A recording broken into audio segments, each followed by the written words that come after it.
Preface. Before his death in 2012, at the age of 95, Eric Hobsbawm brought together in How to Change the World, Little, Brown, 2011, a collection of his writings from 1956 to 2009 on Marx and Marxism.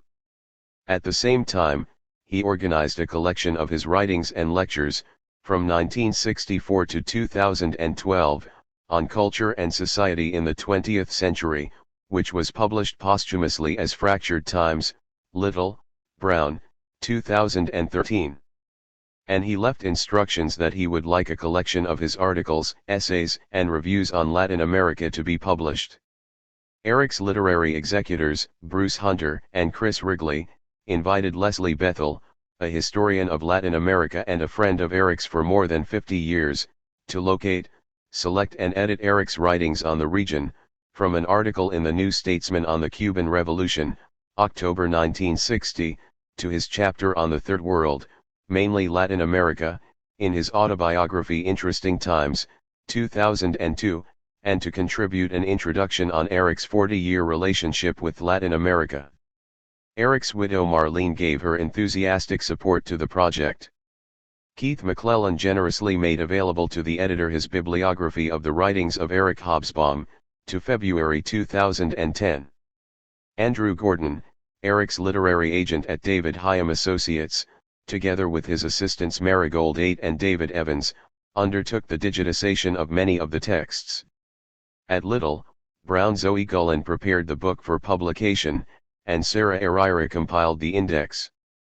Introduction, Eric and Latin America. Leslie Bethel. In his autobiography Interesting Times, A 20th Century Life, published in 2002 when he was 85 years old, the historian Eric Hobsbawm, 1917 to 2012, wrote that the only region of the world outside Europe which he felt he knew well and where he felt entirely at home was Latin America. Eric had first been attracted to Latin America more than 40 years earlier because of its potential for social revolution. After the triumph of Fidel Castro in Cuba in January 1959, and even more after the defeat of the U.S. attempt to overthrow Castro in April 1961, there was not an intellectual of the left in Europe or the United States who was not under the spell of Latin America, a continent apparently bubbling with the lava of social revolutions. 1 In an unpublished introduction to a volume on 20th century revolutions, Eric wrote, in January 1967. The Second World War produced a sort of chain reaction of movements of revolutionary liberation. The liberation movement finally began to advance in the informal empire of the largest and most powerful of the surviving capitalist powers, among the nominally independent but in practice semi-colonial countries of Latin America. Here, revolutionary movements had failed to develop into more than anarchic civil wars, as in Colombia after 1948, or succeeded in the rather exceptional circumstances of Bolivia, 1952. However, the victory of Fidel Castro in Cuba, 1959, was soon to bring the first socialist regime into the American continent, and to open an era of unrest there which has not yet concluded. My italics. It was above all the expectation, or hope, that there would be social revolution, or at least significant social change, particularly in Peru and Colombia, briefly in Chile, later in Central America and Venezuela, finally in Brazil, that sustained Eric's interest in Latin America throughout the following decades. A member of the Communist Party of Great Britain since his student days in Cambridge in the late 1930s, Eric visited Cuba in the summer of 1960 at the invitation of Carlos Rafael Rodriguez, a leading figure in the Cuban Communist Party who had joined the July 26 movement in the Sierra Maestra and become one of Castro's closest allies. Eric had just spent 3 months at Stanford University, and he joined forces in Havana with two friends from the United States, the Marxist economists Paul Sweezy and Paul Barron, editors of the Monthly Review. It was, he later recalled, the irresistible honeymoon period of the young revolution. 2 On his return to London in October, besides briefing the International Affairs Committee of the CPGB, he wrote an article for the New Statesman in which he described the Cuban Revolution as a laboratory specimen of its type, a nucleus of intellectuals, a mass movement of peasants, remarkably endearing and encouraging, which unless the Americans intervene with arms will make Cuba, fairly soon, the first socialist country in the Western Hemisphere. 3. In April 1961, along with Kenneth Tynan, the drama critic, Eric mobilized the Great and the Good to sign a letter to the Times denouncing U.S. aggression against Cuba. The two of them also organized a demonstration in solidarity with the Cuban people in Hyde Park, memorable, Eric later recalled, for the largest concentration of stunning-looking girls, from theater and model agencies presumably, that I've ever seen on a political demo. 4 Eric was also a founder member of the British Cuba Committee, and he revisited Cuba in December 1961 to January 1962 with a British left-wing delegation of the usual composition, a left-wing Labour MP, unilateral nuclear disarmers, a hard-nosed, usually party-line Union leader, not without an interest in foreign nookie, the odd radical conspirator, CP functionaries and the like. 5. Curiously, apart from a few remarks in an entertaining account of the Cultural Congress of Havana in January 1968, a heterogeneous assembly of 500 intellectuals of the International New Left from 70 countries, in the Times Literary Supplement, and a few pages in The Age of Extremes, 1914-91, 1994, his History of the Short 20th Century. Eric wrote very little on the progress of the Cuban Revolution in the 1960s, or, for that matter, later. In the TLS he described Cuba as an embattled and heroic country, and a remarkably attractive one, if only because it is visibly one of the rare states in the world whose population actually likes and trusts its government. Moreover, the free and flourishing state of cultural activities at present, the admirable social and educational achievements and the endearing excursions into anti-materialist utopia, can hardly fail to appeal to intellectuals. 6 However, for all its achievements, by the late 1960s Cuba was not exactly a showcase for successful socialist revolution in Latin America. And it would soon no longer be true that those who do not like the place are free to emigrate. Moreover, as we shall see, Eric was a fierce critic of the guerrilla movements the Cuban Revolution inspired throughout the region, and beyond. On October 31, 1962 Eric embarked on his first journey to continental Latin America, a 3-month visit to Brazil, Argentina, Chile, Peru, Bolivia, and Colombia. He had been awarded a Rockefeller Foundation travel grant to research into archaic forms of social revolt, the subject matter of his recent book Primitive Rebels, 1959, which had focused mainly on Southern Europe. In his grant application, he had argued that in Latin America modern political ideologies and political parties had long been accepted by the local elites but without making much apparent impact on the masses, whose emergence into political consciousness had only taken place in recent decades. He therefore expected to find in Latin America not only numerous genuinely archaic movements but also combinations of the superficially modern and the archaic. These were, in his view, invariably misinterpreted. As when the Gaitan movement was described as liberal because its leader happened to operate within one of the traditional Colombian parties, or fascist as in Perón's case in Argentina, or very likely communist in the case of Castroist movements. As the ideological indeterminacy of intellectual elites in recent decades shows, e.g. the shifting of labels and cooperation of nominally Trotskyist, Peronist, Communist, etc. elements in Bolivia, description in terms of formed European movements of the 20th century may be more misleading than illuminating.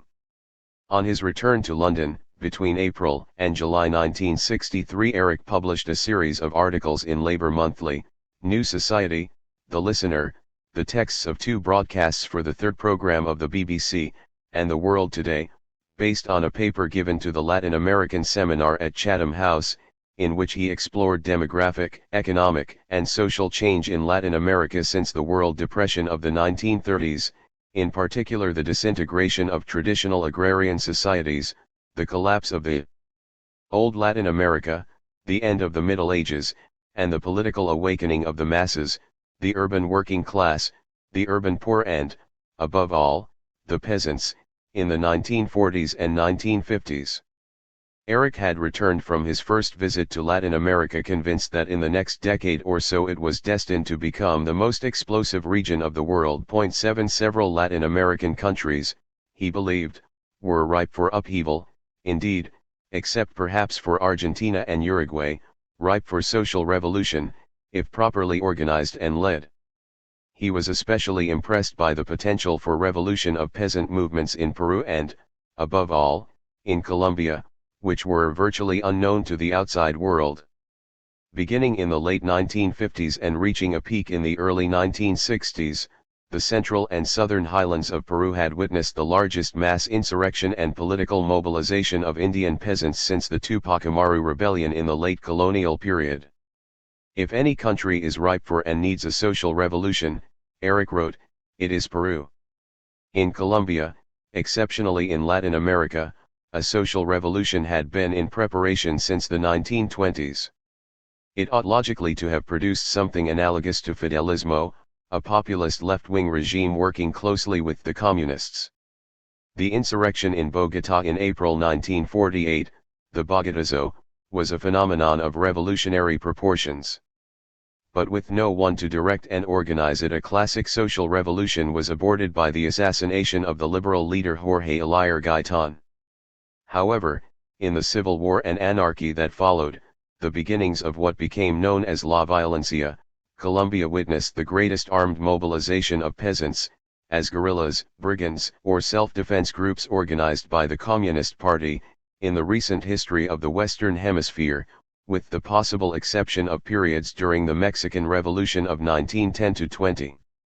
A revolutionary situation persisted in Colombia in the early 1960s, Eric argued, and, because of its size, population, balanced all-round economy and strategic location between the Caribbean, Central America, and Venezuela and the Andean republics and Brazil, Colombia can make a decisive difference to the future of Latin America, whereas Cuba is not likely to do so. In Brazil, Eric had been shocked by the economic backwardness and poverty he found in Recife, the first city he visited on his South American journey. But he also recognized the immense potential for peasant organization in the northeast of Brazil, that vast area of some 20 million inhabitants which has given the country its most famous bandits and peasant revolts. Peasant leagues, which represented the first stirrings of political mobilization in Brazil's countryside, had been active there since 1955.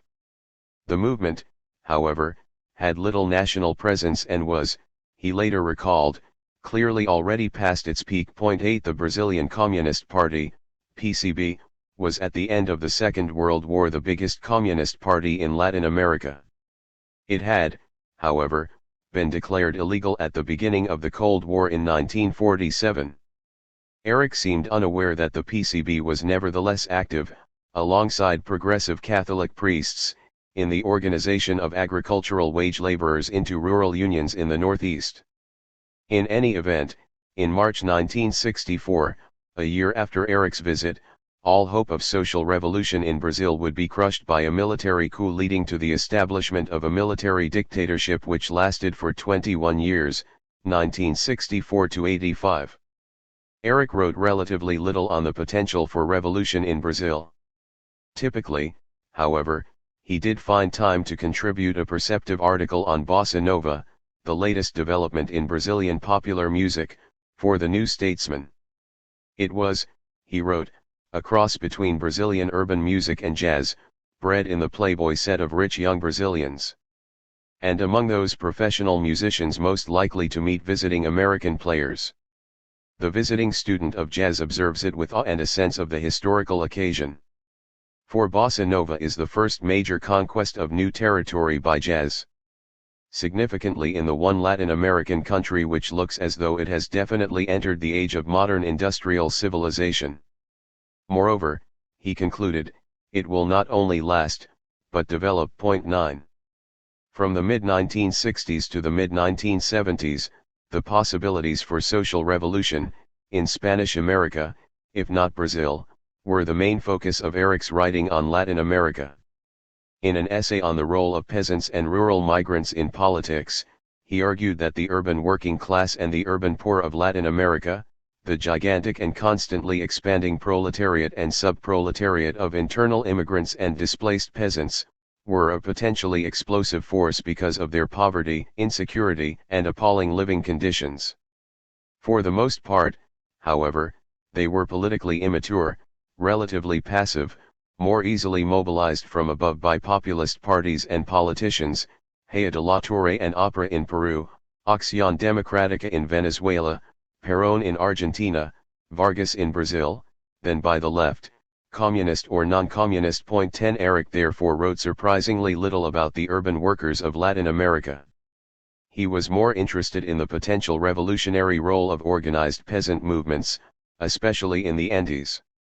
In scholarly articles based on both first-hand observation and research in an edited volume published in Paris, Les Problèmes Agraires de Amériques Latines, 1967, the Journal of Latin American Studies, 1969, and Past and Present, 1974, he focused on La Convención province in the Cuzco region in the central highlands of Peru, where the neo-feudal, hacienda system was collapsing, we may hope forever, in the face of peasant mobilizations, land invasions, and occupations.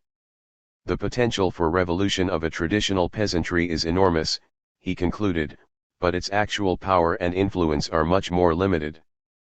Peasant revolutions only become effective, he warned, either when unified and mobilized in a sufficiently large number of politically crucial areas by modern organization and leadership, probably revolutionary, or when the national structure and crisis is such that strategically placed regional peasant movements can play a decisive part in its affairs.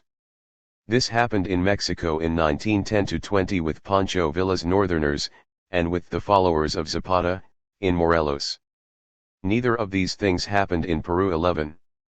In an essay on peasant movements in Colombia, written in 1969 but first published in 1976, Eric argued that Colombia had a record of armed action and violence by peasants, e.g. guerrilla war, second perhaps only to Mexico, but until the middle of the 20th century relatively few social movements of the peasantry as a class. In this essay he traces the history of Colombian peasant movements, unusually decentralized and unstructured, but nevertheless extremely powerful, from the 1920s to the Bogotazo of 1948, with some emphasis on the influence of the Communist Party. In 1935, he recalls, the Colombian Party complained to the Comintern that most of its members were Indians and peasants rather than urban workers. But although peasant resistance persisted after 1948, Eric was less optimistic in 1969 than he had been in 1963 about the prospects for revolution in Colombia. Instead of social revolution, or a populist regime, there was anarchy and civil war. The hopes of the left were buried in the Violencia 12.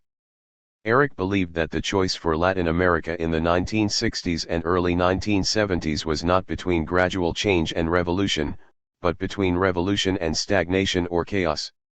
While an inspiration to all social revolutionaries, the Cuban Revolution, however, was unlikely to be replicated elsewhere in Latin America, its conditions were peculiar and not readily repeatable, he wrote. 13 And in a series of articles in the Socialist Register, 1970, the New York Review of Books, 1971, and the Latin American Review of Books, 1974, Eric was strongly critical of the Cuban-inspired guerrilla movements of the 1960s and early 1970s, in, for example, Guatemala, Venezuela, Colombia, Peru, and Bolivia, as well as Uruguay and Brazil. 14.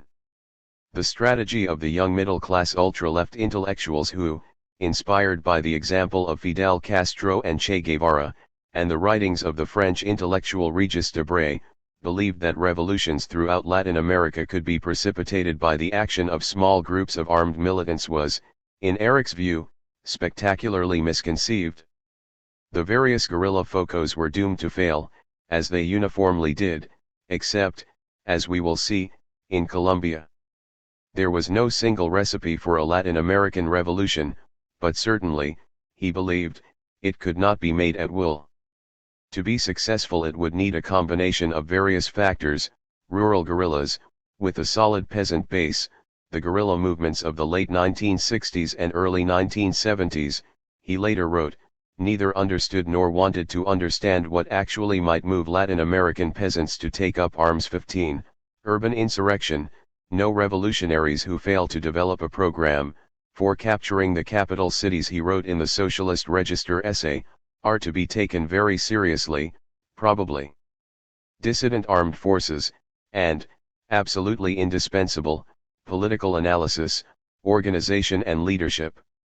In a review of John Donne's Modern Revolutions, Eric commented that though Donne did not believe that Marx threw much light on 20th century revolutions or their consequences, he freely admits that Lenin remains by far the best guide to how they came about, and communist revolutions have been by far the most formidable and successful. 16. Cuba may have been a false dawn, but there was no need to be unduly negative about the prospects for radical political and social change in Latin America. Revolutions were not around the corner, as Debré and Guevara thought, but neither were they beyond the range of realistic politics, Eric wrote. Latin America remained a revolutionary continent. The prospects for the left were encouraging if it would only recognize that there was more than one way forward.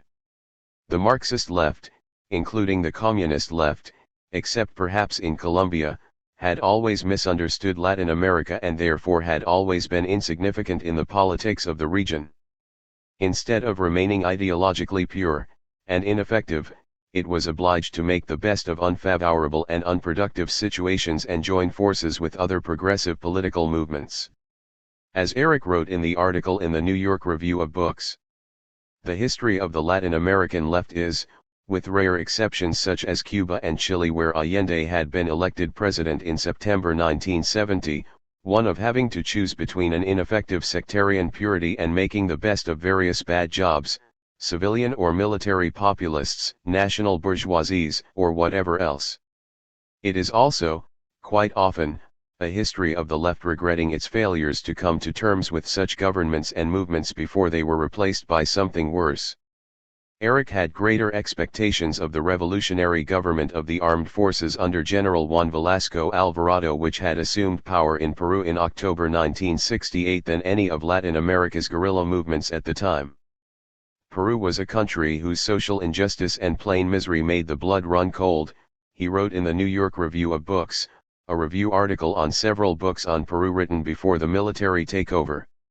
If ever a country needed, and needs, a revolution, it was this. But none seemed likely. 17. The peasant movements and land invasions of the late 1950s and early 1960s had brought about the collapse of the highland hacienda system, but, as he wrote in his article on peasant land occupations in Peru in past and present, unlike Marx's proletariat, the spontaneous force of the peasantry, though capable of killing landlordism, was unable to dig its grave. It took an army coup, in 1968, after several years of shilly-shollying, to bury the corpse of the highland hacienda.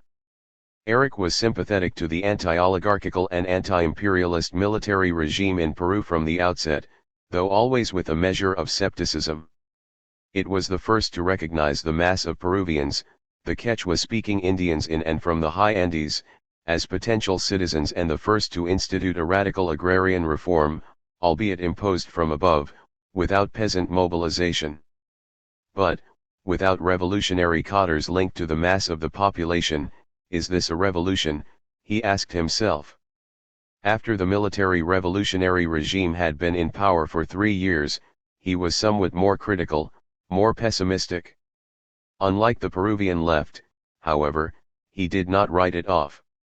If it remained united, there was no foreseeable prospect of replacing it. Certainly there was no alternative of Marxist mass revolution. 18. In an article comparing the experience of military revolution of, among others, Peru and Portugal, and recognizing their political and institutional limitations, Eric insisted that Peru was fundamentally different from what it had been in 1967 and that the changes were irreversible. 19. In the meantime, the election of Salvador Allende in September 1970 had opened up for Eric the thrilling prospect of an unprecedented, peaceful transition to socialism via democracy in Chile. In an article written as a special supplement of the New York Review of Books, he expressed his hopes for the success of the Unidad Popular, a coalition of socialists and communists firmly based on one of the strongest working class movements in Latin America. 20 Privately, he believed that the odds were against it, 6-4 against, perhaps 2-1 against if his sympathy for Allende was factored in. Allende faced 3 difficult years. He might not even survive.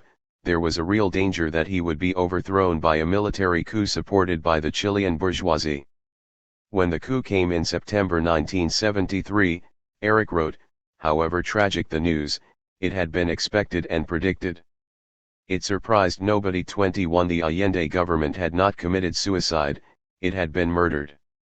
Like the Latin American left in general, it had underestimated the fear and hatred of the right, its willingness to abandon legality when legality and constitutionalism no longer worked to its advantage, and to risk civil war. Eric was always impressed by the ease with which well-dressed men and women acquired a taste for blood and the ferocity of the violence they were prepared to unleash. The military dictatorship in Chile was not unique in South America.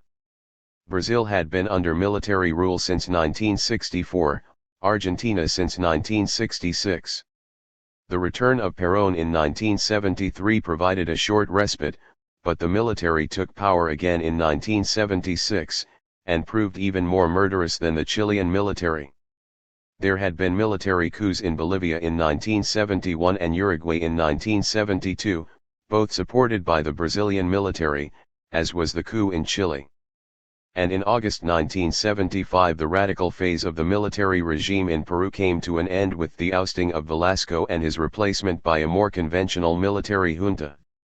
These right-wing military regimes of the 1970s, characterized by executions or massacres, official and para-official, systematic torture of prisoners, and the mass exile of political opponents, were the consequence, Eric believed, of the local oligarchy's fear of the urban masses mobilized by populist politicians and the rural armed guerrilla movements inspired by Castro, together with the U.S. fear of the spread of communism in Latin America in the aftermath of the Cuban Revolution and in the context of the Cold War. The South American coups were all strongly backed, perhaps even organized, by the United States. 22. The old-fashioned dictatorship of General Alfredo Stroessner, who had been in power in Paraguay since 1954, was an exception. Eric went there in 1975 and wrote a piece for the New York Review of Books which was given the unfortunate title Dictatorship with Charm. 23 The Stronado was the longest-lived and most right-wing of Latin American dictatorships, but not excessively repressive of the political opposition, at least those members not already in jail or in exile, and for the most part prepared to let the peasants, 2/3 of the population, get on with their lives. By the miserably modest standards of the South American poor, Eric concluded, they have not done too badly. However, in interesting times, he confessed that he had been excessively kind to Paraguay, largely because it was the only Latin American state officially recognizing an Indian language, Guarani, and also because he discovered he was known to the editor of the somewhat unexpected Revista Paraguaya de Sociologia as the author of Rebeldes Primitivos. What scholar, he asked, can resist fame in Paraguay? 24. Eric had been permanently converted to Latin America. 25 He had made regular visits during the 1960s and 1970s, including in 1971 a 6-month visit to Mexico, Colombia, Ecuador, Peru, and Chile with Marlene and the children, the longest unbroken period he had spent outside the UK since he arrived from Berlin in April 1933. And he continued to travel to Latin America, especially to Peru, Mexico, Colombia, Chile, and Brazil, in the following decades, to lecture, to participate in seminars and conferences, to promote his books, all of which were translated into both Spanish and Portuguese, to receive homages from public authorities, for example, from the legislature of Buenos Aires in November 1998 at a ceremony in the Teatro San Martin which seated 1,500, with 700 watching on a tela in the street outside, and to be given honorary degrees, for example, by the University of Buenos Aires in November 1998 and by the Universidad de la República in Montevideo in July 1999. In interesting times he claimed to have visited every country in the region except Venezuela and Guyana. He remained primarily interested in the economy, society, politics and, above all, the revolutionary potential of Latin America. At the same time, he wrote, I did not even try to resist the sheer drama and color of the more glamorous parts of that continent, even though it also contains some of the most anti-human environments on the globe, the high Andean altiplano on the limits of cultivability, the cactus spike semi-desert of northern Mexico, and some of the most uninhabitable giant cities, Mexico City and Sao Paulo. 26 He became close friends with many prominent academic and cultural figures, for example, the Colombian sociologist Orlando Falls Borda, whose early writings were so influential on Eric's thinking about peasants in the Andes and la violencia in Colombia, the Peruvian historian Pablo Massera, the Argentine political scientist José Nun, with whom he made a long trip through the Argentine Chaco, the Mexican novelist Carlos Fuentes, his Brazilian publisher Fernando Gasparian, indeed the entire Gasparian family. He attracted to Birkbeck several Latin American graduate students. Latin America, he wrote in Interesting Times, is a continent on which I have many friends and pupils, with which I have been associated for many years, and which, I do not know quite why, has been remarkably good to me. Latin America was also the only part of the world where I have found myself not surprised to meet presidents, past, present and future in Chile, for example, Salvador Allende, in Brazil, both Fernando Henrique Cardoso and Luiz Inácio Lula da Silva, the first one I met in office, the canny Victor Paz Estensaro of Bolivia, showed me the lamppost on the square outside his balcony in La Paz from which his predecessor Guilberto Villarroel had been hanged by a rioting crowd of Indians in 1946. 27. After the mid-1970s, however, Eric wrote relatively little about the contemporary problems and revolutionary prospects of Latin America. Brazil, Argentina, Uruguay, Paraguay, Chile, Bolivia, and Peru, not to mention most Central American republics, were all living under military dictatorship. The one country with which Eric remained engaged was Colombia. There an old-style guerrilla movement led by the Communist Party and based on the support of the peasants and rural labor, the formidable and destructive FARC, Fuerzas Armadas Revolucionarias de Colombia, had survived the 1960s and, alone in South America, gained in strength during the 1970s and early 1980s. Moreover, it had been joined by other guerrilla movements, the Maoist EPL, Ejército Popular de Liberación, the Cuban-inspired ELN, Ejército de Liberación Nacional, and the Movimiento 19 de Abril, M19. But the armed struggle had brought Colombia no closer to social revolution. There seemed to be no end to the endemic and pointless state of sub-civil war until in 1984, President Belisario Betancur initiated the policy of negotiated peace, with the FARC and EPL at least. It was rejected by the ultras in the ELN, that has continued at intervals ever since. Eric discussed the situation in Colombia, and also in Central America, with Betancur in his presidential apartments in Bogotá for an article published in The Guardian. 28 and Colombia's 35-year guerrilla war and the troubles of a nation with an altogether exceptional proclivity to homicide were the subject of a long essay in the New York Review of Books. 29. It was Brazil, however, that increasingly attracted Eric's interest, and affection. Like most people, it seems, Eric liked Brazilians. In Interesting Times, he wrote, "Nobody who discovers South America can resist the region, least of all if one's first contact is with the Brazilians." 30 And Brazilians certainly admired and appreciated him. In May 1975, during the military dictatorship, he had visited Brazil for the first time since 1962 to attend an international conference on history and social sciences held at the State University of Campinas, Unicamp. It was, reported Veja, June 4, 1975, a leading Brazilian news magazine, After 11 years of silence since the 1964 golpe, the first sign of the resurrection of the social sciences in Brazil. The conference brought together several international stars, the greatest of them, at least judging from the admiration shown by the audience, the historian Eric Hobsbawm. 31 Eric, who spoke on pre-political movements in peripheral areas, made a huge impression on an entire generation of Brazilian social historians and social scientists, and the extensive coverage the conference received in the press brought him to the attention of the general public. He discovered that Marxism was not just the label for a small academic minority, but the prevailing ideology among the younger Brazilian intellectuals. After the end of the dictatorship, in December 1985, Eric visited Brazil on holiday with Marlene. And in June 1988 he returned to Unicamp for a conference to mark the centenary of the abolition of slavery in Brazil, at which he presented 2 papers, on the concept of citizenship and on the concept of race. In December 1992 he spoke to audiences of hundreds in the open air in Porto Alegre and at the Federal University of Santa Catarina in Florianopolis, and discussed politics with Luiz Inácio Lula da Silva, the leader of the Workers' Party, in a São Paulo restaurant. In August 1995, again with Marlene, he was in Angra dos Reis and Parody, for a holiday, São Paulo, for a public lecture at the Museum of Art, Rio de Janeiro, for a public lecture to an audience of 1,000, with hundreds queuing outside, organized by Globo, the media conglomerate, and Brasilia, to meet President Fernando Henrique Cardoso.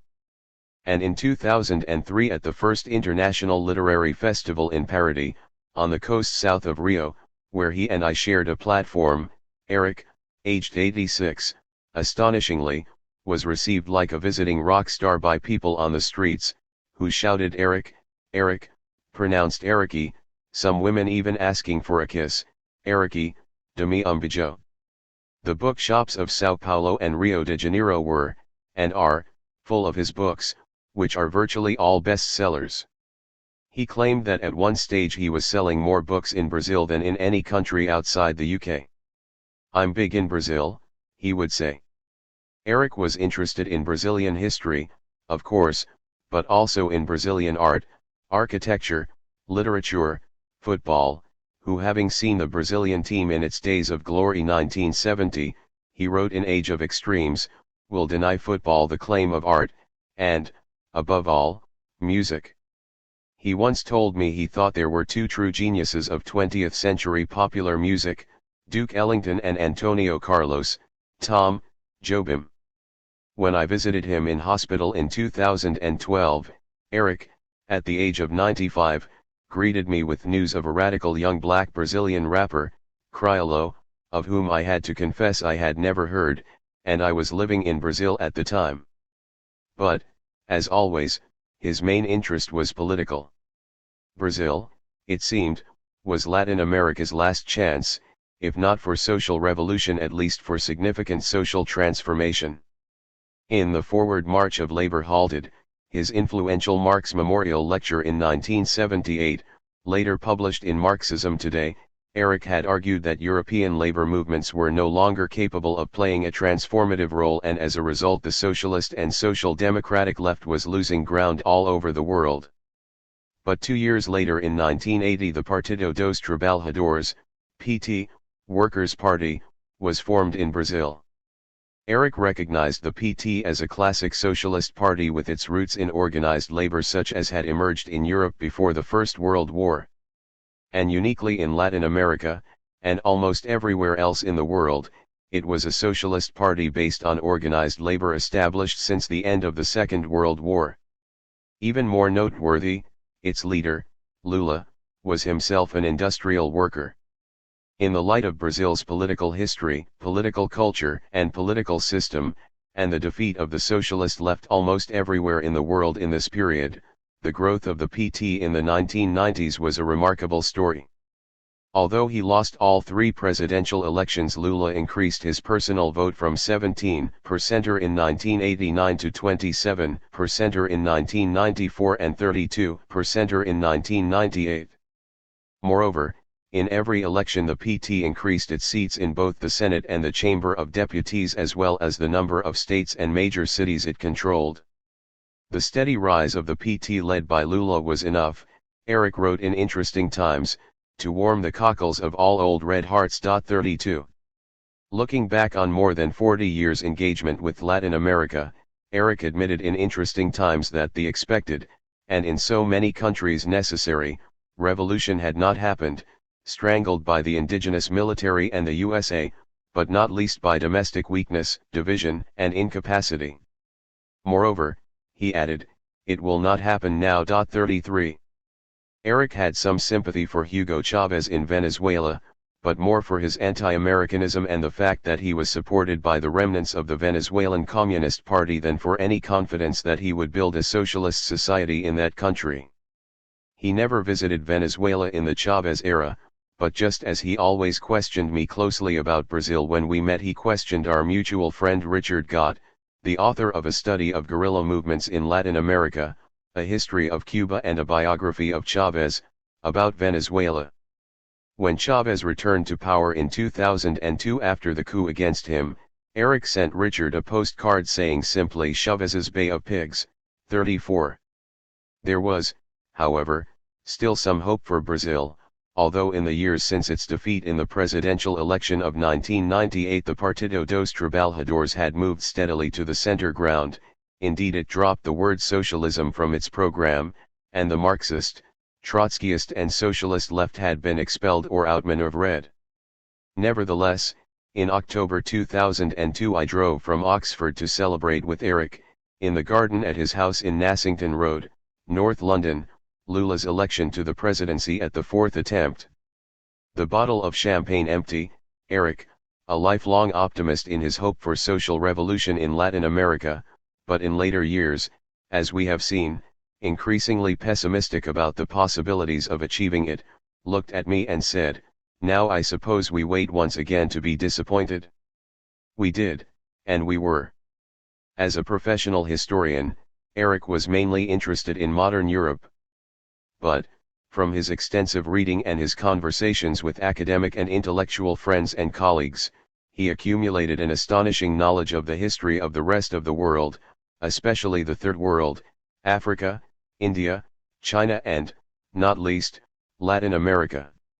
He regarded Latin America as a laboratory of historical change, a continent made to undermine conventional truths, the study of which enriched and changed his perspective on global history.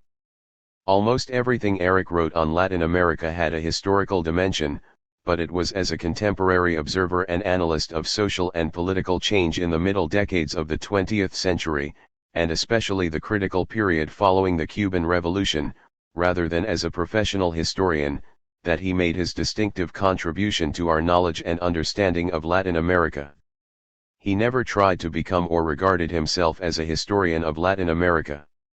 His first book, Primitive Rebels, a study of archaic forms of organized social protest, reform, and revolution in the 19th and 20th centuries, published in 1959, focused on southern Italy.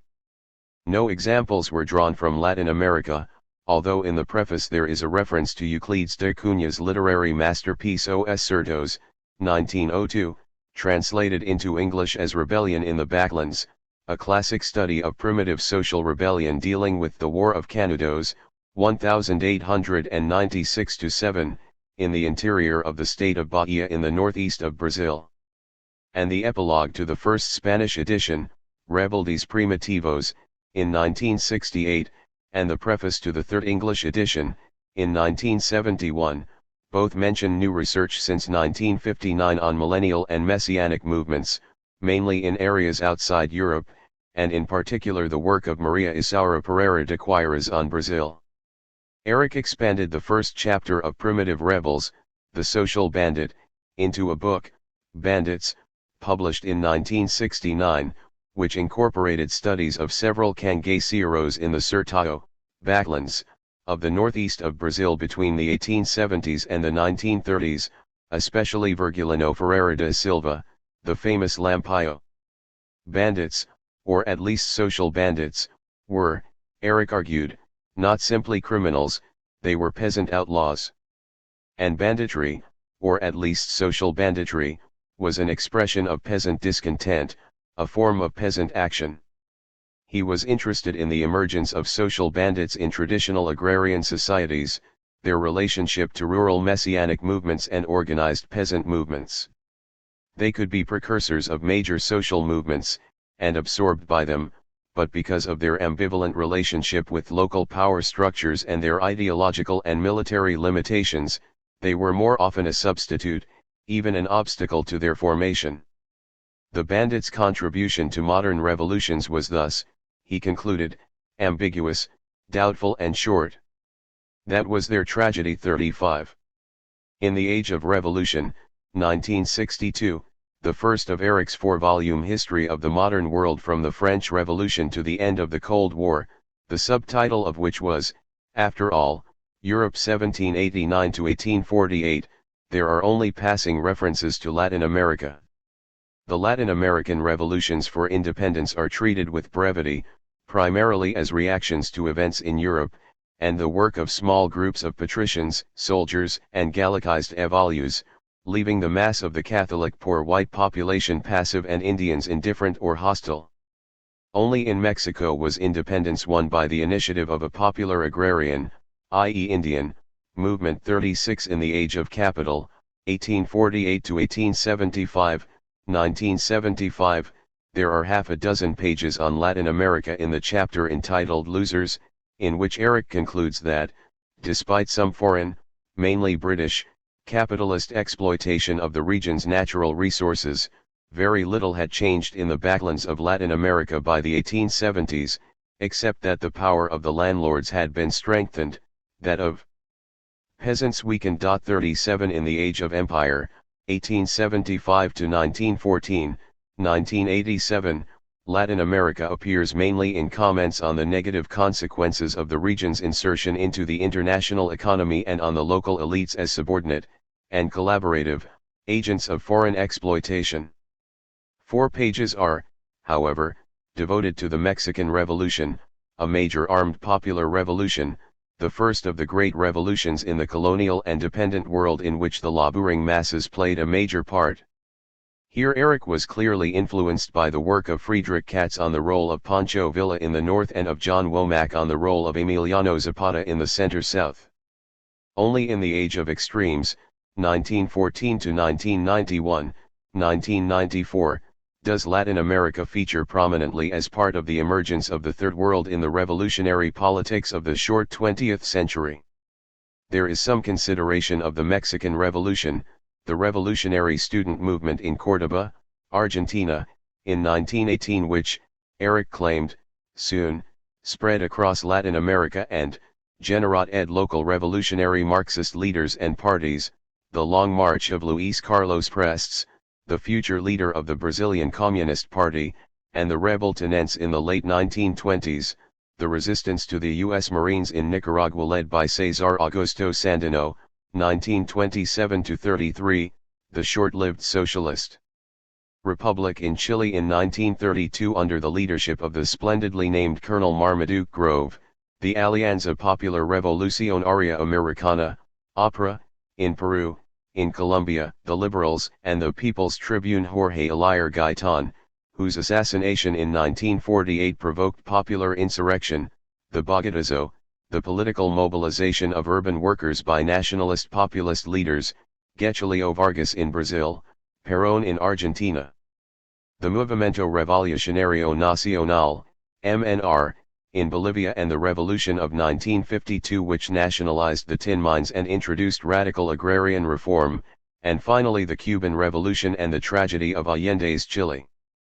In the meantime, Eric had written a long essay in which he argued that the development of the modern capitalist world economy generated or regenerated in various places and at various times dependent social relations which were not capitalist, but recognizably feudal. In the case of Latin America the phenomenon of neo-feudalism, though both marginal and transitional, deserved serious consideration in the period from the late 19th century to the world crisis of the 1930s in which Latin America became fully integrated into the expanding capitalist/imperialist world economy, but not after the 1930s, except in rather unusual circumstances, such as those prevailing in the Amazonian valleys of Peru between the 1930s and early 1960s, e.g. La Convención. 38. He had also become very interested in nationalism, about which he had very negative views. His book Nations and Nationalism Since 1780, Cambridge, 1990, based on the Wiles lectures delivered at the Queen's University of Belfast in May 1985, had nothing at all to say about Latin America. However, he contributed an essay on nationalism and nationality in Latin America to a Festschrift for Paul Berich 39 published in Geneva in 1995. The essay concluded, "For the time being, lucky Latin America, for having so far escaped, as he put it in interesting times, the world epidemic of linguistic, ethnic, and confessional nationalism." Finally, he continued to revise and expand his book Bandits. In the postscript to the third edition, 1981, and in the preface and postscript to the fourth edition, 2000, he took account of some of the extensive research on the subject since the book was first published in 1969 and answered some of his most cogent critics, who were mainly concerned to make the point that, despite the myth surrounding them, and Hobsbawm's analysis, they argued, was too dependent on literary sources, most bandits were not necessarily or typically social rebels, let alone revolutionaries. In a review of Richard Slata's Bandidos, The Varieties of Latin American Banditry in the Hispanic American Historical Review, 1988, Eric described the book, the first comprehensive treatment of the subject for Latin America, as essentially a critique of my writings on banditry. He was, he wrote, proud to be the founding father of an entire branch of history. 40. Leslie Bethel is Emeritus Professor of Latin American History, University of London and Emeritus Fellow, St. Antony's College, Oxford. He was Director of the Institute of Latin American Studies, University of London, 1987–92, Director of the Centre for Brazilian Studies, University of Oxford, 1997–2007, Editor of the Cambridge History of Latin America, 12 volumes, 1984–2008, and a friend of Eric for more than 50 years. First Impressions.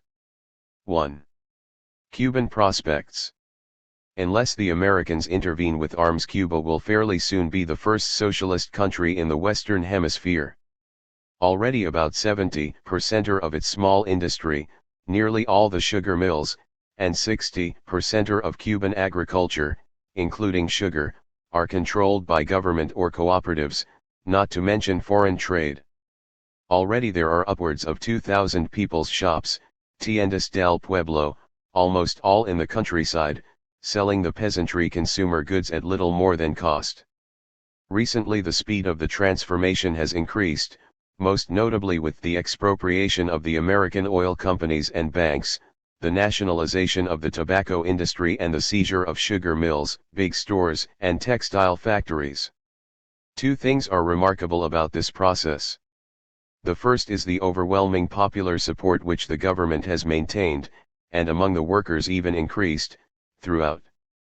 A non-official public opinion poll in June showed the astonishing figure of 88% who gave the government total or virtually unqualified support, 94% in the countryside, 91% in the 20 to 30 age group, 92% in the working class. On the other hand, the province of Havana gave only 72% of totally uncritical support, the white-collar and office workers 73%, a sharp fall since 1959, and the small class of owners, executives, and the professions, 61%. Asked what they thought the best achievements of the government, 49% listed the agrarian reform, 42% the provisions of more schools and teachers, 37% the building of new houses, roads, etc., 30% the lowering of the urban cost of living, by means of the 50% rent cut, electricity cuts, etc., and 57% an indefinable combination of things best called liberation, benefiting and helping the poor, paying attention to the peasants, democracy and liberty, peace, security, and happiness for all, looking after the people, governing well, making a real revolution, breaking with the past, revolutionary justice and so on. Asked what they thought the worst thing the government had done, the only grievances expressed by more than 1% of the answers concerned arbitrariness and incapacity in the agrarian reform, 2.5%, and the government's alleged pro-communism, 1.5%. Asked what the government had so far omitted to do, the citizens made a number of suggestions, but by far the largest single block, 34%, answered simply everything is perfectly all right. For those who have not been to Cuba, these figures may seem well nigh incredible. For those who have visited that remarkably endearing and encouraging revolution, they merely confirm everyday impressions. The second fact is that socialism was clearly not the conscious aim of the July 26 movement. Like most Latin American intellectuals, the original Fidelistas were Marx-tinged, but the economic thesis of the movement, 1957, was in no sense a socialist document. Nor does the actual propaganda of the revolution stress socialism. It could be summed up by the sentence, a free and prosperous Cuba must be free of imperialism, poverty, and ignorance. The keynote slogans, all revolutions produce public aphorisms in incredible profusion, are either simply patriotic like fatherland or death, we shall win through, or Cuba si, Yankee no, vaguely pro-poor like who betrays the poor betrays Christ, or anti-imperialist. No doubt the socialists in the Fidelista movement and the influential Communist Party had a socialist objective in mind. But what actually imposed it was the force of practical need. All the government's plans for improvement required planned action, revolutions cannot wait. In effect, a large section of the officer corps of the rebel army immediately turned itself into INRA, the National Institute of Agrarian Reform, organizing cooperative and state farms, building houses and schools, running factories, planning industrialization, and opening shops. Once Castro had made the crucial discovery that the landless laborers did not actually want small peasant holdings, but could be formed immediately into larger units, the overwhelming technical advantages of planned agricultural improvement simply cried out to be utilized. Not doctrine, but empiricism is turning Cuba socialist. The speed and smoothness of the transformation so far is due to a combination of Cuba's historical luck and the classically pure nature of its revolution. Cuba is lucky in possessing a fabulously fertile, underpopulated, and poorly cultivated soil which makes large immediate increases in production possible, in its abundance of communications, notably TV, which can produce something close to direct democracy. Its Catholicism is more than usually nominal, only 10% or even of women attend Massachusetts. Its Spanishness enables it to draw on experts from other Latin countries with ease, most of its top economic men seem to be Chileans. Above all, a century of plantation monoculture has saved Cuba from the most intractable peasant problems. In brief, the peculiarities of economic slavery have turned into their revolutionary opposites. At the same time, the Cuban Revolution was not only a laboratory specimen of its type, a nucleus of intellectuals, a mass movement of peasants, but one unclouded by preconceived notions. While most socialists accepted the impossibility of moving straight from latifundium to cooperative, Castro saw the Cuban facts. While 30 years of international complexity had blurred the problem of state and revolution, the men from the hills spontaneously rediscovered the classical solution. The very waiters will explain to you that Fidel saw how the old army must be totally destroyed, the people armed, if the paralysis of Betancourt in Venezuela, or the defeat of Arbenz in Guatemala were to be avoided. And the old army is utterly dispersed. A vast urban militia, maybe, to judge by its looks, not yet a very formidable fighting force, and 400,000 armed peasants safeguard the revolution against exiles and Caribbean condottieri. What would most governments not give for so free a political hand, so zealous a mass support? So remarkable is the record to date, that the difficulties which will increasingly arise are likely to be overlooked in an excess of Cubatopianism. These are both technical and political, though the technical ones will be lessened by the obvious readiness of the USSR and China to keep the small Cuban economy afloat at present. After all, it will not cost much and the political gains are enormous. But much of Cuban administration is still an inefficient tangle that will take some straightening out.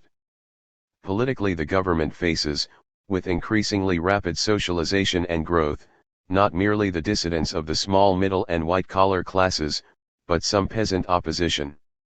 And the economic program holds out no prospect for rising urban wages in the next few years, while the American boycott, which affects spare parts and most durable consumer goods especially, will be most sharply felt in the towns. How fast the revolution should advance in these circumstances, insofar as the international situation does not determine its movements, is the chief problem facing the revolutionaries. Though the cautious and the dashing are to be found in all groups, my guess is that, paradoxically, the Fidelistas incline more towards speed, the communists to caution. However, none of these problems is insuperable, or need be very serious. None of them is likely to produce, within the foreseeable future, any important body of Cuban opinion in favor of counter-revolution, which American policy has successfully identified with fifth columnism. There is no conclusive reason why my friend Pepe, an Anglophile, Bevanite, Protestant Spanish refugee, should not continue to explain to all who care to listen, this is a good revolution. There was no bloodbath, as in Spain. Nobody is being tortured anymore. We have the rule of law. This is the first government which acts for us and does not lie to the people. Unless, of course, the world permits the Americans to turn Cuba into another Suez. October 1960. 2. South American Journey. Brazil, Recife. Anyone who wants to know what an underdeveloped area is, might as well start with Recife, the capital of Brazil's impoverished northeast, that vast area of some 20 million inhabitants which has given the country its most famous bandits, peasant revolts, and still gives it a stream of undernourished migrants. Recife has 800,000 inhabitants, which is well over double the population in 1940, half of them live in the unspeakable shacks and hutments which surround every big South American city, amid the characteristic smell of the tropical slums, filth and decaying vegetable matter. How they live nobody can tell. As in most other South American cities, there is not enough industry to absorb these floods of immigrants. There is desperate poverty everywhere. The population looks as though nobody has had a square meal for 10 generations, stunted, undersized and sick. At the same time there are signs of rebellion. The newsstands are full of left-wing literature, problems of peace and socialism, China reconstructs, and the newspaper of the peasant leagues, which are strong in these parts. But there are also plenty of Bibles. The state of which Recife is the capital has just elected a fairly left-wing governor, mostly by the votes of the city's workers. The country people, former slaves on the sugar and cotton estates, small peasants in the back country, are largely illiterate and so voteless. The strength of the peasant leagues is patchy and one does not get the impression that they have made much progress lately, but the potential of peasant organization is immense. The peasant leagues here have learned to talk to peasants in their own language. They use the traveling guitarists who make up their own songs as propagandists, and their newspaper prints a weekly peasant's almanac with the saints' days, religious and lay holidays, such as the anniversaries of the Russian and Cuban revolutions, a weekly ballad, horoscope, medical advice, and proverbs or famous sayings. This week they come from the Bible, the one about the camel and the eye of the needle, from Saint Ambrose, and Fidel Castro. Saint Ambrose, we are reminded, said that God created all things to be common to all men, Fidel Castro that the workers must fight not just for improvements, but for power. If any part of the world needs such useful advice it is this terrible area. Brazil, Sao Paulo. It is astonishing to think that I am in the same country as Recife. The skyscrapers sprout, the neon lights glow, the cars, mostly made in the country, tear through the streets in their thousands in a typically Brazilian anarchy. Above all, there is industry to absorb the 150,000 people who stream into this giant city every year: Northeasterners, Japanese, Italians, Arabs, Greeks. Sao Paulo is a sort of 19th century Chicago, brash, fast, dynamic, modern. Anything over 20 years old is ancient history, and corrupt. A leading local politician, Ademar de Barros, now cherished by the Americans for his anti-communism, used to campaign under the disarming slogan, "Of course I steal, but I deliver the goods too." At the same time, Sao Paulo is the capital of the militant labor movement, in which the Communist Party is powerful, especially among the best organized and most skilled.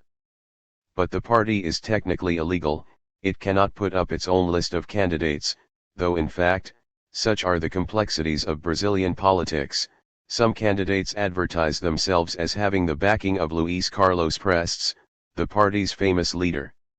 Sao Paulo's industrialization, a unique case in South America, is leaping ahead.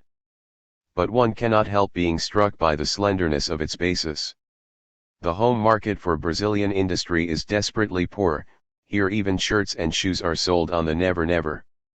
The export market does not exist. Inflation keeps the expansion going, but while it makes the rich richer, it impoverishes the poor.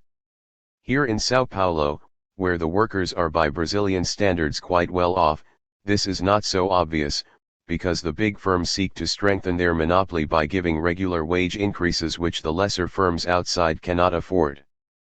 But the whole business still has the air of a pyramid balanced on its point. The one thing industrialization has definitely produced is a national bourgeoisie confident in Brazil's future, and of its power to overcome the feudal estate owners and make itself independent of the USA. They are even prepared to make common cause with labor and the peasants for this purpose, for, of all the rich in South America, the Brazilian industrial interests are the only ones who do not appear to be afraid of social revolution, or of Castro. They may be too optimistic, but at present imperialism is what they are worried about and not expropriation from below. In a way, they remind me of the old radical industrialists of 19th century Britain, who had the same driving sense of having history with them. Until independence from US imperialism is achieved, it looks as though this alliance between the national bourgeoisies and the left will continue, but Brazil is too strange a country for predictions by casual visitors. Peru, Cuzco. It has been said before, but it needs to be said again: if any country is ripe for and needs a social revolution, it is Peru. Down in Lima, the luxury hotels among the shanty towns, the Peruvian landed aristocracy, which flies over to the south of France for brief holidays. Up here, 12,000 feet in the thin air, the tourists arrive by the daily flights to gaze at the cathedrals built by those heroic ruffians, the Spanish conquerors, and at the relics of the Inca Empire. Half the population of Peru consists of Indians, like those who pad through the Cuzco mud barefoot in ragged colored homespun, the women wearing men's hats over the regulation 2 black plates, with babies on their backs. The agencies advertise them as picturesque, but they are as poor as any people I have ever seen. Indians have been serfs for as long as man remembers. Any landlord can beat them or take their wives and daughters. Anyone wearing European dress treats them like dogs. Every policeman or official is their enemy. Yet now they are stirring. Nothing is more impressive than the long queues of Indian men and women waiting silently inside and outside the Cuzco Peasant Federation at night, waiting for the offices to reopen the next morning. They are delegations, come from distant haciendas and communities, to ask advice, to report injustice. A few days ago 300 of them, as usual men and women in compact columns, invaded the estate of Dr. Frizenko to divert the irrigation canals which ought rightly to serve their common lands. The landlord had mobilized the police, who used tear gas, but the Indians advanced, protected by improvised gas masks made from rags soaked in water. The police then fired and shot Clara Warancapucla and her baby, and the peasant Guillermo Huamantika. 3 policemen were wounded, with stones. Every day there are such incidents. The Peasant Federation, aided by the strong and militant Cuzco Labor Federation, has organized the Indians, and for the first time in history they have discovered that union is strength. Indians are not helpless. 100 miles along the narrow-gauge railway which the Japanese are now completing, past the gorges, into the long winding subtropical valley which leads towards the remote Amazon River, lies the valley of La Convención, where 110 out of the 160 estates now have union branches and the owners have fled to Lima, leaving estates of up to 400,000 acres in the hands of their stewards. Quillabamba, the capital of the province, is a wide, dusty, rotting market town linked to the world by the trucks which leave at 4:30 am and return at night. Here the real lords of La Convención have their offices, El Banco Gibson, Anderson, Clayton & Co., coffee buyers, etc. Our truck is stopped by policemen, for there are armed peasant self-defense units in the region and the authorities are tense. Most of the peasants cannot speak Spanish, or talk it hesitantly with a slurred whistling Indian accent which is hard to follow. Luckily there is a local carpenter who can help with the translation. I ask, why have the peasants started to organize? Because they are unjustly treated, like beasts. Why now? Because the trade union movement is now active. Are there not any problems in organizing for the first time? A quiet, flat-faced, tough man intervenes, explaining patiently. No, it is quite simple. You see, there are two classes. One has nothing, the other has everything, money, power. The only thing the working people can do is to unite, so that is what they do. I ask, but are you not afraid of the police and the soldiers? No, not now, says the carpenter. Not anymore.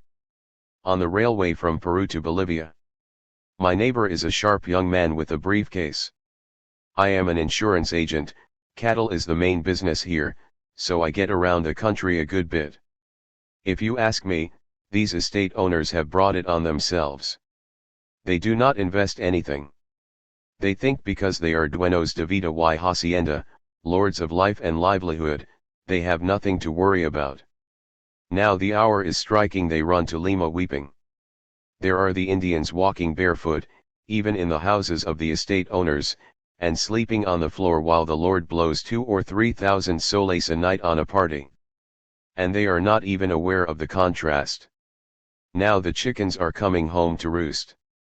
Now there is nothing except the troops and the jails between them and the Indians. But it will not last forever. No, it certainly will not. All over South America the poor and oppressed are stirring. What form their awakening will take one cannot yet tell. But the hour of the lords on their estates is indeed striking. When it does strike there will be great changes in Peru, and all over South America. July 1963. 3. Bossa Nova. The quarter of São Paulo, Brazil, where the pop music industry has its home, is hard to distinguish from its London counterpart, except for the skyscrapers. The same sharp, maudlin, slightly wolfish characters hang round the same sort of offices, overflowing with records and back copies of Billboard and Cashbox. The same mixture of lyric writers, disc jockeys, journalists and guitar players fill the bars, grabbing sandwiches, telephoning and talking shop. Mr. Enrique Labendiger, the boss of Bossa Nova, who has now left Brazil for the wider horizons of world pop success, could be transplanted from the Avenida Ipiranga to London without introducing a specially Latin note into the Charing Cross Road. And this in fact is the secret of Bossa Nova's international appeal. It is a cross between Brazilian urban music and jazz, bred in the Playboy set of rich young Brazilians and in the most westernized milieu of Brazilian big city entertainment, among those professional musicians most likely to meet visiting American players. The interesting thing is that, in its short life of 4 or 5 years, it has had 3 altogether different functions. The origins of Bossa Nova go back to the war, when the discovery of the big U.S. swing bands of the 30s, reinforced later by that of progressive and cool jazz, first made local musicians aware of the instrumental and harmonic limitations of their own popular groups. Bossa Nova therefore began in Brazil as an attempt to get more complex color and harmony into the local music, one of those spurts of musical ambition which are so characteristic of the evolution of communities of self-educated craftsmen musicians.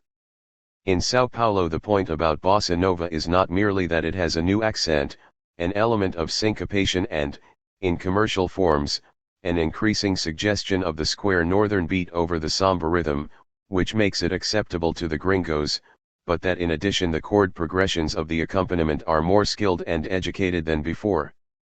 They require study. The new amalgam gained some popularity among local upper-class hipsters. A leading singer, Mesa Matarazzo, comes from millionaire stock, and a leading composer, Vinícius de Moraes, is a diplomat poet, and also in those circles where Brazilian musicians met American ones. The name itself, it means the new style, is said to have been invented by one Joe Carioca, who worked with the late Carmen Miranda and later in Los Angeles. Bossa Nova was discovered for the world by visiting American avant-garde jazzmen, led by Dizzy Gillespie. It is revealing that the jazz avant-garde should have made the running in this new pop style, a very rare thing indeed. The top-selling Desafinado record, a number of which Mr. Lavendigger claims with sober satisfaction that there are 25 recorded versions, is by such unlikely figures as Stan Getz and Charlie Bird. For the jazz vanguard, the attractions of the new style were twofold. First, it provided remarkable rhythmic interest and stimulation, and second, this very rhythmic interest enabled a man to get back, after years of increasingly unrewarding harmonic experiment, to blowing a straightforward nice tune without feeling Philistine.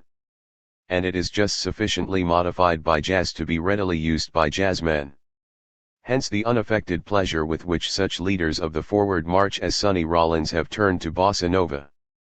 That this very combination of an unfamiliar yet not wholly unusual rhythm and good tunes should appeal to the public is a welcome bonus. And so we come to the Tin Pan Alleys of New York and points east. For them bossa nova is neither a way of making technically more exacting music nor a way out of a musical impasse. It is the possible successor to the twist. It is a new dance in an era of pop music in which, for the first time in a generation, dances as such are once again the basis of pop fashion. Now in Brazil, bossa nova is in no sense a dance. It is a way of playing and singing. When I showed the ballroom diagrams which US radio stations have been distributing in order to help their listeners learn the new steps, local musicians burst out laughing. For them it is no more a special dance than jazz is. This is why bossa nova in Brazil will certainly survive the ruins of the craze in the USA and Europe, for the pop industry is already engaged in its usual task of killing every new fashion it discovers by overexposure. It will not only last, but develop. And the visiting student of jazz observes it with awe and a sense of the historic occasion. For bossa nova is the first major conquest of new territory by jazz.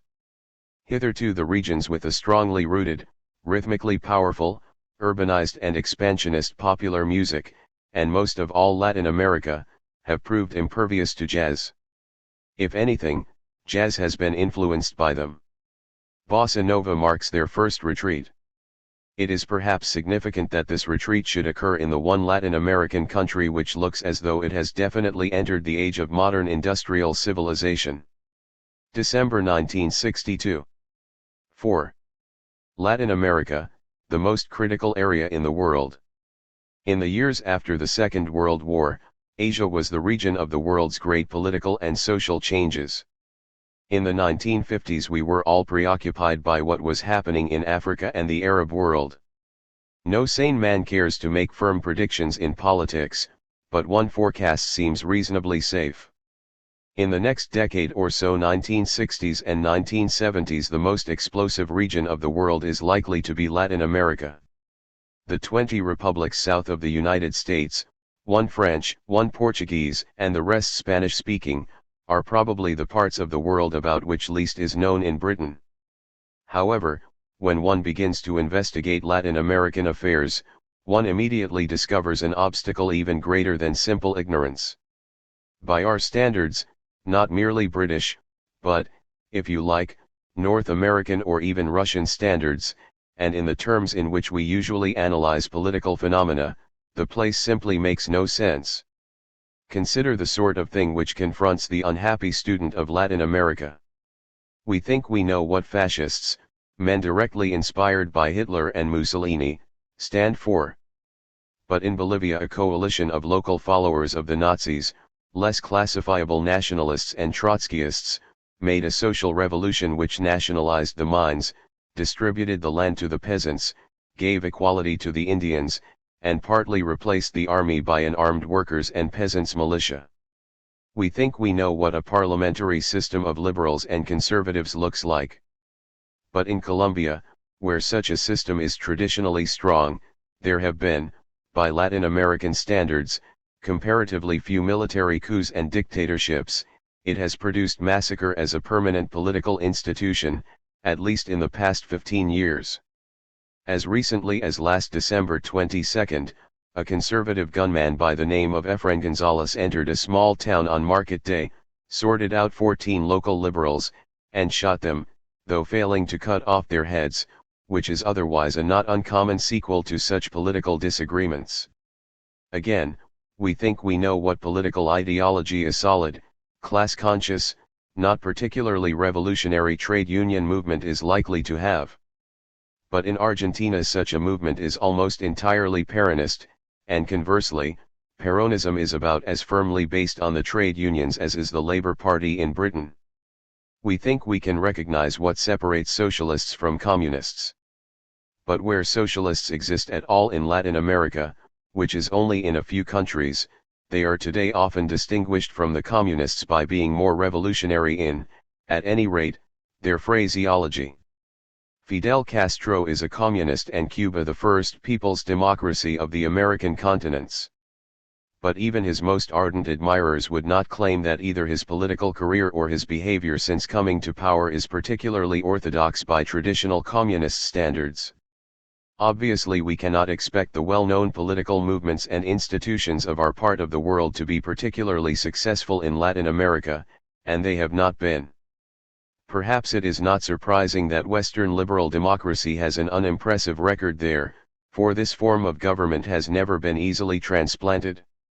Indeed, over there it has in general been extremely feeble in strength and unimpressive in performance. Even where it has been strong, it has also by our standards been rather odd, as in Uruguay, where until the recent victory of the Blanco Party, the Colorados had monopolized government for just under 100 years. What is more surprising is that such movements as socialism and communism have on the whole been equally feeble. If mass communist movements could come into existence in countries like China and Indonesia, which have little in common in their social structure with Europe, why is it that outside of Chile, Cuba, and perhaps Brazil, no mass communist party has ever established itself permanently in countries which are fertile territory for movements of social revolution? Chile is almost the only country in Latin America whose political structure and parties look reasonably familiar to the visiting European, though this familiarity is probably misleading. What is more, even the Asian or African student will be puzzled by Latin American politics. He will, for instance, generally look in vain for such things as the national movement with which he is familiar, the strongly organized Front for National Independence, generally under a charismatic leader, which virtually embraces and replaces all political life in a country. On the other hand, the unprejudiced observer will soon discover that there is a characteristic, Latin American form of political movement other than periodic military dictatorship. It is what might be called populism, a mass movement of the poor against the rich, but supported also by military men and intellectuals, at once, if the terms are not too misleading, nationalist and socially revolutionary, sometimes poorly or hardly at all organized, generally built round or taking shape round some demagogue or leader figure. In a broad sense, populist movements of this kind exist or have existed in several countries.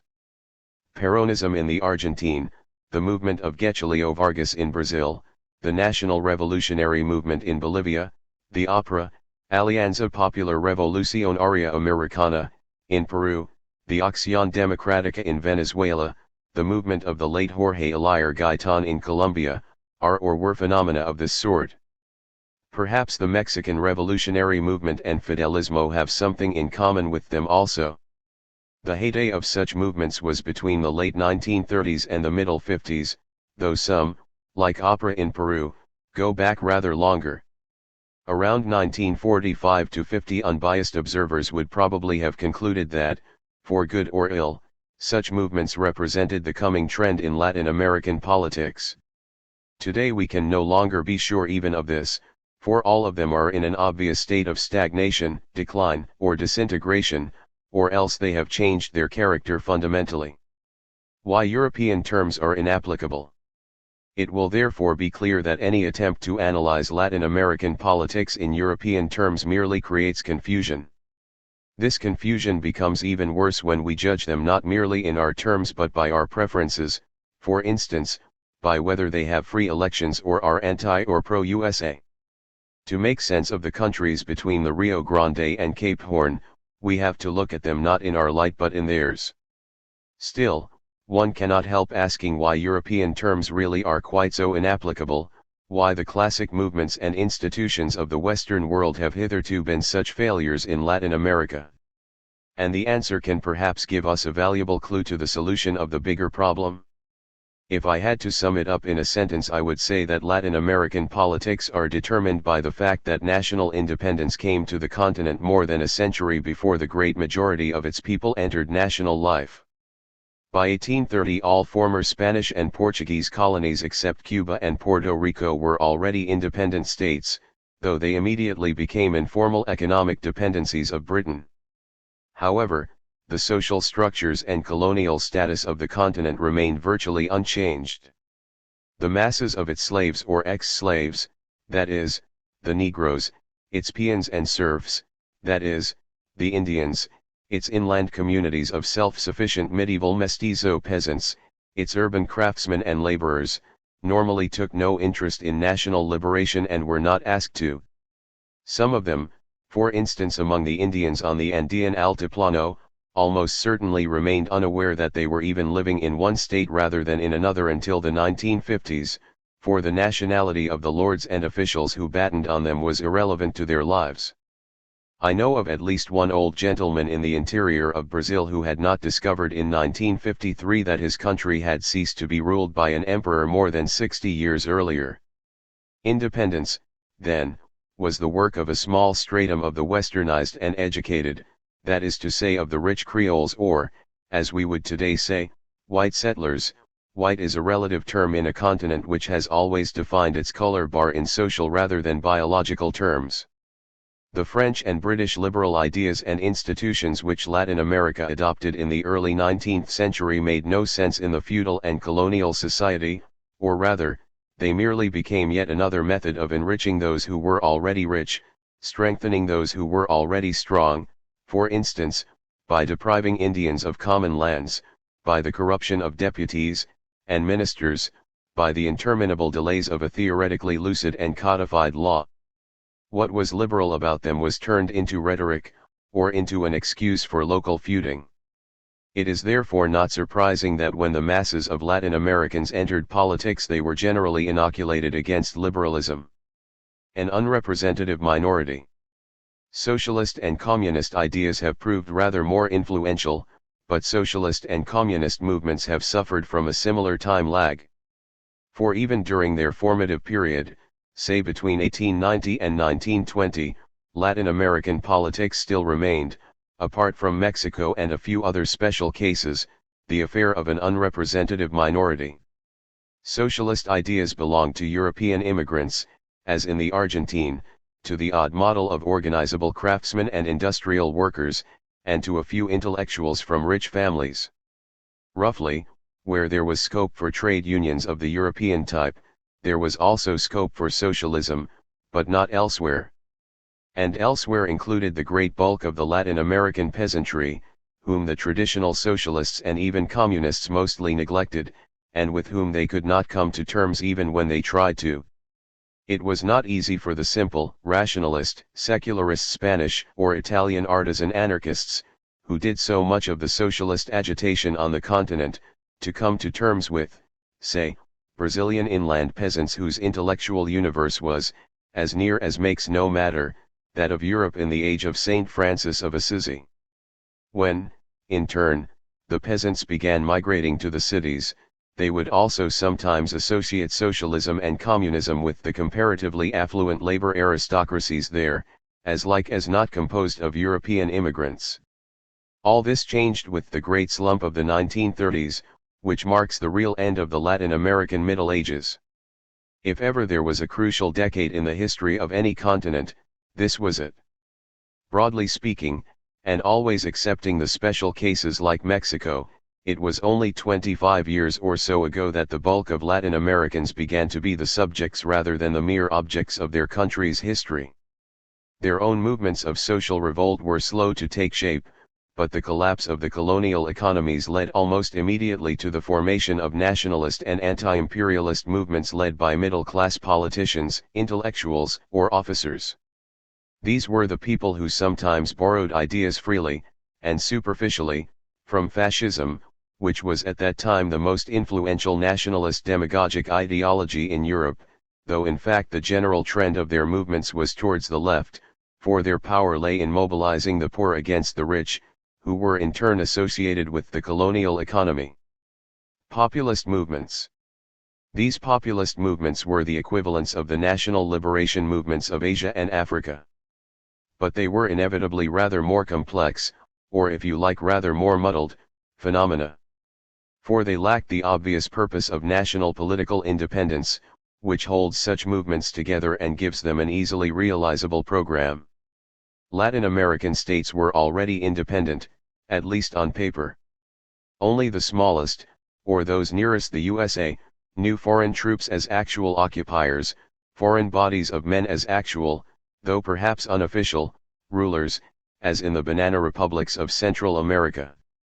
It is no accident that the nearest thing to a straightforward national movement against the foreigners is Fidel Castro's in Cuba. What strikes the observer most about such movements is a sort of groping, a sort of playing it by ear, a search, and often an extremely muddled and inefficient search, after a program which would give reality to the formal independence of their nations. Such a program would imply social reforms, if only to satisfy the masses without whose support the nationalists were bound to fail. It would also imply economic development.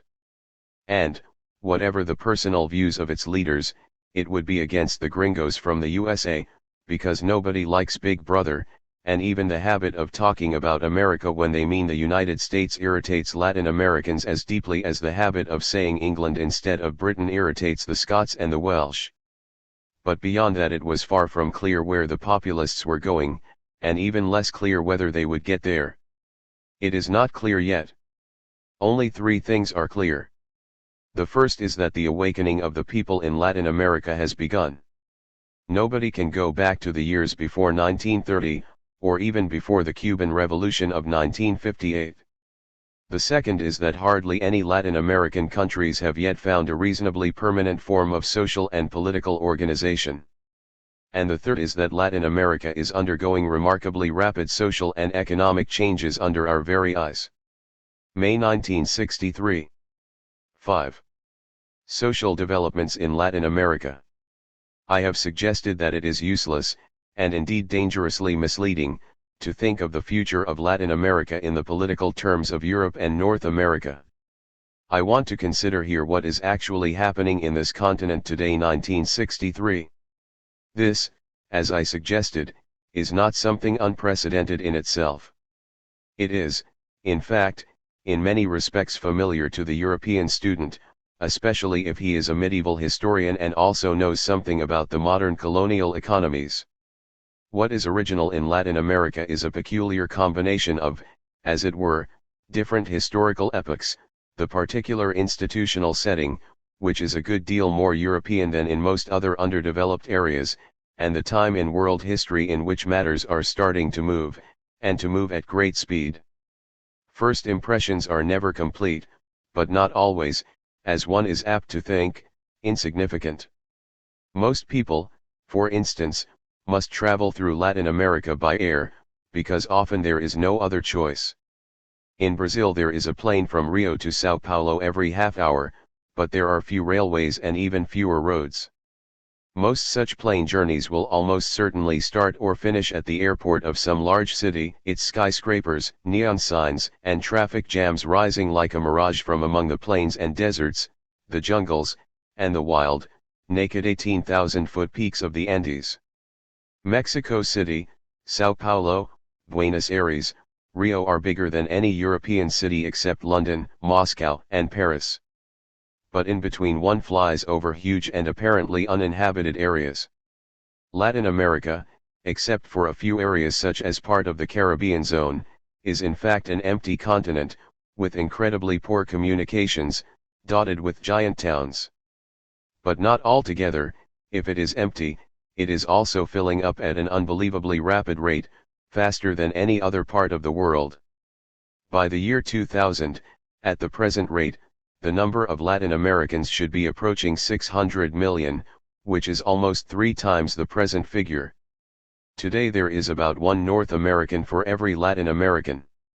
Tomorrow there will be 2 people south of the Rio Grande for every 1 north of it, and neither the Anglo nor the Latin Americans are unaware of the fact. That is what the statisticians tell us. But one does not need to be a statistician to be horrified by the most striking aspect of this demographic revolution, the fantastic surge from the villages and backwoods into the cities. 40% of the population of Lima or Rio, half the population of Recife live, if that is the right word, like refugees fleeing an earthquake, in shanty towns and encampments. In 10 years the size of vast cities may double. Already, in an overwhelmingly non-industrial continent, there are more townsmen than countrymen in 5 states, Argentina, Chile, Cuba, Uruguay, and Venezuela. By 1970 they will have been joined by Colombia, Mexico, and Peru. It took all of 70 years of the British Industrial Revolution and 40 years of Soviet industrialization to produce an urban majority in these 2 countries. This explosion of the cities has not yet produced social as distinct from demographic upheaval in the towns, though there have been rumblings and eruptions here and there, in Buenos Aires under Perón, in Bogotá the Great Insurrection of 1948, in Caracas, the capital of Venezuela, today. If anything, the peasants flooding the cities have drowned the small local nuclei of socialists and communists there. In spite of appearances, peasants in shanty towns are often better off than in medieval backwoods, for the average consumption per head in a Latin American city can be several times that of the countryside. It will take time for these people to measure the gap between what they have, which is little enough, and what they could and ought to have. They are politically ignorant and innocent, and it costs little to buy their votes, where they have any. But the passion which is at present unloaded chiefly in the support of football teams will not remain non-political forever. In a traditional society millions of peasants do not start to stream away from the hinterland unless some profound changes are taking place in their lives. And so they are. Broadly speaking, there are 2 types of rural Latin America: the production of colonial cash crops of the world market, such as coffee and bananas, and a backward economy of large estates and dependent peasants rather like that of the European Dark Ages. The colonial cash crops are better known outside than in the medieval estates, but both are in a state of crisis. To call much of rural Latin America medieval is not a metaphor but the strict truth, for in many cases there is still substantially the mental world of the European Middle Ages, which is after all the world the 16th century conquerors brought with them. A religious revival or peasant rebellion in the Brazilian backcountry, which starts a few dozen miles from the big city, is often still a medieval heresy, led by a local prophet who patterns himself on Franciscan friars. The guitar players still recite verse epics about Roland and Charlemagne to illiterate listeners. But even without this heritage, it is hardly misleading to call a society medieval in which feudal lords run ramshackle estates, often cultivated by serfs doing labor service, in which peasant communities live in a subsistence economy often hardly using money, linked together by feudal dependence and by the mutual aid between neighbors which is their basic social institution. All this has been deeply disturbed by the rise of commercial agriculture which partly supplies food for the new cities, and partly supplies us with the coffee, the bananas, and the other tropical foods we want, and on which the foreign trade of several Latin republics depends almost entirely. This rise of market agriculture is a comparatively recent phenomenon, and its direct and indirect effects are cataclysmic. Some peasants take hold of the new opportunities and become small commercial farmers. Some escape towards the vast unsettled frontier, where free men can still squat on virgin land. Both these groups take readily to rebellion and communism. Many give up and move to the cities. The remainder live increasingly restlessly in a social framework which is collapsing about them, an unpredictably explosive mass. But even the colonial economy of the export crops, and of mining and petrol, is not what it was. The Great Slump of 1929 broke it, for it demonstrated the instability of the world market on which they depend. In almost every Latin country the year 1930, when the prices of the unique commodities on which their trade depended collapsed, is a landmark as visible as the date of liberation from Spain or Portugal. Never since then has there been even the illusion of economic stability, though the period between 1940 and the end of the Korean War produced a temporary boom, from which a crop of contemporary dictators benefited heavily. Never since 1930 has the oligarchy of large estate owners and middlemen merchants, which is the typical ruling class of most of Latin America, ruled unchallenged. Today, when changes which seem trivial to us, such as the rise of a taste of instant coffee, can take away more income from a half-dozen Latin republics than astronomic foreign loans can put back, people are more aware than ever of the crisis in economies which are in fact colonial or semi-colonial, whatever the official status of their governments. The old Latin America is collapsing. Something radically new must take its place. But so far in most places it has not yet done so. To take an obvious case, there are vast cities but as yet little industrialization, and what there is still largely concentrated in the typical old-fashioned food, drink, and textile trades. A fistful of skyscrapers and luxury hotels, or even, as the Middle East shows, a flourishing oil field, do not mean that a country has moved economically or socially into the 20th century. There is thus a sense of oppressive tension, a feeling that things cannot go on this way, everywhere, especially among the educated and the intellectual. Like so much else in this continent, it recalls the mood of Russia before 1917. For instance, though only 1 in 5 of the students at the National University of Columbia are Fidelists, 9 out of 10 believe that there must be a radical economic, social, and political change in their country. These, as it happens, are young men and women who are personally rather optimistic about their future prospects, perhaps unduly so, for, as in many underdeveloped countries, there is a distinct shortage of opportunities for those with professional training. No, the discontent of these students is simply an extreme and unusually explosive form of the discontent which all except a handful of the very rich feel with the present situation of their countries. The most vocal and active of such potential rebels are students and sometimes young officers, who are a middle-class and very underemployed species, because few Latin armies have fought anybody for a long time, or are likely to. There are Nasserites as well as Fidelists between the Rio Grande and Cape Horn. It is not only a sense of social justice which creates rebellion. It is also a general sense of backwardness and foreign domination, no less real for being informal. This is something felt even by the growing new middle classes of Latin America, who are torn between this feeling and the ubiquitous fear, which Castro has intensified, of expropriation. These are the classes which feel themselves constricted by the oligarchies of landowners and export merchants which stand in the way of industrial development, because their own interests lie in the semi-colonial export economy of coffee or bananas, meat, copper, or oil. These are the people who would resent the old rulers anyway, for, though there are no monarchies, few aristocracies today are prouder or more powerful than the traditional families of South American republics. They resent the sloth and ignorance of their countries and are very angry indeed about the comic opera image of sombreros, carnivals, and epaulets which attracts the North American tourist trade. They do not require communist prodding to be anti-North American any more than Middle Easterners needed it to be anti-British in the days when we were the economic big brothers of that region. What are these discontents hoping for?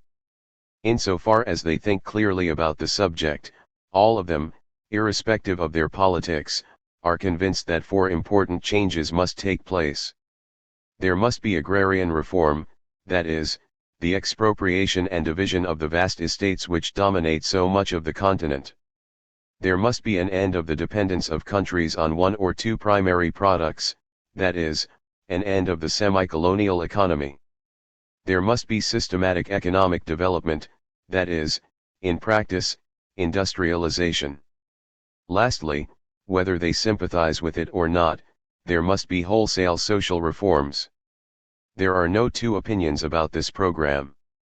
President Kennedy's advisors are urging it in a moderate form upon the sometimes recalcitrant oligarchies in order to forestall communist revolution, just as fidelists are urging it as part of such revolutions. The United Nations urges it in their own way.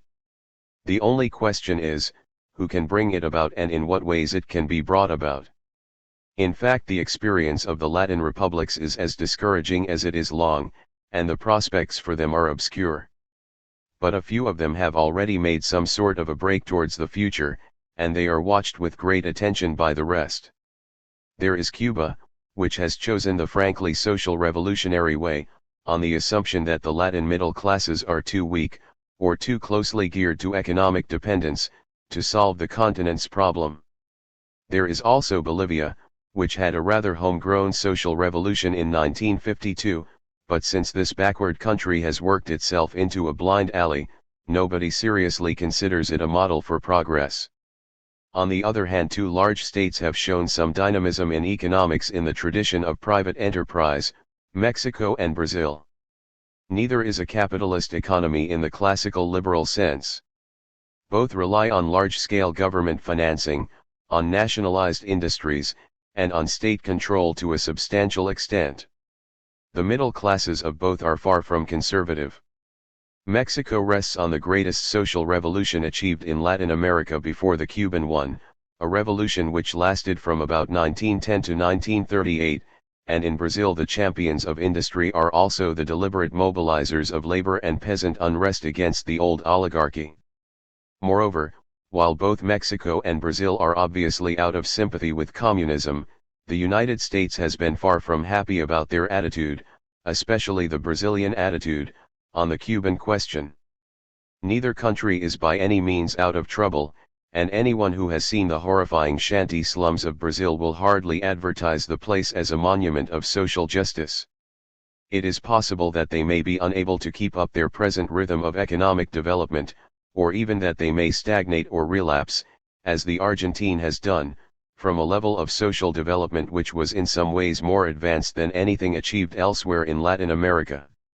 All one can say is that at present Cuba on the one hand, Brazil and Mexico on the other, provide homegrown models of change. No other country does. At this point we must resist the asking of prophetic and loaded questions such as, will liberal democratic institutions prevail in Latin America? What are the chances of communism there? Is a new crop of populist dictators likely to arise? It is not that such questions are unanswerable, though any forecast is likely to be wrong. It is rather that in asking them we almost inevitably project onto Latin America our own wishes and dislikes about world affairs. The important thing is not that Latin American changes should satisfy our political or social preferences. Those whose desires they must satisfy are the Latin Americans. May 1963. 6. The revolutionary situation in Colombia. The thesis of this article is that the history of Colombia in the past 15 years can be understood only in terms of the failure, or rather the abortion, of a classic social revolution. From at least 1930 onwards, by a coherent historic evolution, a social revolution was in preparation in Colombia which ought logically to have produced something analogous to feudalism, a populist left-wing regime working closely with the communists.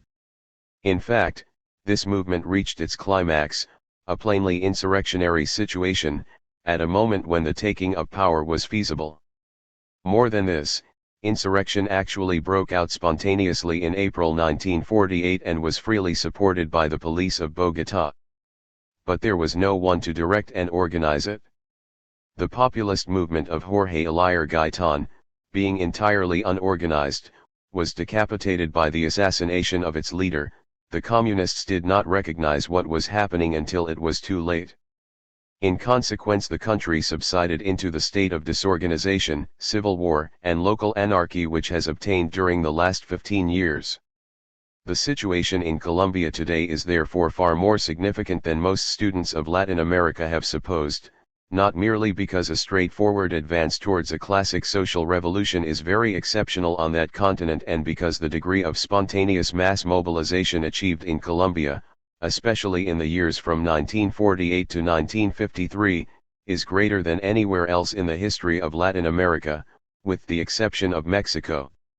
The Bogotazo of 1948 was, by all accounts, the most impressive spontaneous insurrection of the urban poor, and the mobilization of peasant guerrillas, and virtually all guerrillas in Colombia were and are peasants, has been incomparably greater than in Cuba, for instance. The main reason why the Colombian situation was and remains so crucial is the fact that Colombia is a country which can make a decisive difference to the future of Latin America, where Cuba is not likely to do so. Colombia is a large country. In terms of population it is the fourth largest in the continent, and, at the present rate of increase, will soon have passed Argentina to become the third largest. It is a rich country with a potentially balanced all-round economy. Its situation makes it the strategic link between the Caribbean and Central America and at least the Andean mass of the South American continent. It borders on Venezuela, on Ecuador, on Peru, and on Brazil, that is to say, on countries several of which are ripe for upheaval. And it would be far harder to bring pressure to bear upon a Colombian revolution than upon a Cuban one. That Colombia, in common with most Latin American countries, with the possible exception of Argentina and Uruguay, contains the raw material for a social revolution both of the peasantry and of the urban poor is patently obvious. As in other Latin American countries, the problem is not to discover inflammatory material but to explain why it has not yet burst into flames, or, as in the Colombian case, why, having spontaneously flared up, it has settled back into a smoky mass showing only an occasional glimmer. Background to the present situation. Modern Colombian history can be said to begin with the slump of 1929 and the return of the liberals to power in 1930, which marked the opening of a new political era. Colombia has had a rather special political structure with a stable two-party liberal, conservative oligarchy. This structure has to a large extent excluded the usual forms of caudillismo, and has also, and this is exceptional, sunk deep roots among the rural peasantry. In Colombian terms, therefore, political evolution has tended to proceed not by leaving the traditional parties high and dry as islands of the rich, but by infiltrating and transforming them. Thus, between 1930 and 1948 the Liberal Party was transformed into a People's Party, partly through its adoption by the rising urban, industrial, non-comprador middle class, which, as usual, was boosted by the collapse of the cash crop economy, and partly through the deliberate effort made by a New Deal wing of the traditional liberals to capture the political awakening among the urban and, to a lesser extent, the rural poor. Alfonso López, perhaps under Rooseveltian influence, pursued this course with great success in his presidencies from 1934 to 1938 and, to a lesser degree, from 1942 to 1945. More important, the independent populist mass movement organized by Gaitán moved back within the orbit of liberalism, out of which Gaitán had himself emerged. In fact, Gaitán eventually captured the Liberal Party in 1946. It ought perhaps to be added that the Communist Party, also founded in 1930, tended to operate under the general wing of the liberal New Dealers. It was not, however, particularly influenced by Gaitán and his supporters. For various reasons, it treated Gaitanismo with deep suspicion until too late, and this, as it turned out, was a decisive error. This trend in Colombian politics undermined the entire basis of the two-party oligarchy, for it threatened to turn the parties into social movements and, what is more, to transform the Liberal Party, with its appeal to the poor, into the permanent and overwhelming majority party. This development can be regarded as the root cause of the civil wars of 1949 to 53. Faced with virtual long-term eclipse, the conservatives had to fight back, and, after the insurrection of 1948 had shown them the full danger of their position, they did so by means of a systematic attack on the liberal regions of the country, combined with a deliberate conversion of the state apparatus, notably the police and the army, into a conservative vested interest. The Civil Wars and the Pinola dictatorship. In April 1948 Gaitan was murdered, and an insurrection broke out almost immediately. It was met by a national coalition of the two parties, that is, by a switch of the moderate liberals to the conservatives. This move was opposed by the left-wing liberals and by the Gaetanistas and produced wild dissension within the party. The coalition broke down shortly before the 1949 elections. The conservatives attempted to seize the opportunity provided by a deeply divided liberal party to establish their own power. This could be done, however, only by extra-electoral methods, especially since the liberals were still strong enough, though only just, to win the 1949 elections. The army was purged of liberals, and all administrative and military means were used by the conservatives, under the right-wing presidential candidate Laureano Gómez, to render liberal politics impossible and to smash the liberal strongholds in the countryside. The countryside had already been considerably disturbed since the death of Gaitan, and the conservative attack produced, in effect, a movement of liberal self-defense, ranging from the spontaneous formation of peasant guerrillas against government forces and strong-arm squads to the collective dissidence of entire liberal regions, such as the Llanos Orientals. The Civil War soon developed beyond a mere armed party struggle. Broadly speaking, at its peak it involved all the inhabited areas of the country, with the exception of the Atlantic and Pacific coastal zones. The conservative regime moved steadily towards a semi-fascist dictatorship. In 1953, however, the military, under Rojas Pinola, took over the government in order to end an intolerable situation, for by then it was clear that the experiment of right-wing government under Laureano Gómez had been a total failure. The Civil War was ended by an amnesty, and political life was at least formally re-established at the center, though only as a sort of adjunct to military rule. But Rojas's dictatorship also failed. Rural violence was resumed after 1954, though only in a limited sector of the country, and it became clear that Rojas's attempt to introduce a regime modeled on a kind of Peronismo was entirely hopeless. It lacked the essential basis of populist military rule, namely mass support, the Colombian masses being, not virgin soil politically, but traditionally conservative, liberal or, in a minority of cases, communist. Rojas also lacked the other asset common to Latin American dictators of the early 1950s such as Perón in Argentina and Adria in Peru, namely, ample reserves of foreign exchange or the support of a boom in the price of the basic export commodity. Coffee prices, on which 95% of Colombia's foreign exchange depended, fell from 80 cents a pound in 1954 to 45 cents in 1958. Moreover, Rojas's mismanagement of the economy did not help. By 1957 there was a severe exchange crisis, and it was necessary to cut imports heavily. The church abandoned its support of Rojas, the two parties formed a solid bipartisan front in exile, and in 1957 the dictatorship fell and the present regime took over, ostensibly as a temporary measure. The conclusion of the Civil War can therefore be explained in very similar terms to its beginning. The Civil War was in danger of turning into social war. In the Llanos Orientals, for instance, it began as the armed self-defense of a solidly liberal region against the conservative government and was organized by the ranchers, led by the ranch foremen, and fought by the cowhands and peons. But within a short time the social cleavage within the plains people began to trouble their leaders. The war against Bogotá showed signs of turning into a war against the cattleless men, who favored social change. The magnates preferred, therefore, to make their peace with the capital, once they had secured a guarantee of non-interference. Since 1953 the Llanos have been quiet, though they are now said to contain a strong communist underground.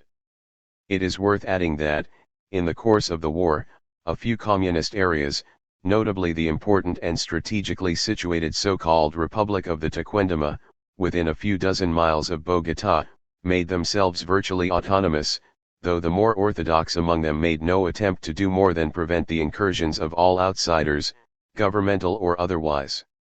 The dictatorship of Rojas Pinilla in 1953 put an end to the civil war, but unrest revived again. In 1957, however, the two traditional parties agreed on the 12-year truce under which Colombia is still governed.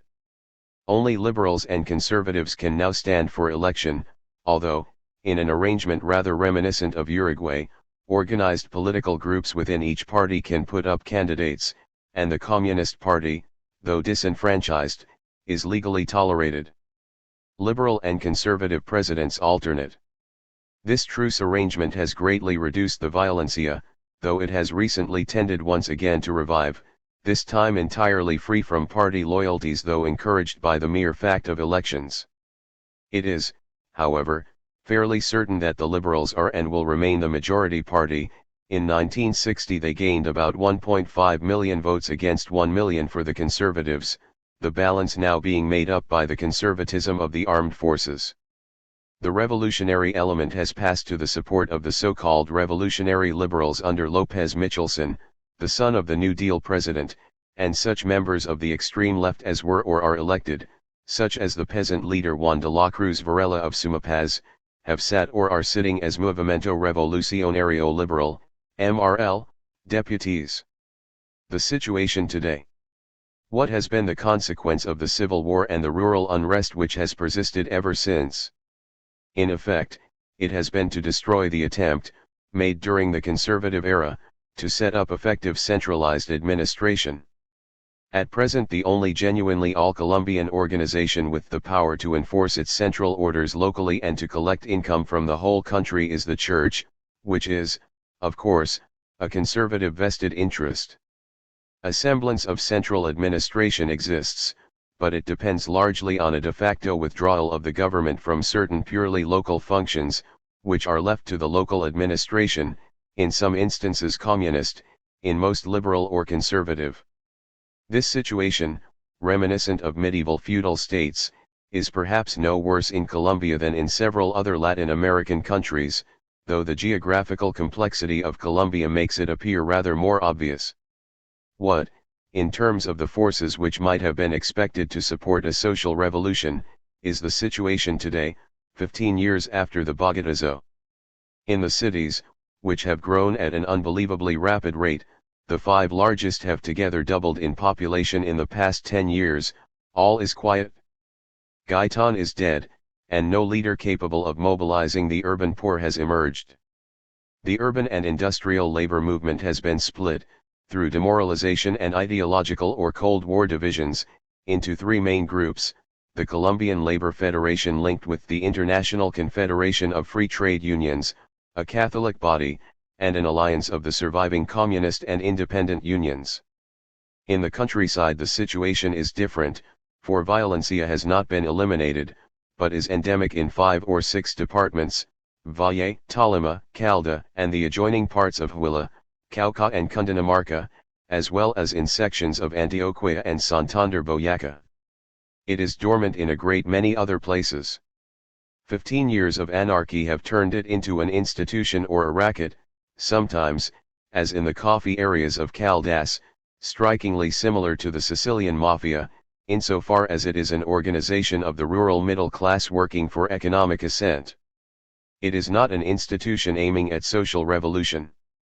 Recently, however, abandoned by both the 2 great political parties, the surviving groups of brigands and the new groups constantly forming from among the second generation of violent men have been discovering a mission to fight for the poor against the rich, and it is said that communist influence has increased among them.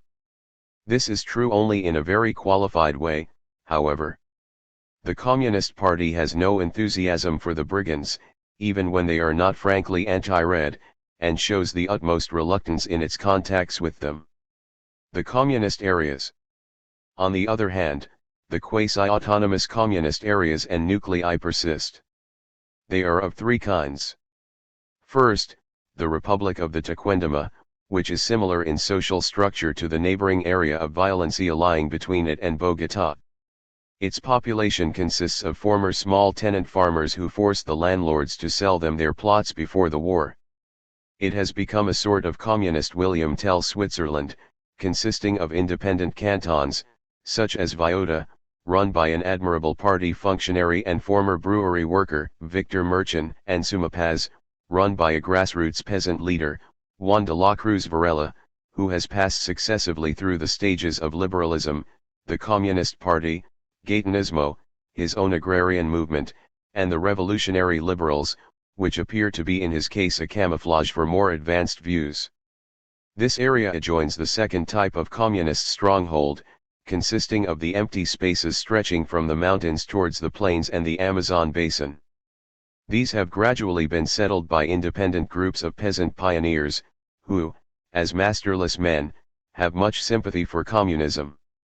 In these inaccessible territories of the Meta and the Caqueta there are guerrilla training bases and other centers, such as the training base for the Sumapaz people on the Rio Duda, in the El Pato area of Meta, and in Belén, southwest of Florencia.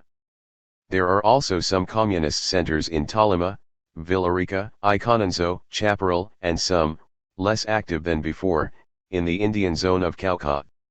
The third communist stronghold is the semi-underground nucleus in the Llanos Orientals. Communist areas are armed, organized, disciplined, with a regular system of administration, education, and law, and are invariably recognizable because, even in the middle of areas of bloodshed, they are free from violencia. Their chief advantage lies in their attraction for the neighboring peasantry because of the evident efficiency and justice of their arrangements. The best expert in the field, Monsignor German Guzman, considers that they may become increasingly attractive. Their chief weakness is the very spontaneous peasant character which gives them their appeal, for, in fact, their political horizon is completely local. If left alone they concentrate on their own region, and hardly even challenge the higher levels of administration and economic activity. Viota, for instance, lives in a state of informal coexistence with the central government. Seizures of land. However, a more direct form of agrarian agitation has recently revived, namely, the occupation of land. This development is strikingly similar to what is happening all over Latin America, and it has no direct correlation with violencia. The move to occupy land, whether spontaneous or organized by the communists, has not occurred to a great extent in the coffee zone of small tenant farmers which is the center of violencia, but mainly in the latifundist zones of the south, Nariño, Cauca, Huila, part of Tolima, and, a new phenomenon, or rather a revived one, on the Atlantic coast in Bolívar, Atlántico, and Magdalena. The seizures are undertaken less by landless laborers, who are, on the whole, a rather passive class all over the continent, than by sharecroppers and tenants. The chief characteristic of this activity is that it cuts entirely across politics. Thus, at the end of 1961, and in the Cunday area, part of the old zone of influence of the Tequendama and Juan de la Cruz, conservatives, liberals, communists, and priests united to invade the estates, and the owners preferred, as in very similar situations in Peru, to retire to the city. Broadly speaking, the areas with active land occupations are the ones in which the government has decided to implement agrarian reform. With the exception of a zone in Santander, all the 9 projects of agrarian reform underway in 1962, partly colonization, as in Nariño and Antioquia, partly division of estates, as in Cunday, affect such areas. This fact, incidentally, underlines the weakness of all Latin American plans for land reform from above. In general, the only means of actively bringing about the implementation of such plans is through active agrarian unrest. The situation among the students. As regards the last of the insurrectionary classes, the students, the present situation in Colombia is quiet. Unlike several other countries of Latin America, Colombia has not seen a striking left-wing movement among students in the past 2 or 3 years. The left, including the MRL, is distinctly in a minority in Bogotá, and even in the Universidad Libre, a secular and quite strongly Marxist-orientated institution, Fidelistas form less than half the student body, as they do in the most politically minded faculty of the Universidad Nacional, Law and Economics. The general mood of left-wing intellectuals appears to be pessimistic and disoriented, though student strikes, spreading from one university to another as in 1962, are popular and influential. One important fact must be noted, however: between 1948 and 1958 the number of university and secondary school students rose by about 140%. In 1958 there were more than 19,000 university students. Moreover, several new universities have been founded in various cities, thus constituting several new centers of potential revolutionary activity. The political parties. What is the present situation of the parties and such other political groups as exist? There is, in the first place, evidence that all parties have been somewhat weakened. Thus in the elections of 1960 only 4.4 million voters registered out of 7 million, and only half of these voted. In 1962 the percentage of the total electorate actually voting was also only about half. The Liberal Party is, broadly speaking, divided between the official liberals of Lares Restrepo and the MRL of López Michelsen, which is to some extent, though against much internal resistance, also the legal front for the disenfranchised left. Juan de la Cruz was one of its first leaders and sat for it in the chamber. The MRL scored an unexpected success in 1960, gaining 20% of the liberal vote, and an even greater success with 36% of the vote in 1962. Its strength lies in the countryside and in the medium-sized towns with liberal traditions, and perhaps also in its links with guerrillas and ex-guerrillas who have considerable political power locally. In the big cities it failed lamentably in 1962. Its appeal is broadly Gaitanista, though Gaitan's daughter, who has tried to revive his movement, is usually in opposition to it. It maneuvers carefully between identification with the Fidelistas and communists and opposition to them, which might cause the loss of their support. At present the tendency is to the right. It is thus a coalition of revolutionaries and reformers. Its leader, López Michelsen, is perhaps to the right of his father and certainly no revolutionary. Insofar as the left has a mass expression, however, it is through the MRL.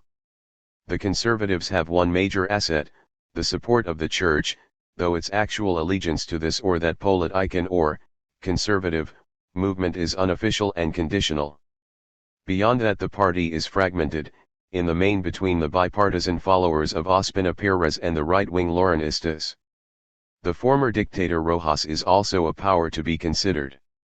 It is perhaps misleading to read too much social significance into the 18th century type squabble between political clans and connections, since personal relations, family loyalties, and tactical alliances between local blocs probably have a major influence in such combinations. Of late they have once again tended to combine. It is, however, probable that outside the electoral framework a socially conscious wing is forming somewhere within conservatism, composed perhaps largely of young Falangist intellectuals and officers.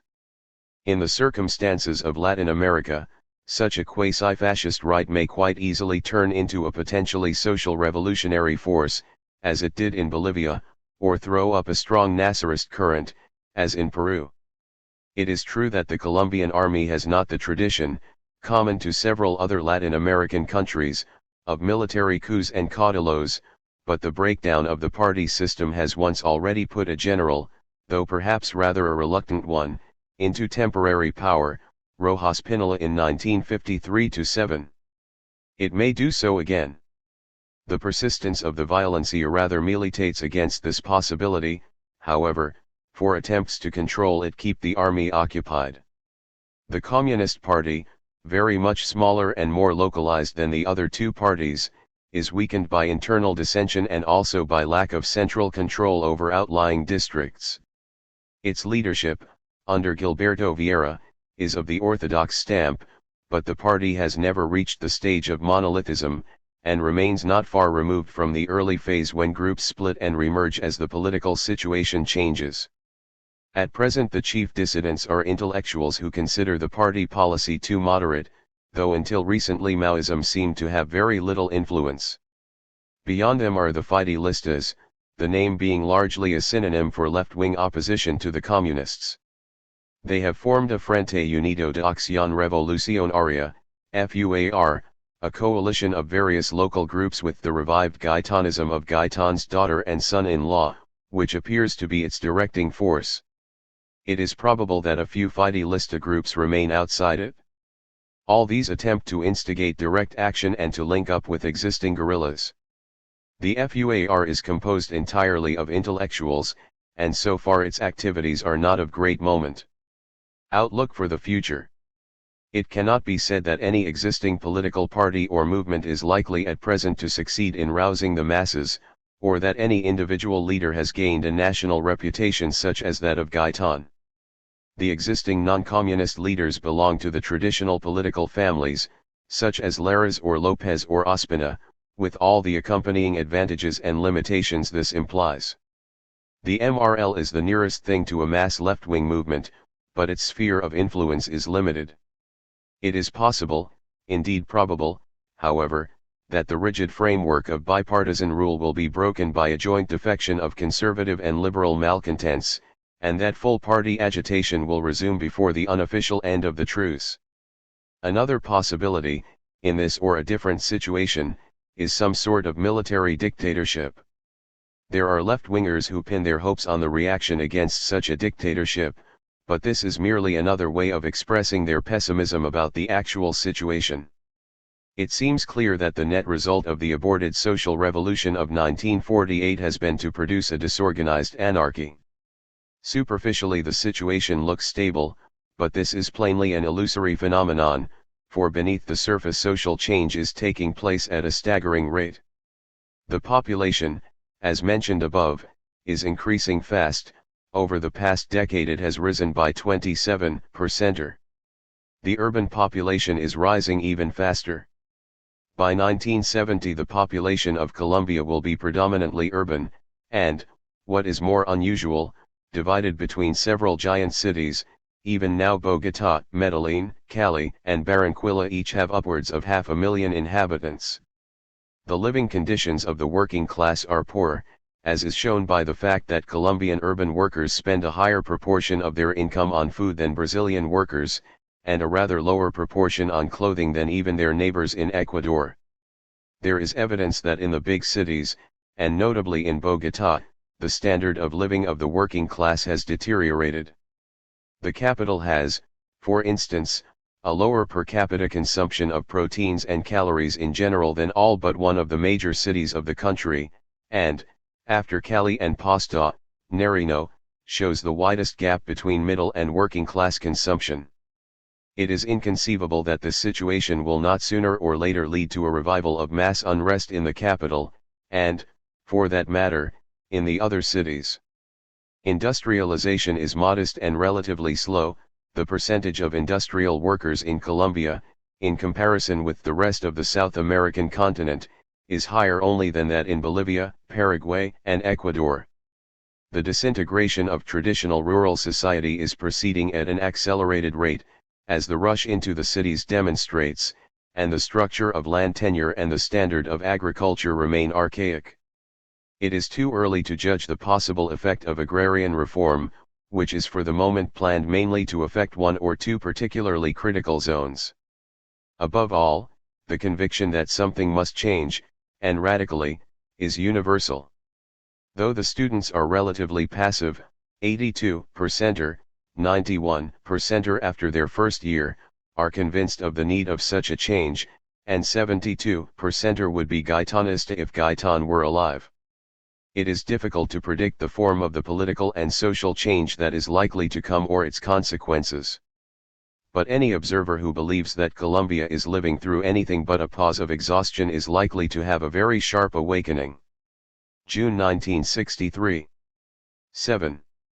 The anatomy of violence in Colombia. For the past 15 years the South American country of Colombia has been ravaged by a combination of civil war, guerrilla action, banditry and plain massacre which is no less catastrophic for being virtually unknown in the outside world. This phenomenon is known as la violencia for want of any better term. At its peak, between 1949 and 1953, it amounted to a civil war which involved about half the country's area and most of its population. At its lowest point, 1953-4, it was probably reduced to parts of 2 departments, which are the main administrative subdivisions of Colombia.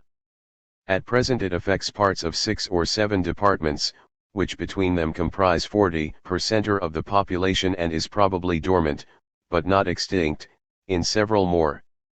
The total human costs of la violencia are startling. The latest monograph, published by the Faculty of Sociology of the National University of Bogotá rejects the wilder estimates of 300,000 or so killed. In 1958 the government's guess was 280,000, but suggests no less than 200,000. However, this lacks reliable statistical foundations. On the basis of the latest, January 1963, official government and provincial figures, the total can hardly be much less than 100,000 and may well be much higher. There are no figures for lesser casualties. On the other hand, the effect of the violencia in specific areas can be gauged by local studies such as Arpineda Giraldo's for El Líbano, Department of Tolima. 0.2 of 452 families interviewed in the poorer quarters of the city in 1960, 170 had between them lost 333 relatives in the various massacres. The effect of the violencia on internal migration has also been measured in 1 or 2 inquiries. It is very considerable, for, to quote Father Camilo Torres, who has studied it for Bogotá, as in feudal times the peasants come to the city to seek security. But what is most interesting about la violencia is the light it throws on the problem of rural unrest and rebellion. If we omit the period of formal civil war, 1949-53, the violencia is an entirely rural phenomenon, though in 1 or 2 cases, as in the departments of Valle and Caldas, its origins were urban, and certain types of government or conservative gunmen, the pajaros, remain city-based, as is indicated by their use of motor transport. It represents what is probably the greatest armed mobilization of peasants, as guerrillas, brigands, or self-defense groups, in the recent history of the Western Hemisphere, with the possible exception of some periods during the Mexican Revolution. Their total number for the entire period has been estimated as high as 30,000, though all such statistics are highly unreliable. Of the actual armed men, almost all are peasants, between the ages of 14 and 35, and probably above the average in illiteracy. One sample of 100 guerrillas in the Tolima department contained only 5 illiterates. No workers and only the odd intellectual or middle-class person are found there. Except for a few Indians, in specific localities, and a very few, disproportionately few, Negroes, they are the usual type of scrawny, undersized, underfed, but astonishingly resistant mestizo peasants or pastoralists who may be seen anywhere outside the coastal regions of the country. Politically they divide very much as the country does, into liberal and conservative groups, the latter probably rather smaller, and a much smaller communist sector, uninvolved in the violencia proper, and concentrating on armed self-defense against irruption by the government or hostile groups. The areas of dormant violencia probably have the same pattern. The most important of these are the eastern plains, Llanos Orientals, a solidly liberal region of cattlemen, though now containing also a communist contingent, which laid down but did not abandon its arms in 1953 after the conservative government ended its attempt to impose central control. I shall not consider this wild western scene here. In any Latin American country there are, fundamentally, 2 types of agricultural zones, those of extremely backward subsistence farming, which is virtually outside or only marginally within the range of the economy, and those of production for the market, which means partly food for the rapidly growing cities, but still mainly the growth of cash crops for the world market, such as coffee. The systematic production of coffee, as of bananas and some lesser crops, began in Colombia at the beginning of the 20th century, and the country is today second only to Brazil as a producer. There are also two basic types of agrarian organization: the large estate cultivated by wage labor or some similar device, and the peasant family unit, whether operated by an owner, tenant, or sharecropper. The actual pattern of land ownership has no direct relation to the structure of agricultural enterprise, which may explain why there is no significant correlation between the violencia and the distribution of landed property. This, by the way, is latifundist as in many other parts of Latin America, but with large patches of dwarf holdings. The combination of large estates and tiny peasant holdings affects the Colombian social situation chiefly in two ways. It accentuates the inequalities of income. 4.6% of the population receives 40% of the national income. It also perpetuates a quasi-feudal social structure in the countryside. The general picture of the Colombian countryside is therefore one of extraordinarily backward, isolated, ignorant and custom-dominated peasant communities, dominated by feudal landowners and their henchmen. This traditional society, based on a semi-subsistence agriculture, is now in headlong disintegration. As elsewhere in Latin America, the main agent of disintegration is a cash crop economy geared to the world market. Its advance, prepared in the first 30 years of this century, has accentuated sharply since 1940. Until the conservative and liberal parties formally withdrew from the violencia in 1957, its general social shape was to some extent obscured by national and local political feuds. However, in the past 5 years it has been little affected by such factors, and some tentative generalizations about it can therefore be made. In the first place, it has hardly touched the region of large estate cultivation. As elsewhere in Latin America, the landless rural laborers are among the less rebellious elements in the countryside. In the second place, it has taken a particular hold in the area of rapidly advancing cash crop farming by small operators, notably in the coffee country. At present it is largely confined to an area covering all or part of the Tolima, Valle, and Caldas departments, which are the three leading coffee producers in the country. Caldas and Valle are among the three departments with the most rapid population increase. Tolima is well above the median. It may be added that some of the leading communist areas, armed though non-violent, are contiguous with this zone and belong economically to it. A third armed, but quiescent zone ought also to be mentioned. It consists of the remote empty country stretching from the mountains to the Amazon basin, in which groups of independent pioneer settlers have established strongly communist nuclei, and provide locations for guerrilla training bases. This phenomenon also has its parallels in other Latin American countries. The independent pioneer, breaking away from a traditional setting, often of feudal domination, is one of the most potentially militant peasant elements, and, as in Peru and some parts of Brazil, one of the most accessible to left-wing organizations. On the other hand, in its main centers the violencia is not a simple movement of the poor against the rich, of the landless for more land. To some extent of course it is an expression of land hunger, though it takes the form of conservative peasants massacring and expelling liberals from their holdings, or the other way round.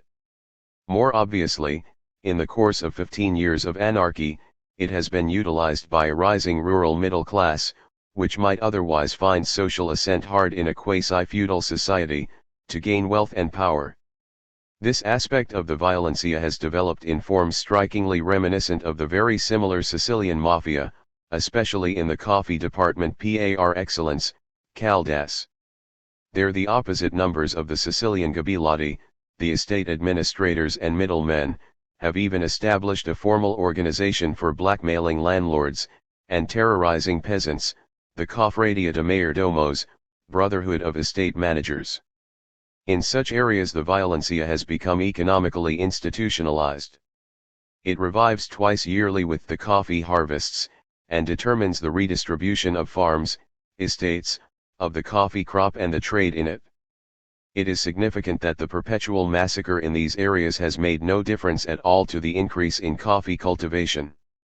As soon as a peasant is expelled from his holding, someone else immediately takes over this lucrative asset. Of course, the violencia is often revolutionary and class-conscious in a more obvious sense, especially in recent years, when the armed men, deprived of the justification of fighting for the two big parties, have increasingly tended to see themselves as champions of the poor. Moreover, in the nature of things, the armed men and outlaws tend to be either young men without property or ties, or victims of massacre and expropriation, whether by the state or political opponents. In most recorded cases, self-defense or, what amounts to the same thing in such societies, vengeance pushed them from the legal into the outlaw life.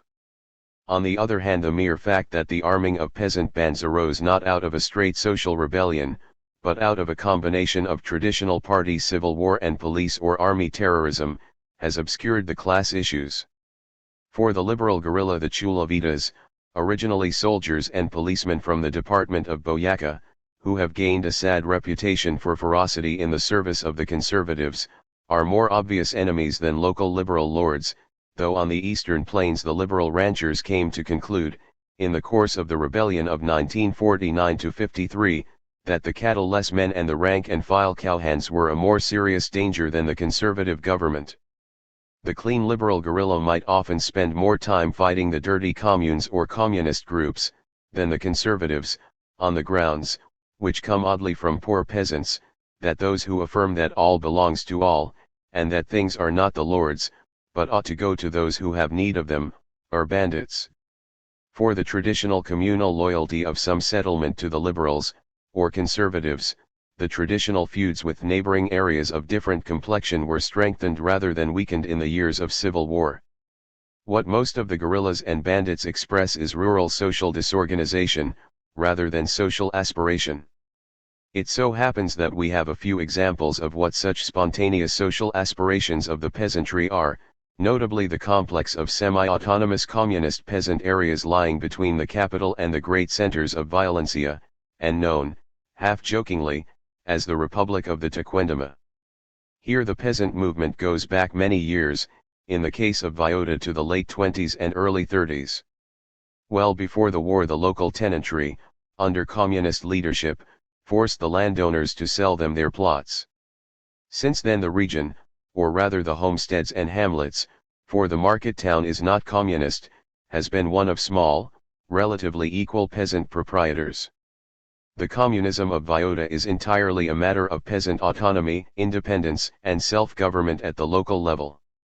When the government sent an armed expedition into the valleys during the period of repression, the men of Villota, all armed and mobilizable, ambushed it and killed all the invaders. Thereafter the government left them in peace, thus confirming their proud boast that over there they kill each other, here nobody is persecuted. Such islands of peasant autonomy are rare.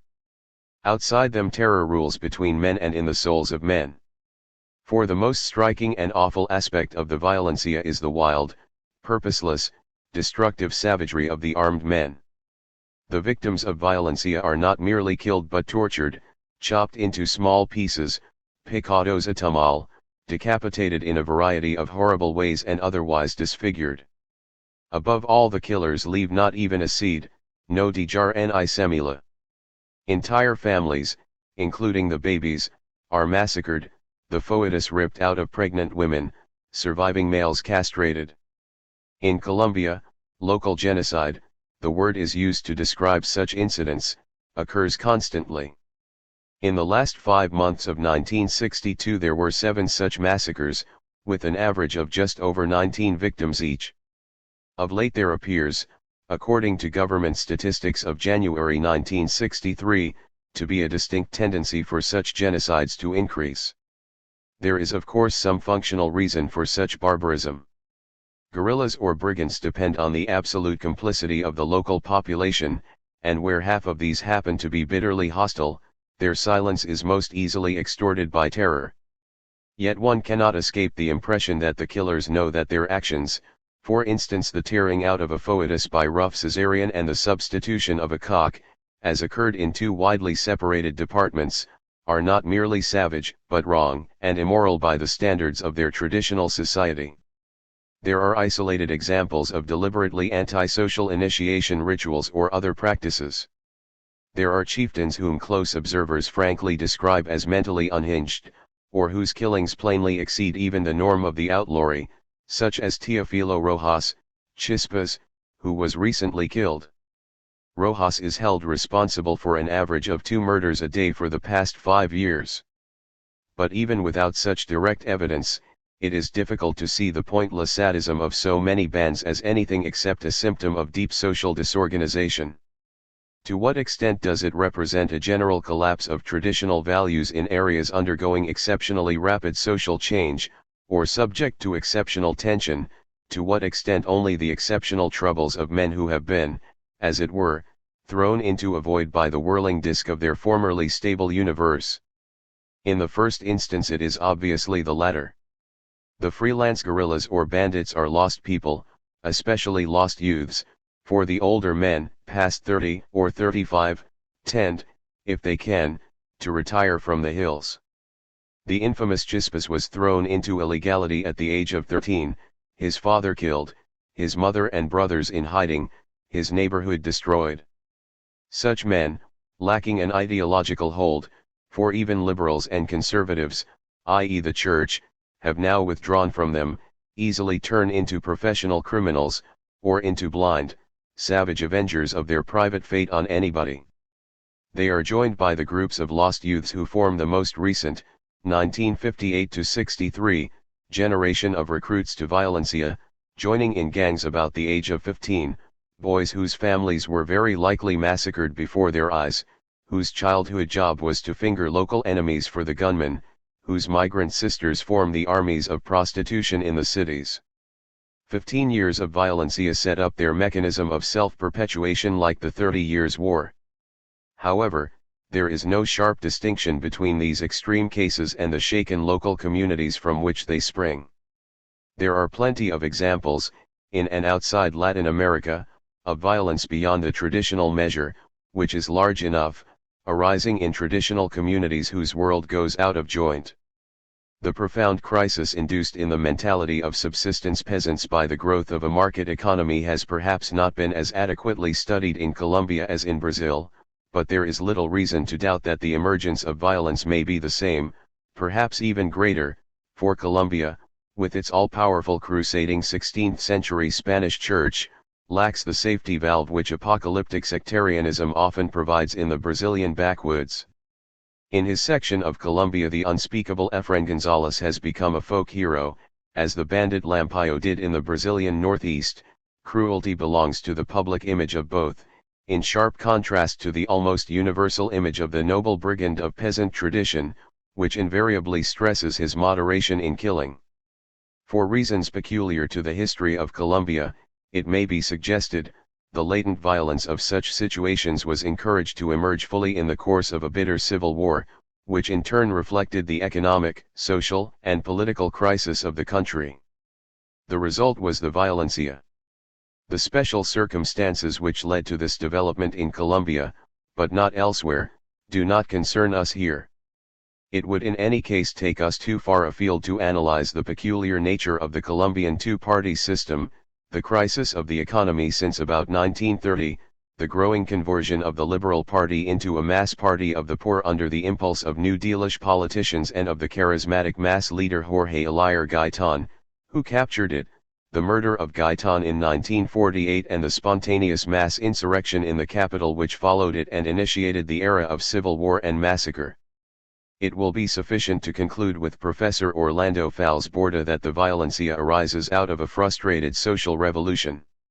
It is what may happen when social revolutionary tensions are neither dissipated by peaceful economic development nor harnessed to create new and revolutionary social structures.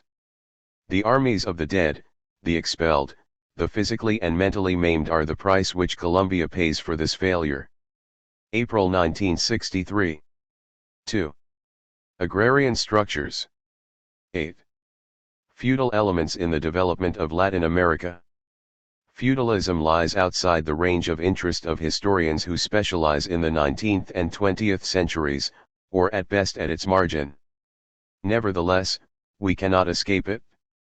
In the first place, we cannot avoid some concern with the problem of the transition from feudalism to capitalism, which has been the subject of considerable discussion, especially among Marxists.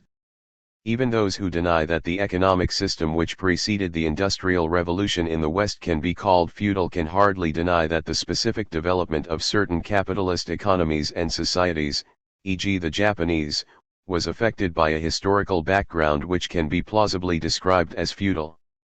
In the second place, feudalism is perhaps the only system of socio-economic relations within class society which can be found in all parts of the world, and, one might add, during a variety of historic periods. The development of the modern capitalist world economy therefore inevitably penetrated, and in conquering transformed, numerous local societies with predominantly feudal relations, e.g. among the Rajputs in India, or the Emirates of northern Nigeria. But in the third place, the development of capitalism on a world scale itself generated or regenerated in various places and at various times dependent social relations which are not capitalist.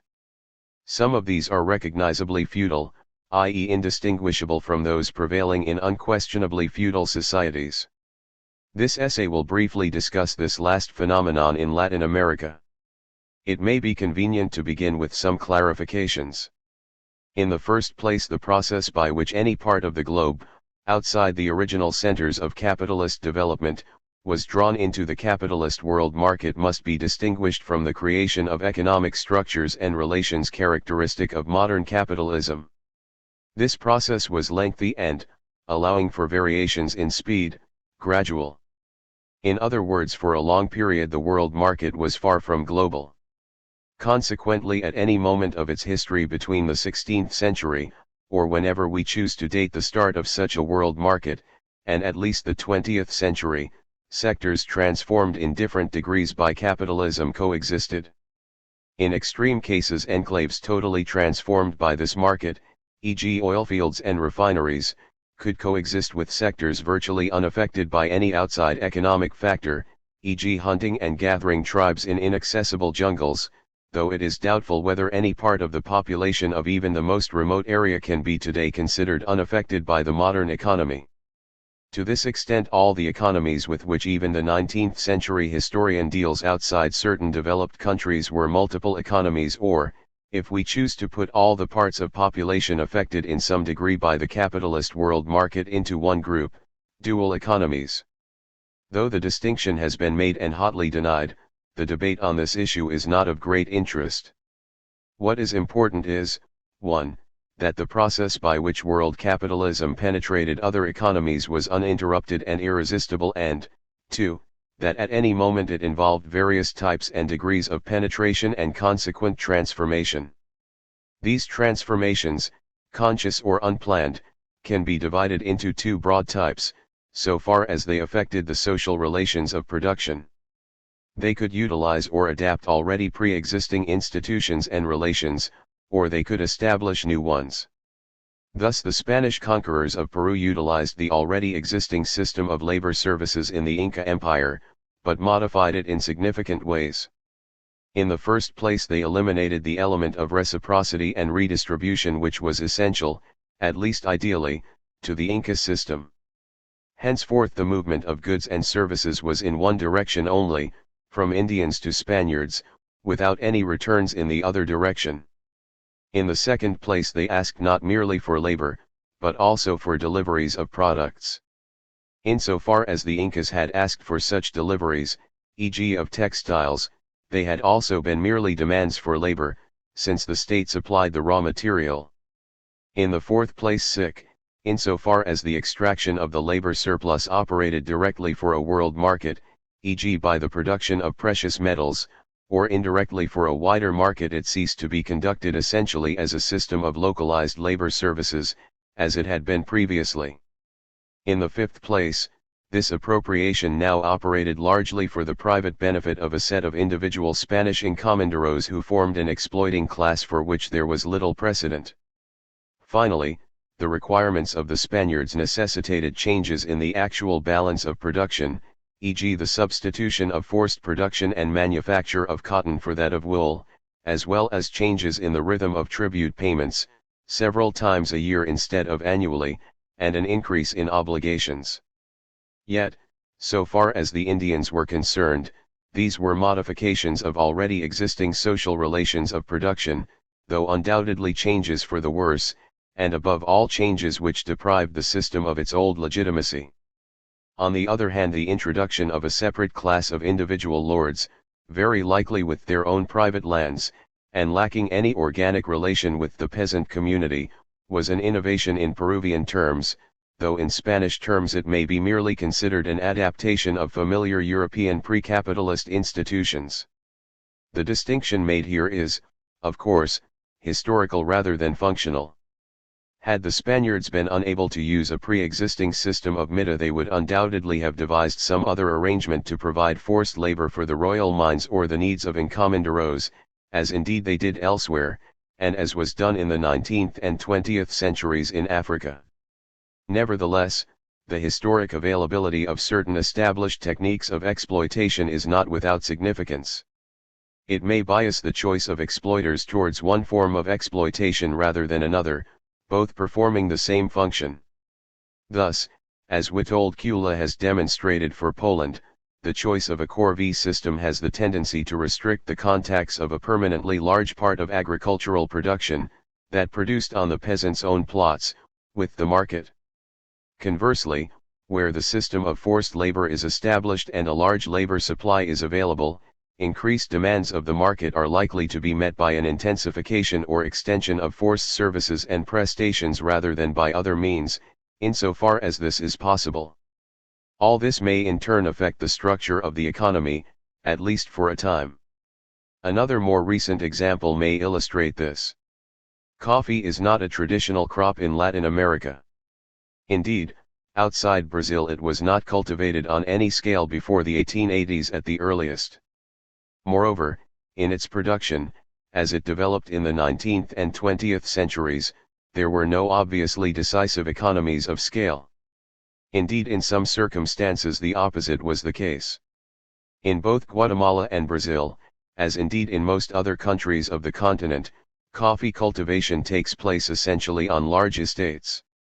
In the former country this is presumably an adaptation of an older quasi-feudal type of traditional hacienda, marked by an absentee landlord, management by an administrator and foreman who control the permanent hired hands in charge of the continuous work, and the seasonal harvest labor consisting chiefly of temporary peasant migrants from the subsistence peasantry of the interior.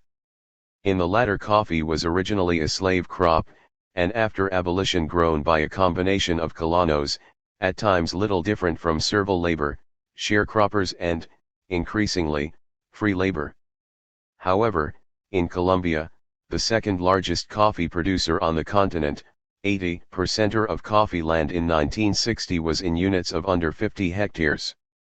The department of Caldas, with 40% of the total national output, in 1952 had only 28 coffee fincas of more than 60 hectares. One in this country, part of the coffee zone had initially also been cultivated on large estates until broken up by the combined pressures of the World Depression of 1929 and of peasant rebellion. It would clearly be illegitimate to suppose that the present structure of coffee production is due only to historical differences, however modified by subsequent operation of the economics of capitalism. However, it would be equally illegitimate to deny that these historical differences have not played a major role. The fact that, example, the settlement of São Paulo was organized in a manner which led to the predominance of large landowners, while that of Antioquia in Colombia largely took the form of peasant colonization, evidently influenced the structure of coffee cultivation in those areas. Indeed, there are areas where geographically similar regions are simultaneously settled in different ways and under different institutional conditions, but for similar economic purposes, e.g. various parts of the subtropical and tropical valleys on the east side of the Peruvian Andes. There the variations of economic structure due to historical factors, e.g. the existence of a landlord economy in one case, its absence in another, can be observed with particular clarity. The second type of transformation did not utilize pre-existing methods of exploitation, or rather, their existence was irrelevant to it. Yet it does not follow that the development of a world capitalist economy had to proceed directly, or until the 20th century at all, by means of the characteristic social relations of production of capitalism everywhere.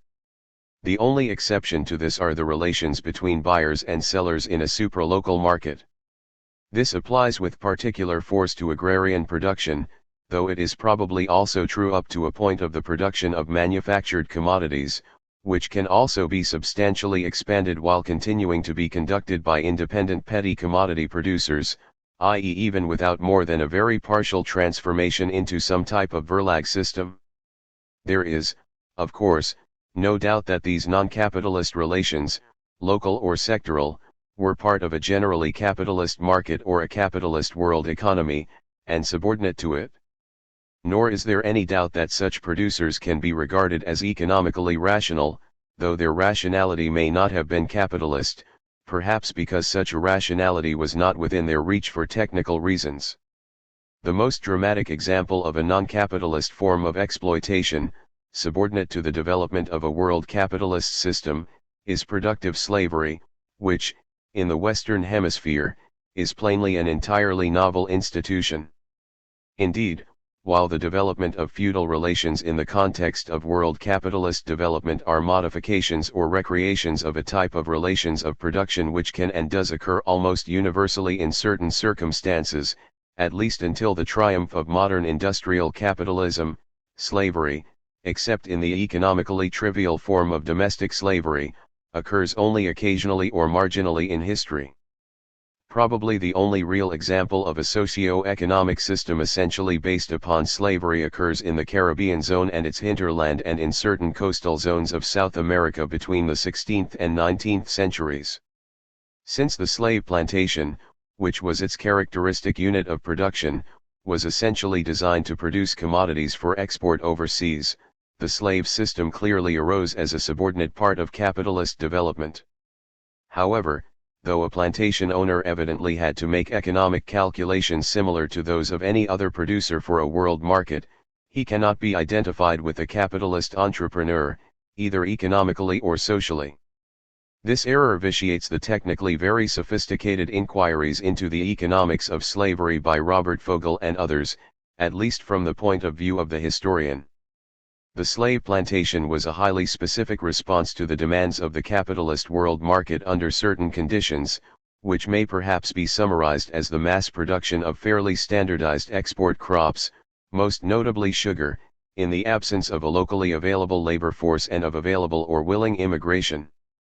The absence of alternative labor forces may be due to the sheer lack of population, as in the West Indian Islands after the extermination of the original natives, to the refusal of free labor to migrate on any terms or on the terms offered, or, where its physical coercion is for one reason or another impossible, the refusal of local labor to work on the plantations. Hence the continued importance of quasi-slavery arrangements, such as the import of indentured laborers from Asia and Oceania to former slave plantation areas such as the Sugar Island of the Indian Ocean, Trinidad and Guyana, Cuba and the isolated plantation oases of Peru. The absence of alternative labor forces is illustrated by the discussions on immigration in mid-19th century Peru, which considered all possible sources of labor for coastal plantations except the one which in the 20th century has come to supply the great bulk of it, namely seasonal and eventually permanent emigration of Indians from the highlands to the coast. Asterisk.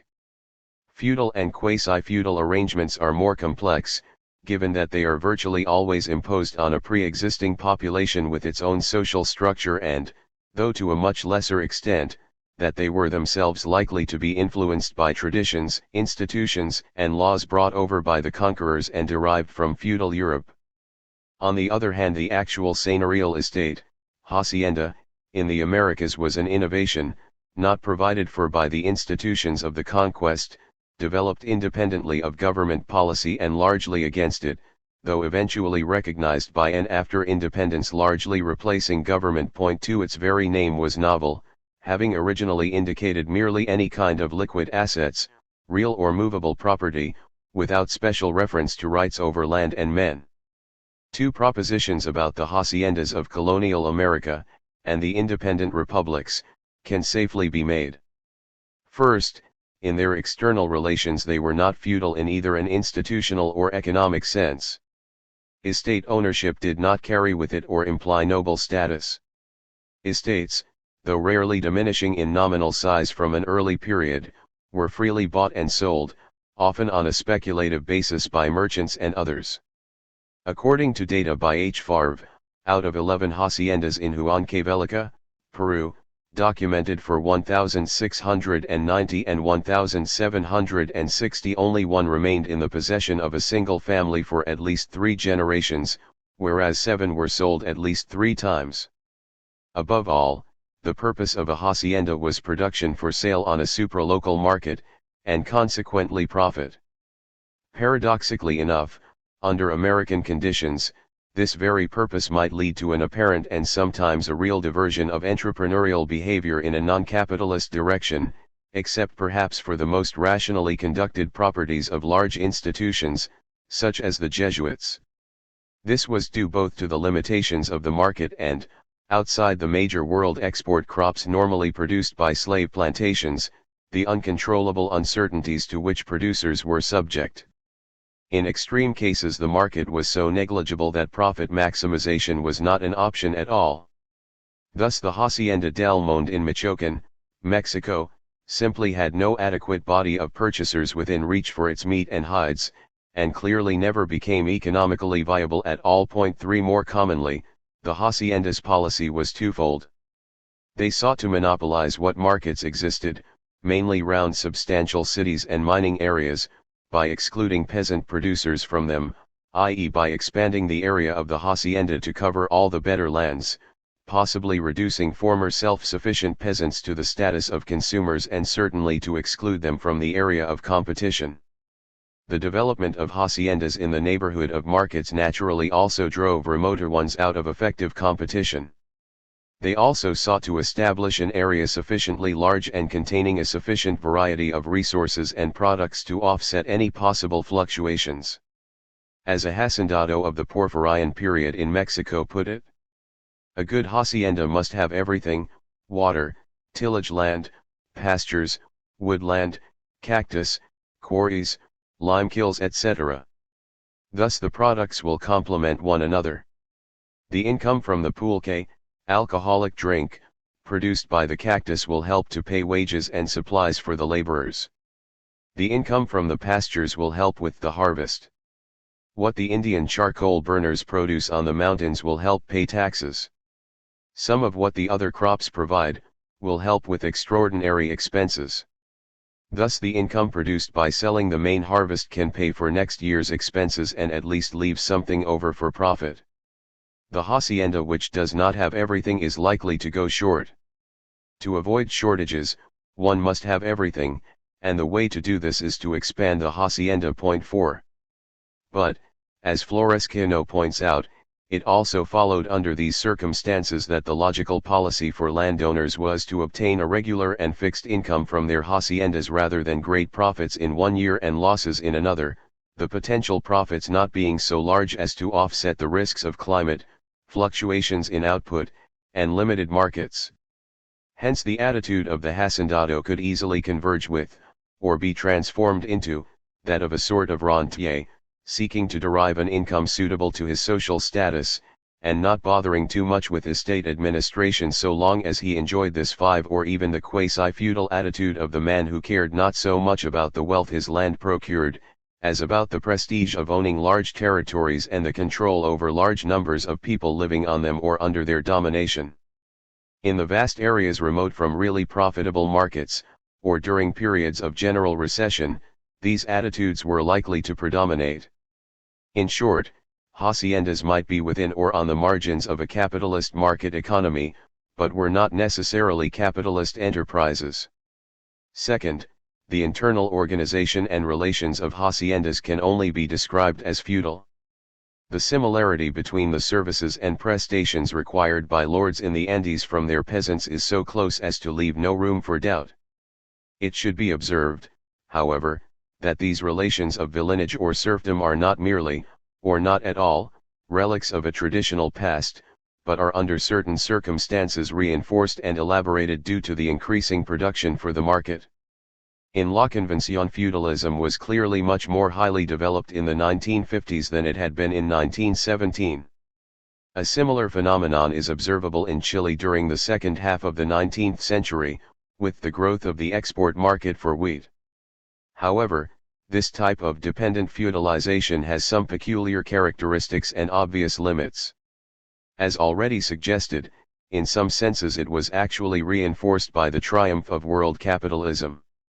Thus the tendency of hacendados to behave like feudal magnates, i.e. to exercise independent politico-military power, was strictly controlled by the crown in the colonial period, but is much more frequent in the period of independence, at least until the very tardy re-establishment of effective central state power, in Peru not before the era of Leguía, 1919-30.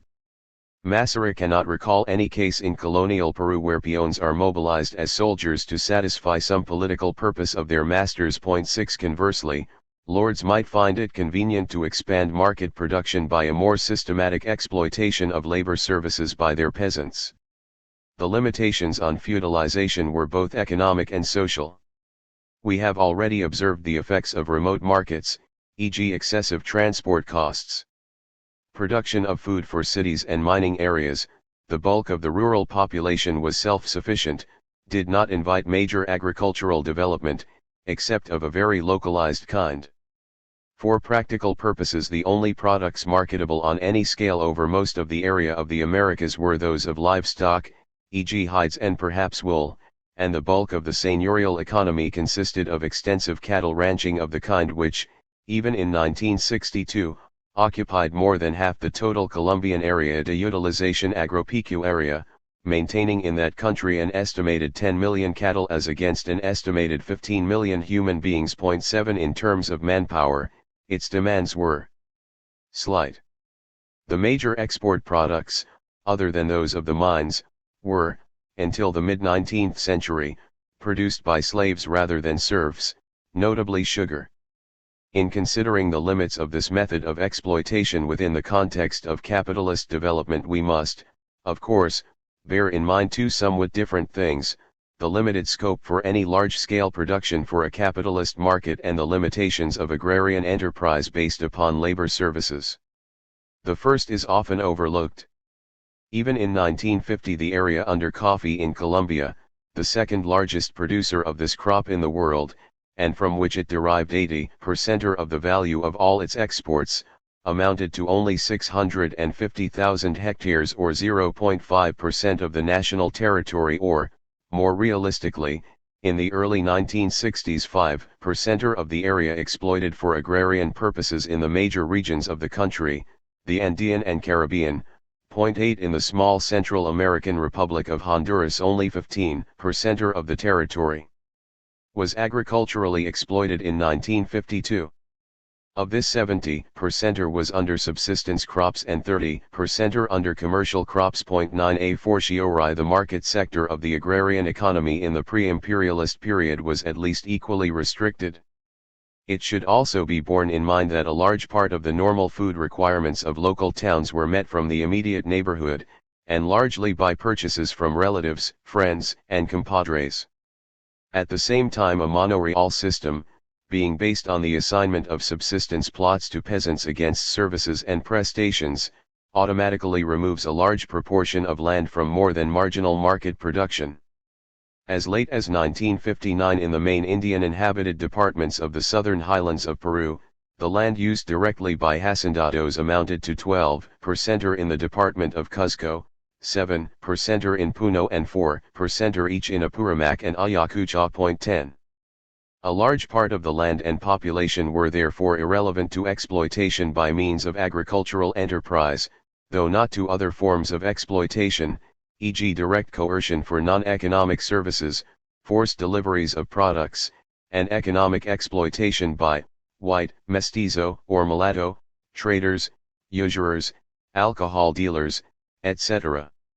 In extreme cases, a purely dual economy could develop, as in the Mexican Huasteca region, where self-sufficient Indian communities in the more densely populated mountains coexisted with hardly any interaction with extensive cattle haciendas operated by non-Indian labor on the coastal plains, until non-Indian settlers penetrated and exploited the communities from within during and after the 18th century. 11 But the resistance of the peasantry itself must not be underestimated, all the more so since its communal organization was, within limits, legally recognized and maintained by colonial legislation. There is overwhelming evidence that comuneros, however involved in the hacienda economy, cherished their relative independence and considered themselves superior to colonos or hacienda peasants. In Indian areas the community, whatever its legal status or economic function, is a device to ensure rejection of the non-Indians and counter-acculturation. As Massera observes, during the colonial period the multiplication of religious and civil offices within it served, and was intended to serve, as a means of removing Indians from the obligations of serving the Spaniards. For the same reason the Indians of Peace, Colombia, consider it disgraceful to sell on the local markets, it is a sign of subservience to the white intruders. 12 One should perhaps add that resistance to the lords was not confined to independent peasants. All Indians, within or outside the hacienda, considered it an intrusion on land they believed to be theirs. Like the old Russian mujiks, of whom the observer is constantly reminded, the Andean hacienda serfs were not as powerless in practice as in theory. They possessed the invaluable collective capacity to drag their feet. Above all, they were always there, and much of what they did, especially on large and traditionally managed estates, was beyond the control or even the knowledge of the lord. From outside and inside, they were always testing and infiltrating the lord's economy. Hence the curious feeling among both traditional hacendados and their peasants that each exploits the other. In fact, so far as we can tell, the number of peasants exclusively within the hacienda system was only a minority. The independent peasants were not, of course, entirely outside the hacienda economy, which relied on neighboring communities for much of its labor. Moreover, a survey taken on any specific date conceals the considerable fluctuations of the relationship over any lengthy period of time. Furthermore, any peasant, independent or not, was, especially if an Indian, subaltern to any member of the non-Indian landlord class, and subject to non-economic domination. Nevertheless, it seems clear that the scope of the memorial economy was limited. The essential limit on the development of large-scale agriculture of any kind was therefore a peasantry most of whom neither needed nor wanted to work in a seigneurial or capitalist sector of agriculture.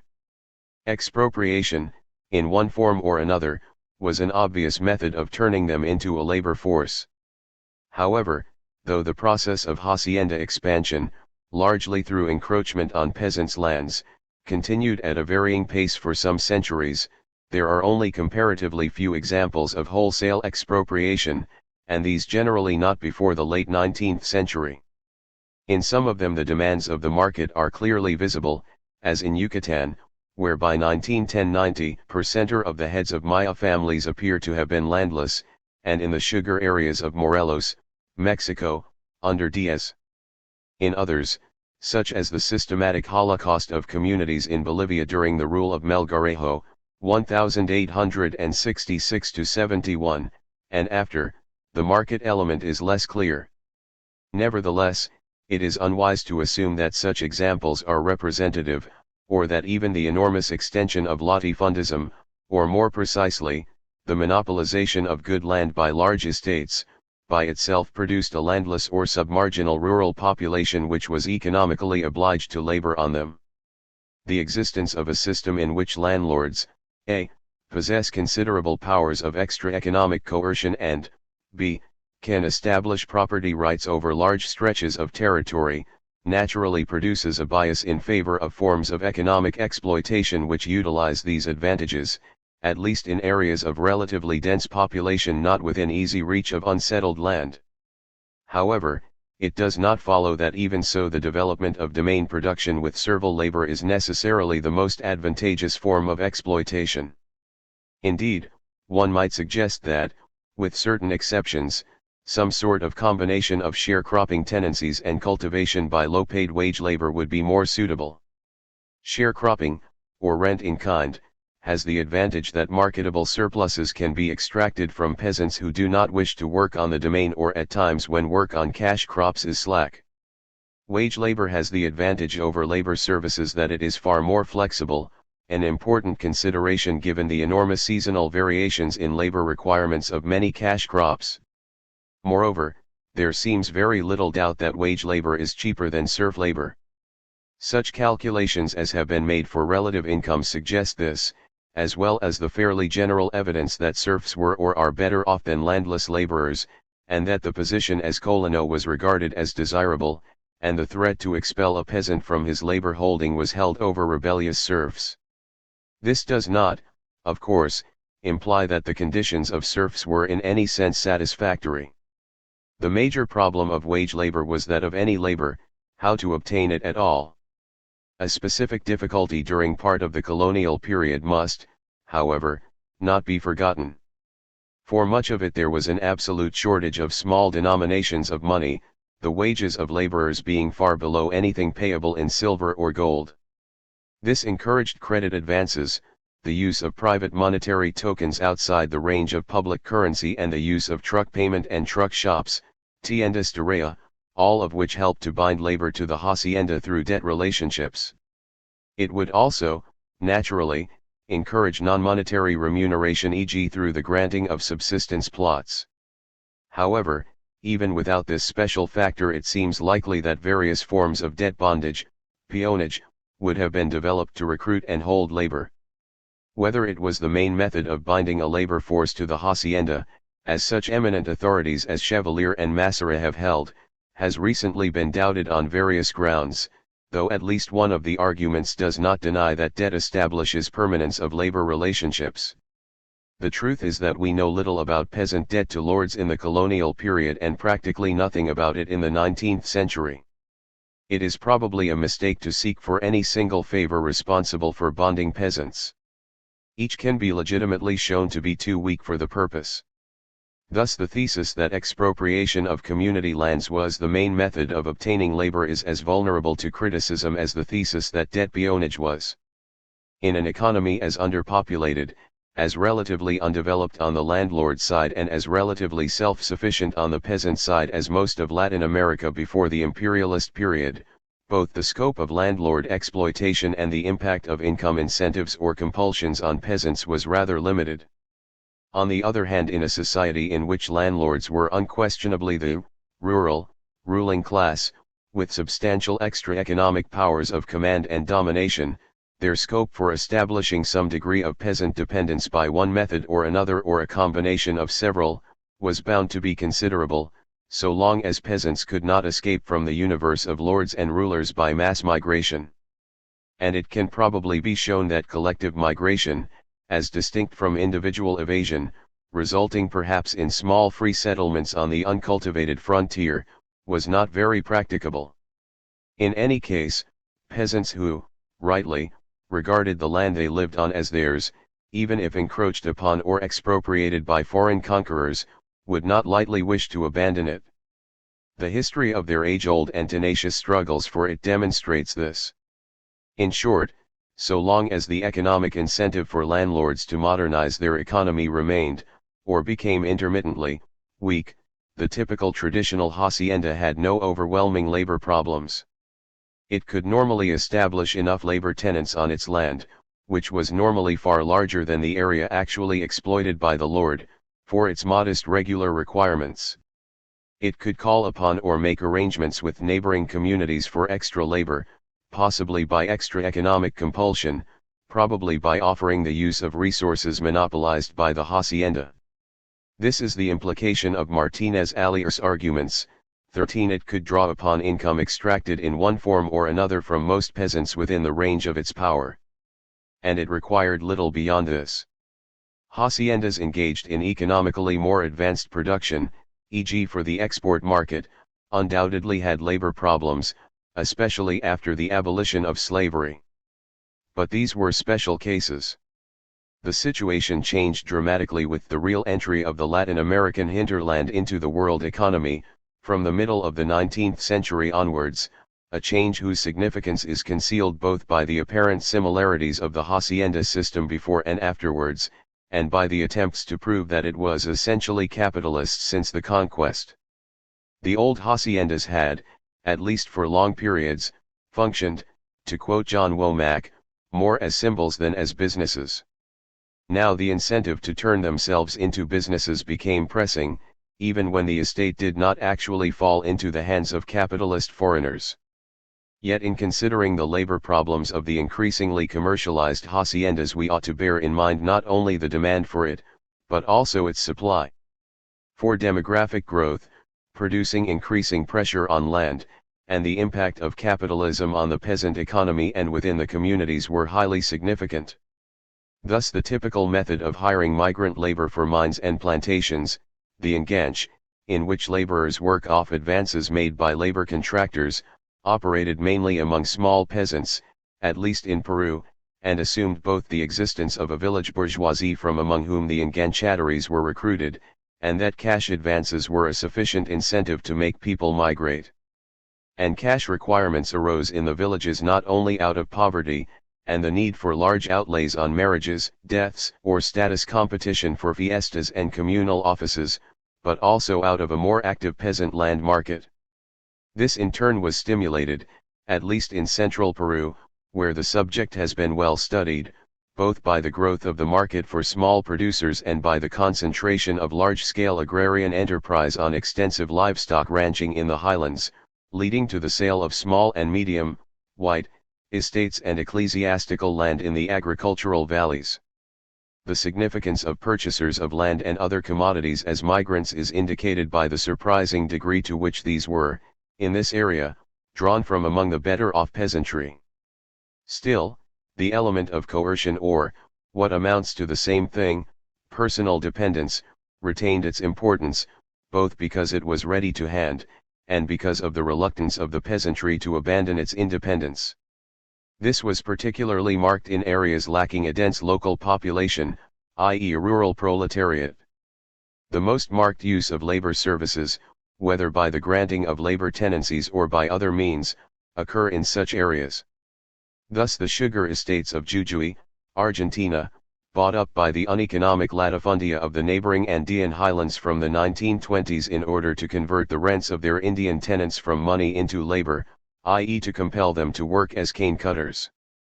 The sugar plantations of Porfirian Morelos, Mexico, especially in the remoter areas, preferred to concentrate large permanent populations of expropriated peasants on the estate compound as a completely landless and dependent force of resident servants, relieving managers of the dangerous and humiliating reliance on local villagers, who hated them and who might desert them for a higher wage elsewhere. For extra labor they might rely on contracted immigrants from Puebla and Guerrero, whose indebtedness also guaranteed dependence. 14. The policy was not unsuccessful. The resident laborers of Tenango, cowed and secure, took no part in Zapata's rising. 15. Where labor tenancies were already established, the incentive to increase services and, where possible, to diminish peasant holdings, was obvious, as is evident in Chile. Conversely, as Martinez Alier has pointed out, where the local peasantry had the de facto use of hacienda resources, they might make it difficult for landlords who would have preferred to transfer to ordinary hired labor to do so. The major gap in the system of labor coercion and dependence was, of course, the need for large temporary supplies of labor, most readily supplied by rural landless workers or minifundist peasants, to whom it would have been uneconomic to offer permanent labor tenancies. The enganche provided a means of acquiring a labor force of outsiders, where no sufficient local reserve army was available. Its foreignness and the constraints of debt contracts prevented it from effectively exploiting its bargaining position at peak seasons. One might suggest that the most lasting use of bonding and coercion was to keep the wages of hired labor below market levels. Neo-feudalism was thus one response to the changed economic situation. It may be suggested that it was most likely to occur, a. where the hacienda system was well established, b. where alternative land for peasants was not readily available or desired, c. where landlords suffered from a degree of labor shortage, and d. where the expansion of commercial production was unusually rapid. Where a choice existed, and the economic advantages of alternative methods of exploiting the estate were clear to the landlord, as might not always be the case, these might be offset by the exploitation of the lord's monopoly of resources or power, or even by the more traditional and unquantifiable advantages of the social status and influence which has come from the possession of estates. However, it is clear that neo-feudalism was, or is, both a marginal and a transitional response to the development of a capitalist world economy, at least in Latin America. It was marginal because, unlike the slave plantation in its characteristic areas and for the commodities associated with it, the estate cultivated by labor tenants never became the universal unit of agricultural production for the wider market. There are no convincing a priori reasons why it could not have done so, and evidently the tendencies to develop labor tenancies from the 18th century and their systematic utilization in 19th century Chilean wheat production suggest that, under certain circumstances, it might have done so.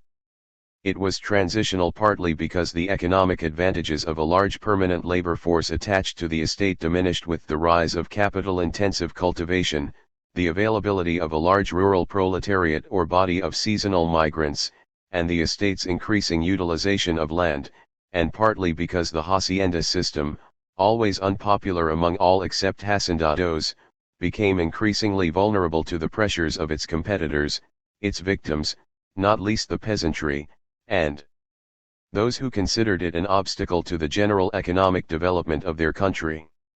In fact, the development of large-scale market agriculture in the mid-20th century can no longer be considered neo-feudal in any sense, if ever it could.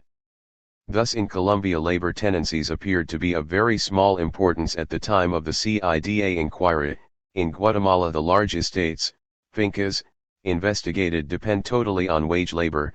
In Brazil, where labor services appear to be more widely distributed, partly as adjuncts to sharecropping tenancies, partly in connection with other tenancies, they are clearly to a large extent historical relics. 16 The three countries are mentioned because no agrarian reform had taken place at the time of these inquiries. Except in rather unusual circumstances, such as those prevailing in the Amazonian valleys of Peru between the 1930s and early 1960s, e.g. La Convención, we need not seriously consider neo-feudalism in any discussion of mid-20th century agricultural development in Latin America. It may be suggested that, insofar as it has to be seriously considered, it is in the period in which Latin America became part of an expanding imperialist world economy, i.e. from the late 19th century to the world crisis of the 1930s. During this period the incentive to pursue the expansion of agrarian production by utilizing the resources available to a traditional hacienda economy, expansion of the estates, expropriation of peasant and community land, non-economic coercion, labor services, debt peonage, etc. were at their maximum. The support of governments for planters and hacendados, local or foreign, almost unlimited, the resistance of the rural population at a low ebb, and the tensions which were to make themselves felt subsequently in revolutionary and other movements still accumulating. Neo-feudal methods could also be utilized to some extent, as in Brazil, to fill the gaps left by the abolition of slavery. However, this period of Latin America is still very insufficiently known, especially insofar as it falls into that darkest of all historical eras in the post-Columbian history of the continent, the 19th century. Only further research will be able to show how important neo-feudal adaptations were during this period, and in what areas or types of production. 1976. 9. A case of neo-feudalism, La Convención, Peru. I. The province of La Convención, Department of Cuzco, in Peru became familiar to citizens of the outside world in the early 1960s, when it was the scene of the most important peasant movement of that period in Peru, and probably in the whole of South America. This might legitimately attract the attention of the social historian. At the same time, La Convención is a special version of a more general phenomenon, which ought also to interest the economic historian. It is frontier territory in the American sense of the word, i.e. it belongs to the large zone of undeveloped land on the eastern edge of the Andes, the western edge of the Amazon basin, which has come under settlement and cultivation in recent decades, mainly for the cultivation of cash crops for the world market, but also for other economic purposes. Along the Andean slopes there are a number of such regions, into which, in their different ways, landlords and entrepreneurs penetrate with estates and trade, peasants in search of land and freedom.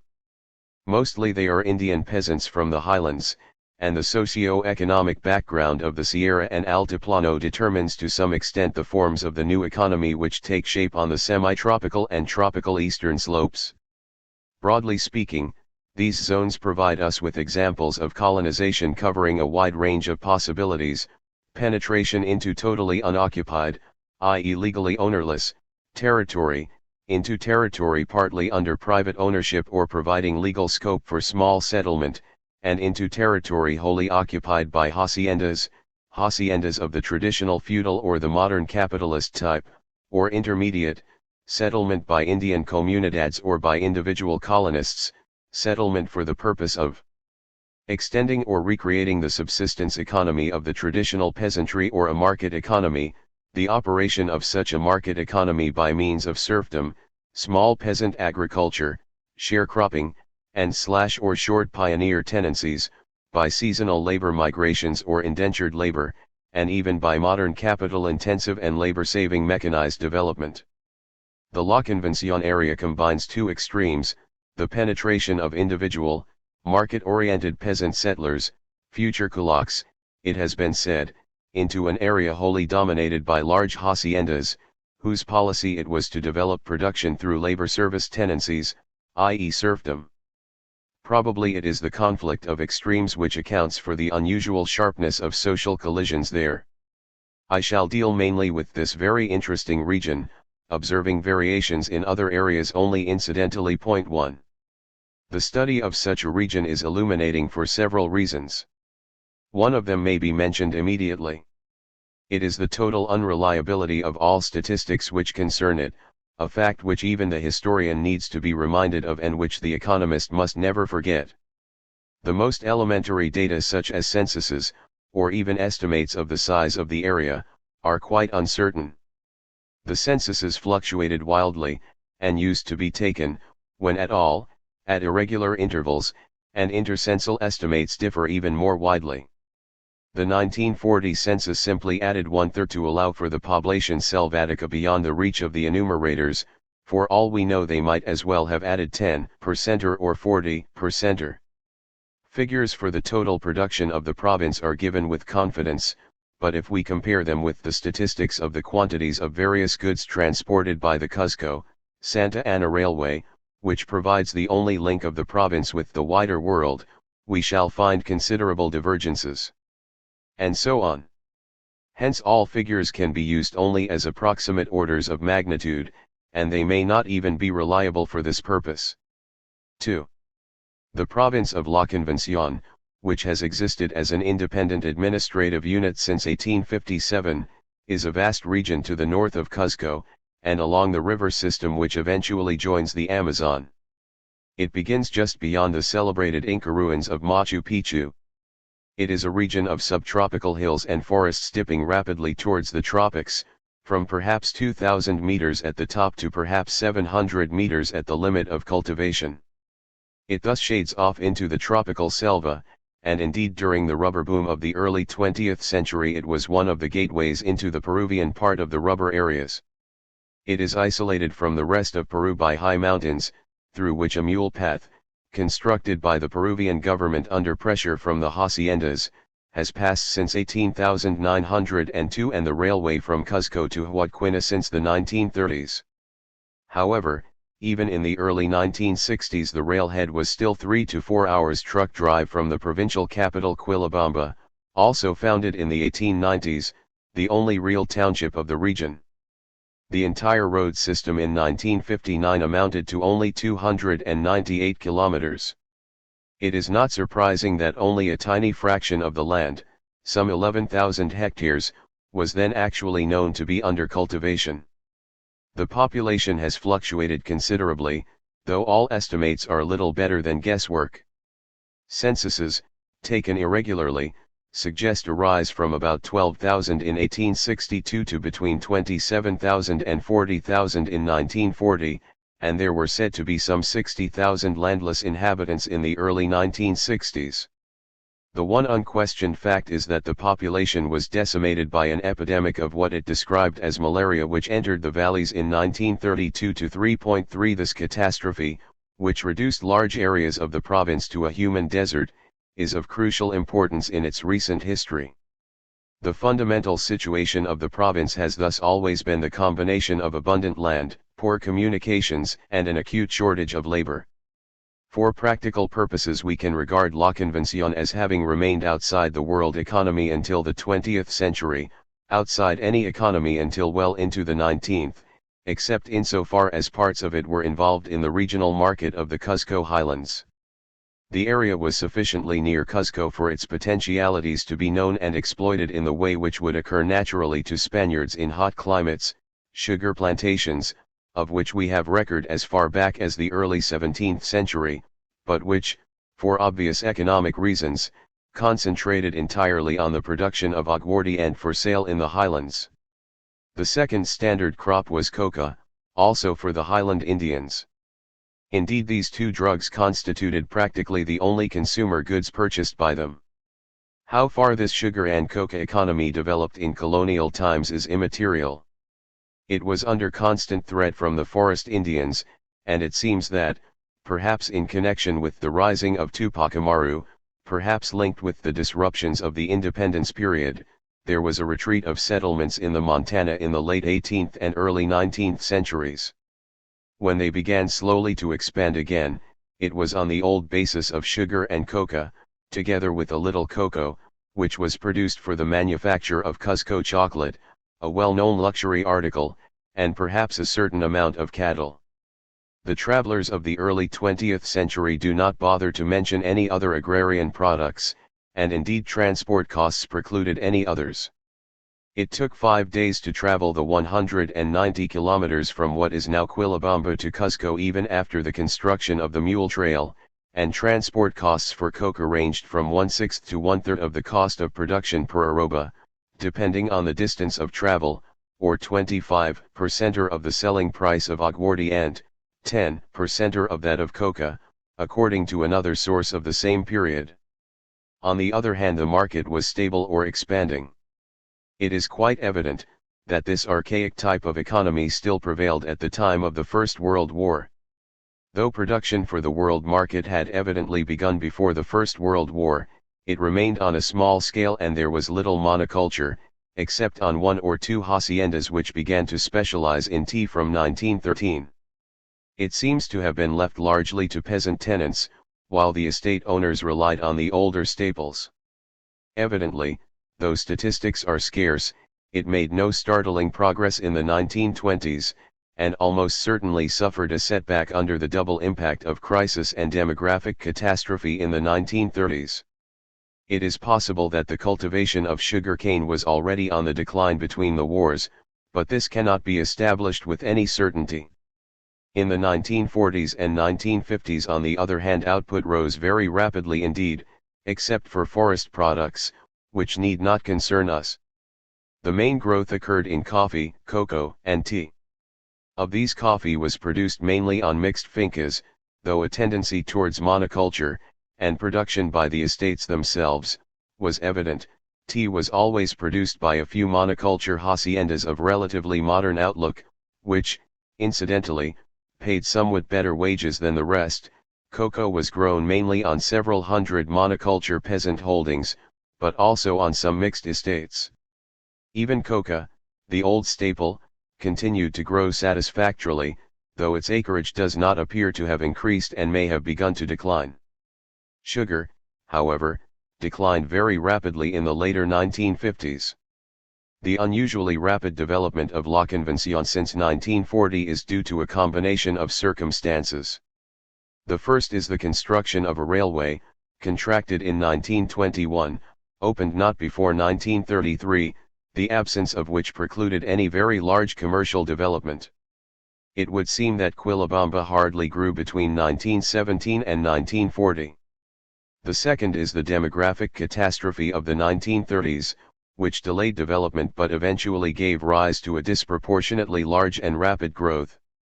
Third and most important, this recovery coincided with the long primary commodities boom of the Second World War and the Korean War period, which launched similar, and equally striking, development in other parts of Peru and indeed of Latin America.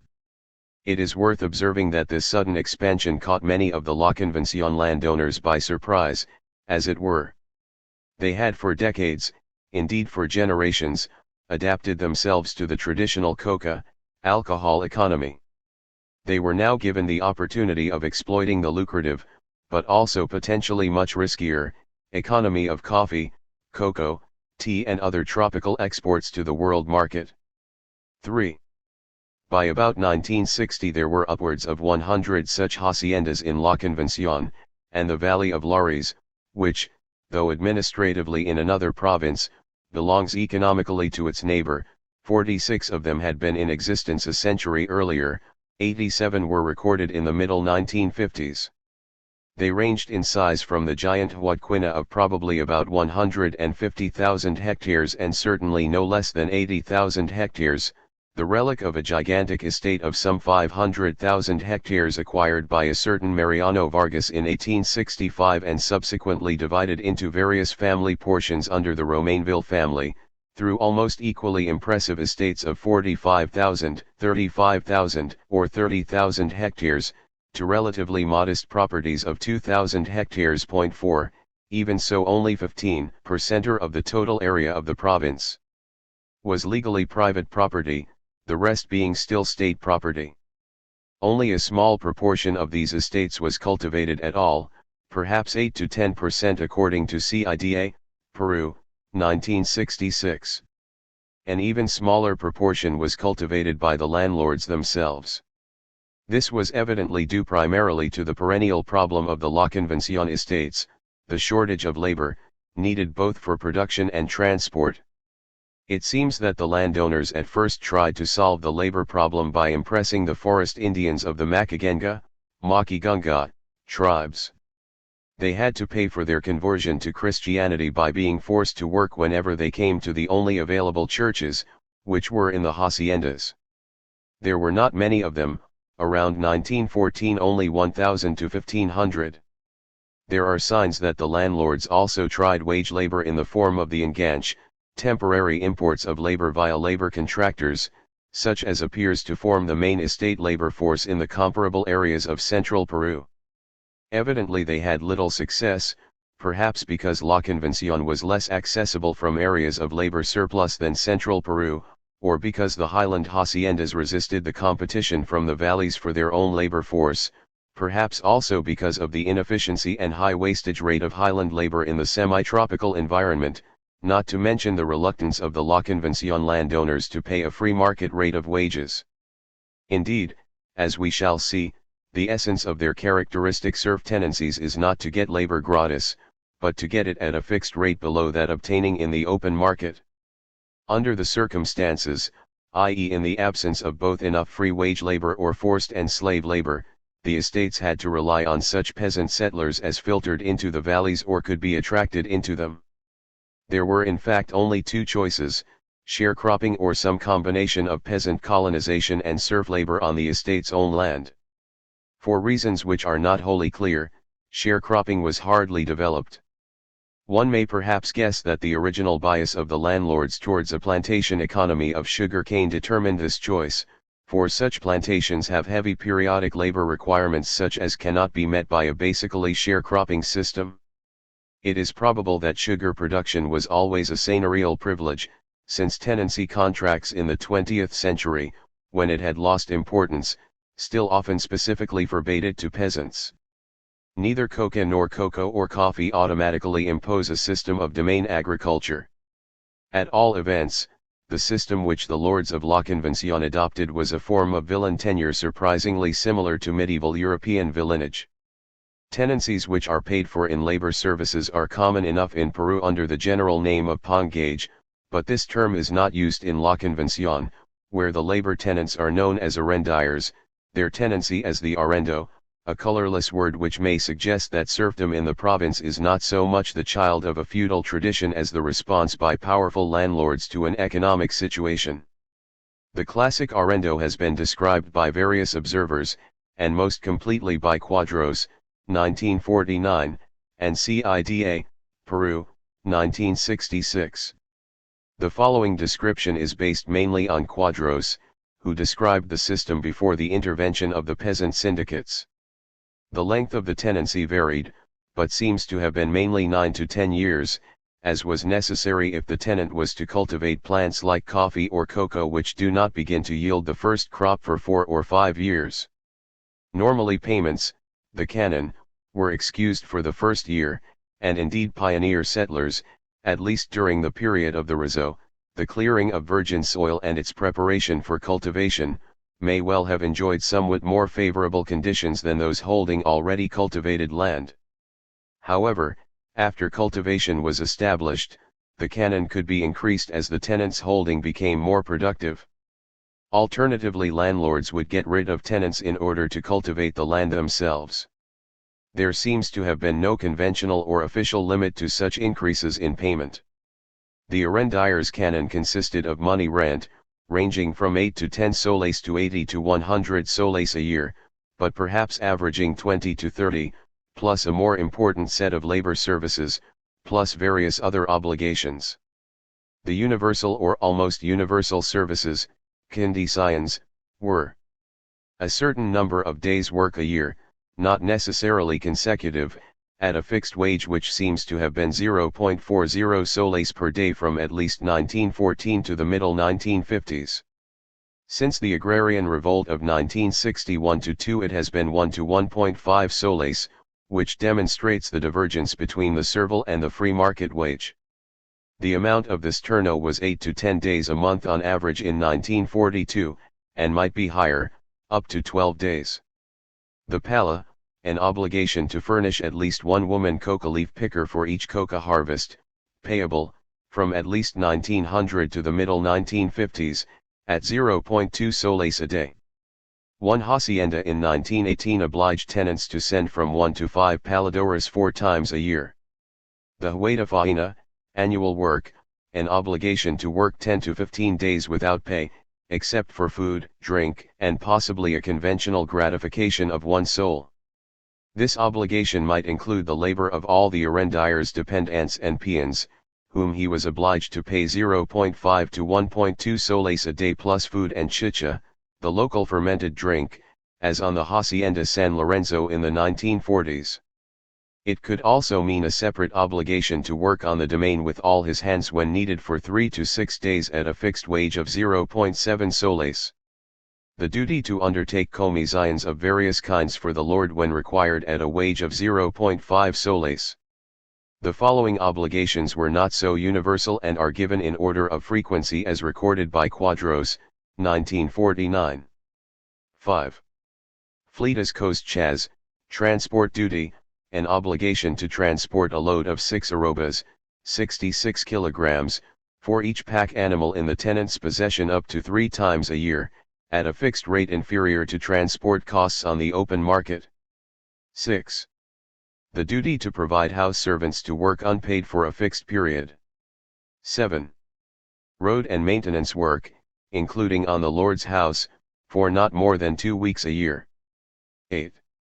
Herbage, i.e. a money payment, normally 2 soles, for each head of livestock in the tenant's possession above a certain minimum. 9.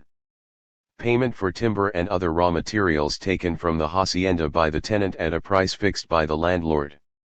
10. The prohibition of certain crops on the tenant's land, alternatively the obligation to plant certain crops. 11. The obligation to consume goods produced on the hacienda and/or to sell the tenant's crop exclusively to or through the hacienda. These were clearly very heavy obligations, and the Lord's labor shortage tended to make them even heavier, particularly in the period after the 1930s, when the province was unusually depopulated and the boom in the primary commodities market unusually big. Indeed, the immediate roots of the peasant revolt of 1958-63 lie in the systematic attempt of the provincial lords to reimpose the system of serf labor after the malaria epidemics, i.e. in a situation theoretically extremely favorable to the laborer, and later, to take over the land brought into effective cultivation by the pioneer peasant settlers. Historians of the European Middle Ages may be left to think of parallels. Apart from revolt, the tenant had the choice only of leaving part of his land uncultivated because of his duty to work on the domain, or to employ labor to fulfill his own obligations as well as the labor requirements of his plot. The peculiar feature of La Convention is the development of such subcontracting. The arrendier let part of his plot to one or more allegados who might, as on Hacienda Ecarate, undertake a third or more of his labor services in return, and he also attracted a growing number of free landless laborers, habilitados, peones, macapuras, etc. This development is recent.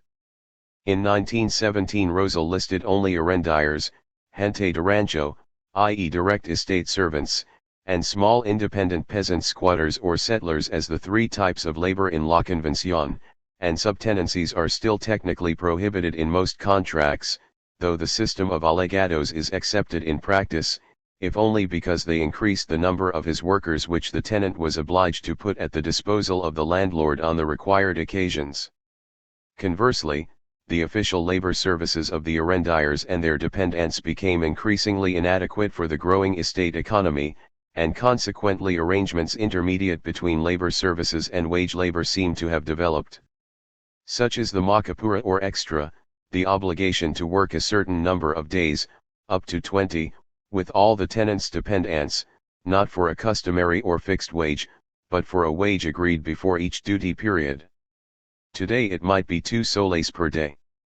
Similarly, the prosperous arrendier might today hire laborers to do his labor services, paying them a cash wage. The labor structure of La Convention therefore consists of 3 levels: arrendiers, allegados, and habilitados. We have no idea how many of each there are, since the figures are either absent or unreliable, but it would seem that the number of labor tenants, arrendiers, allegados, and others holding similar tenancies, is probably considerably smaller than the number of landless hired laborers. 4. It will be clear that the situation was unusually favorable to the estate owners, and indeed became increasingly favorable with the extension of market production and the growing labor shortage, so long as the landlords were able to maintain their traditional power. Thus the 40 cents day wage was supposed to be about 20% or below the market rate in 1918, but in the early 1940s it was no more than a third or a fourth, a few years later a fourth or a fifth, of the open market wage. This is confirmed by the sudden leap of day rates to $1, 1.50, in the case of Macapura to $2 after the agrarian revolt of 1961-2. As for the 20 cents of the women workers, which remained unchanged for 50 years, we may imagine the gain to the employer from this secular wage freeze. We may add that the landlords had long been in the habit of extracting cash payments as well as labor services from tenants, partly in the form of a modest cash rent, partly in the form of payments such as herbage, i.e. the head tax on the tenant's animals. Kosinski-Goddard, 1946, estimated the rate of return on capital in the Hacienda San Lorenzo at 12 to 16%, not counting the profit on its products. If the Hacienda Chancamilla were to be sold at 150,000 soles, he estimated that the new owner would from the first day have a 7% return on his investment in the difference between his actual outlays for labor, i.e. in this instance nothing, and what he would have had to pay for labor on the open market. In actual fact, any experienced hacendado expected a 2- or 3-fold return on his investment. This situation may explain the remarkable sluggishness of the landlords to undertake improvements. For anyone with enough money to buy an estate, let alone the good fortune to inherit one, a high rate of profit without risk, or indeed without major current outlays, was almost certain. Even if the bottom temporarily fell out of some market, he risked no actual loss, but merely forewent his usual gain. Few gamblers have had the luck to toss 2-headed coins so consistently. The only limits to the hacendados' prosperity were those of the traditional feudal lord, managerial and financial incompetence and a tendency to throw money out of the window for purposes of luxury or status competition. These were real limits. Under the conditions of la Convención they would inevitably lead estate owners to exploit their feudal rights more intensively whenever they were under economic pressure. V. Why did the tenants accept such unfavorable terms until the agrarian movement of 1958–63? Their bargaining position was very strong. After all, manpower was the scarce factor of production and land abundant. Even if, as is likely, the landlords might refuse to compete with one another for scarce labor, in theory the tenants might simply have gone beyond their reach and settled on unoccupied land, or they might, as in central Peru, have squatted on the uncultivated areas of the great estates, defying the lords to expel them. The chief reason why they could not or would not do any of these things was that labor tenancy brought considerable potential advantages to the peasant. If it is true that, from the landlord's point of view, the traditional latifundium of la Convención is a mere adaptation of the highland hacienda to the conditions of the selva, the peasant settlers are no longer traditional highland peasants. They were and are overwhelmingly individual pioneers, modernizers, with a keen appreciation of the possibilities of market agriculture, Indians who rapidly learned to understand or even to speak Spanish, who adopted white man's costume, abandoned their native comunidades and were prepared to exploit the profit opportunities of the new situation. At the very least they were men who appreciated that in la Convención serfdom or wage labor could immediately or eventually achieve land. La Convención differs from some more northerly regions of the high selva in that its hinterland is not the economically developed coast, but the backward Sierra of Cuzco, but it appears to differ from other such regions abutting on the Sierra in that its peasant colonization is individualist rather than communal, and aimed at market agriculture rather than the simple transfer of subsistence farming to a new area. In the early stages there seems to have been some filtering in of traditional settlers who brought the highland communal Indian organization into one marginal area, Vilcabamba, but this soon ceased to be typical. Unlike central Peru, we find no examples of highland comunidades sending a body of colonists en bloc to the frontier territory.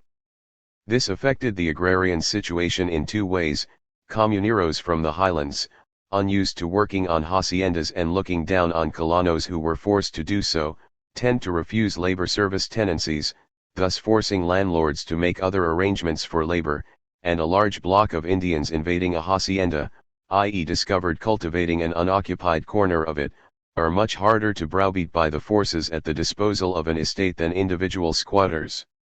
The La Convención settlers are not necessarily only men in search of better economic opportunities, though it is evident that among the arrendiers there are better potential kulaks and agrarian capitalists than among the hacendados, and the evidence suggests that, with the exception of tea, the original pioneering of the world market crops, coffee and cocoa, was done at least as much by peasants as on Dimes, and probably more so. The area has also attracted, by its combination of nearness and inaccessibility, a number of recalcitrant or rebel elements, unwilling to accept the constraints of peasant life on the highland hacienda or in the highland comunidad and moving into the interior rather than to the remote and inaccessible coast. The search for economic improvement inevitably put the peasant at the mercy of the hacienda, because the only means of communication with the outside world passed through the haciendas or close to them. To go into the interior meant to exchange the prospects of a prosperous holding of a few hectares of export crops for freedom and poverty as a subsistence farmer. This was not necessarily very attractive, all the more so since the immigrant from the highlands might find even subsistence agriculture difficult, since he might not readily adopt the kind of food which could be grown without trouble in the climate of the subtropics and tropics. His preference for his customary highland diet, which observers have noted, would perhaps also help to fix him in the neighborhood of the large hacienda, which could provide it more easily. In any case, even potential Indian kulaks from the Altiplano of Peru were only too accustomed to exploitation, submission, and the inability to assert their rights. They might resent the excessive use of the Lord's power over life, death, and women, and the power of their gamonales, but in this respect La Convención was no different from the highlands and certainly no worse. It might actually be better. If a peasant stayed within the radius of the hacienda, he knew that he was going to be exploited and that he had to do the Lord's bidding. Only in La Convención he also knew that he might stand a good chance of getting land and, by his standards, wealth. Evasion was thus no solution, and so long as the peasant stayed where his chances of profit were greatest, he could not use his theoretical scarcity value to more than a small extent. The only real alternative was collective organization, which could come only from outside. It did come, from the 1930s on, in the form of communist propaganda and organizers from Cuzco, possibly later also in the form of Protestant agitation. 5 By the late 1950s the exploitation of the lords, temporarily veiled by the booms of the 1940s and early 1950s, when plainly the arrendiers also did pretty well for themselves, would appear increasingly intolerable. The leases of the new post-war holdings would begin to run out. The widening gap between the forced and the free wage rates would become increasingly irksome. With the end of the boom-supported dictatorship, the political possibility of organizing peasant unions improved. The conditions for the mass peasant agitations of the early 1960s came into being. The era of neo-feudalism in La Convención was about to end. It is not the purpose of this paper to deal with the peasants' rebellion itself. 6. Can we analyze the economic advantages and disadvantages of the form of agricultural development exemplified by La Convención? Not with any degree of realism. 4. Quite apart from our lack of adequate statistics, the major fact about the latifundia of this region is that they are not designed for the maximization of agricultural production, or even of the marketable surplus of such production.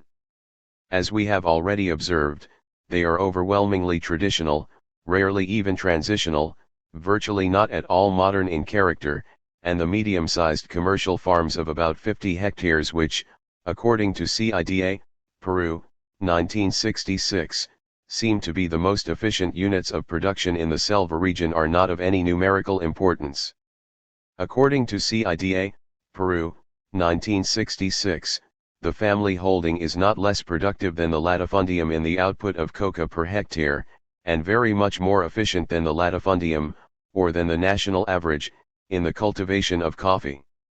The arrendiers holding analyzed in the same document sells 90% of its output on the market, the latifundium retains as much as 25% for its own consumption. And this in spite of the fact that the large estates virtually monopolize the high-quality land for themselves. Clearly we cannot assume that the large estates of La Convención even set out to make their profits by the most efficient development of their resources. They are essentially parasitic on their serfs. Consequently there is little point in comparing the possible efficiencies of large-scale estate production and peasant production in this region. So long as the haciendas retained their powers of non-economic coercion, they were not obliged to make themselves more efficient. For instance, so long as a hacendado could force his peasants to sell their coffee to him at 7 soles per kilo, and prevent them by armed guards from crossing the river to sell it at 11 soles to the merchants, he made 4 soles a kilo profit without so much as lifting a finger. In effect, all one can say in general is that in such regions the major form of production is the small peasant holding, producing its own subsistence and a marketable surplus of the export crops, large parts of the latifundia being in effect left to such peasant cultivation. These considerations do not easily permit us to compare the development of La Convención, with its specific form of neo-feudalism, with other regions of the high selva which have preferred different methods. Such a comparison is difficult, and its results are uncertain. It would seem that the rate of increase of coffee production in La Convención, 1950–62, was a little slower than the national average for Peru, though possibly in the 1940s it was rather faster. The increase in cocoa production, which can only be estimated for a much shorter period, 1956–60 to 1962, was much slower, that of tea rather faster than the national average, but all these figures are unreliable. The productivity of coffee cultivation was apparently higher than in central Peru, 817 kilograms per hectare as against 460 kilograms, that of cocoa much lower, 205 kilograms as against 660 kilograms. Central Peru seems to have expanded the area under cultivation more successfully. For the equivalent climatic areas there were about 6 times as large as in La Convención, but the areas under coffee, cocoa, and tea about 10 times as large. The only thing that seems reasonably clear is that the La Convención method was wasteful of manpower. In 6 comparable areas of central Peru there is about 1 rural inhabitant per hectare of cultivated land. In La Convención, on the most conservative estimates, at least 2.5 inhabitants. We may perhaps conclude from this that under different conditions of land ownership, such an input of labor could have been expected to bring considerably more land under cultivation, and to produce either a much greater increase in output or a much more striking improvement in the social infrastructure, such as transport and housing, or both. We may therefore conclude, and this is not surprising, that neo-feudalism seems to be a rather inefficient way of expanding agricultural output in frontier areas, quite apart from its social disadvantages. But we must also note that none of the frontier areas of the Silla de la Montana or High Selva has a very impressive record of economic development. Not because the pioneer settlers showed any reluctance to engage in economic enterprise. Quite the contrary is true. What is striking about these areas is the readiness of colonists from a most traditional type of peasantry to turn themselves into something like commercial cultivators. This ought to make us suspicious of those who see entrepreneurial dispositions as something that has to be injected into a traditional economy from outside. The real bottleneck in such areas is in the economic and social infrastructure, most obviously transport, but also sanitary organization, education, etc. Without social investment and planning these are not provided. And even if they were to some extent provided out of the profits of the large haciendas, these would still have to be supplemented by public enterprise and planning.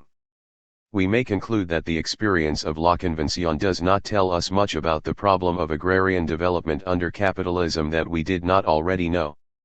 Nevertheless, untypical though it is, this remote province of Peru suggests some lessons which students of economic development ought not to be allowed to forget. In the first place, it demonstrates the danger of isolating economic analysis from its social and historical context.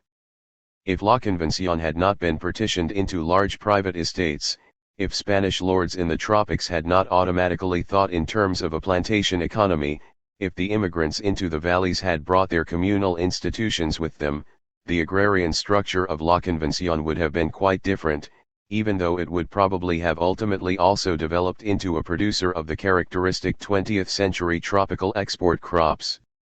In the second place, however, it is equally unwise to rely too much on historical or sociological explanations.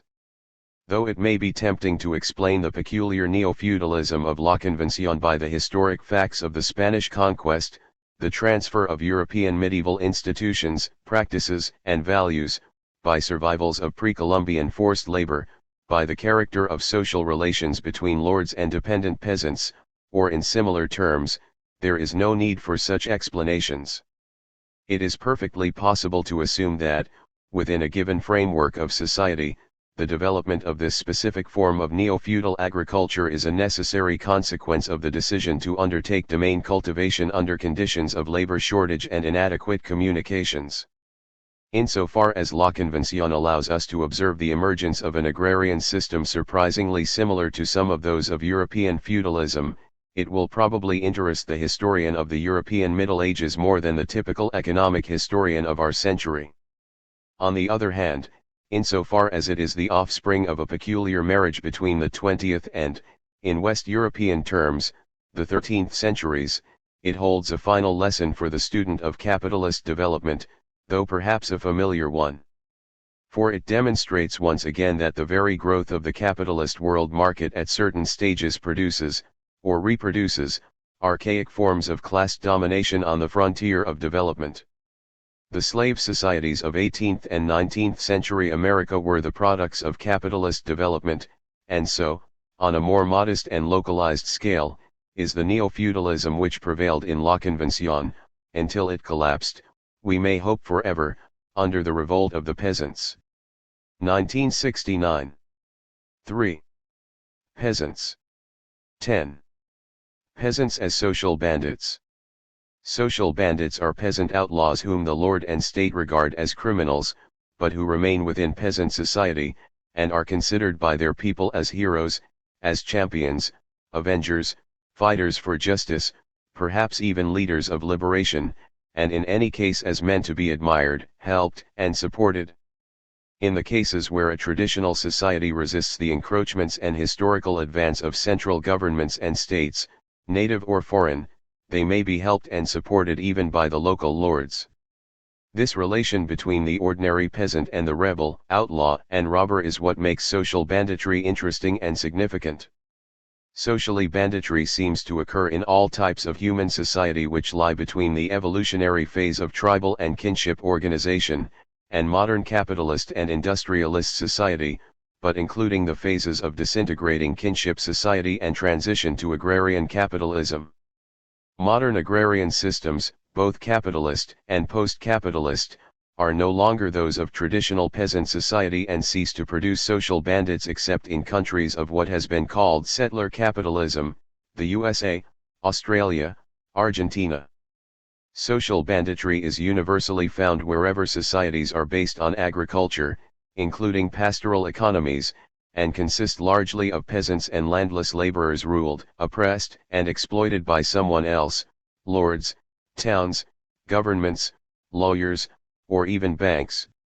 It is found in one or other of three main forms: the noble robber or Robin Hood, the primitive resistance fighter or guerrilla unit, and possibly the terror-bringing avenger.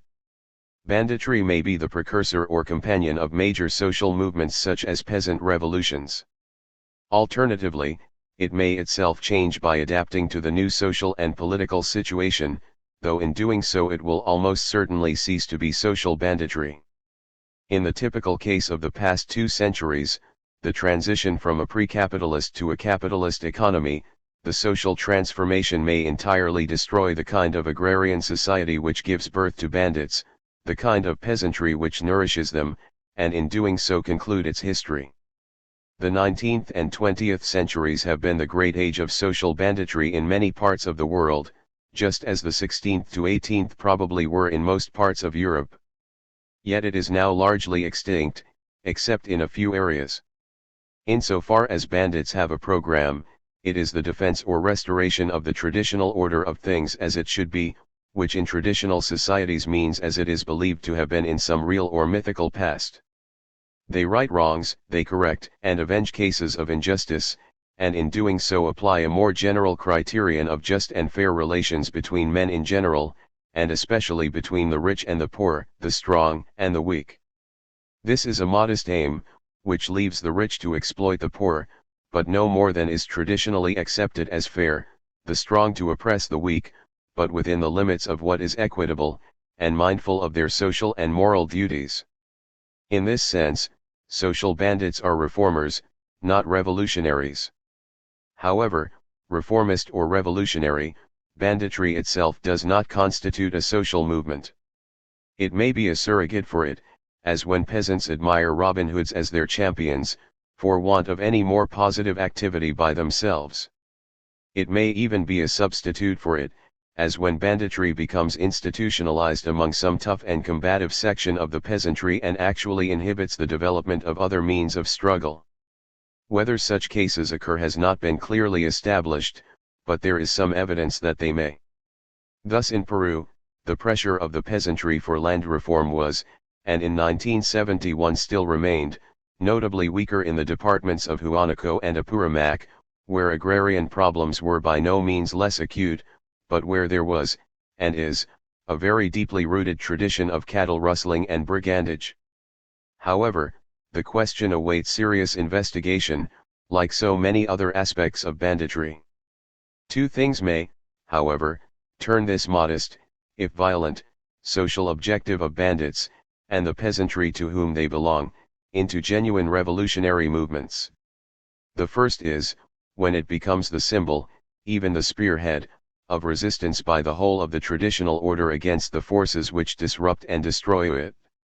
A social revolution is no less revolutionary because it takes place in the name of what the outside world considers reaction against what it considers progress. The second reason why bandits become revolutionaries is inherent in peasant society.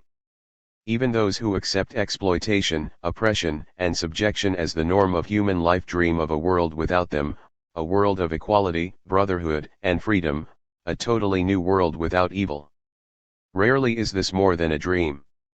Rarely is it more than an apocalyptic expectation.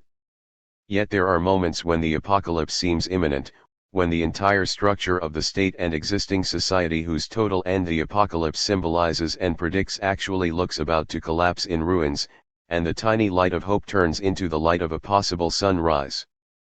At such moments bandits are also swept away, like everyone else.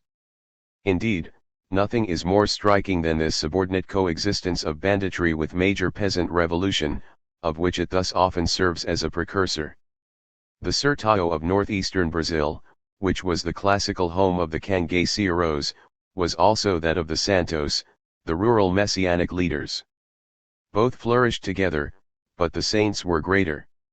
The great bandit Lampião, in one of the innumerable ballads which celebrate his exploits, swore to be avenged on all, saying, "In this world I'll respect Father Cicero and no one else." 1. And it was, as we shall see, from Father Cicero, the Messiah of Juazeiro, that public opinion derived Lampião's official credentials. Social banditry and millenarianism, the most primitive forms of reform and revolution, go together historically.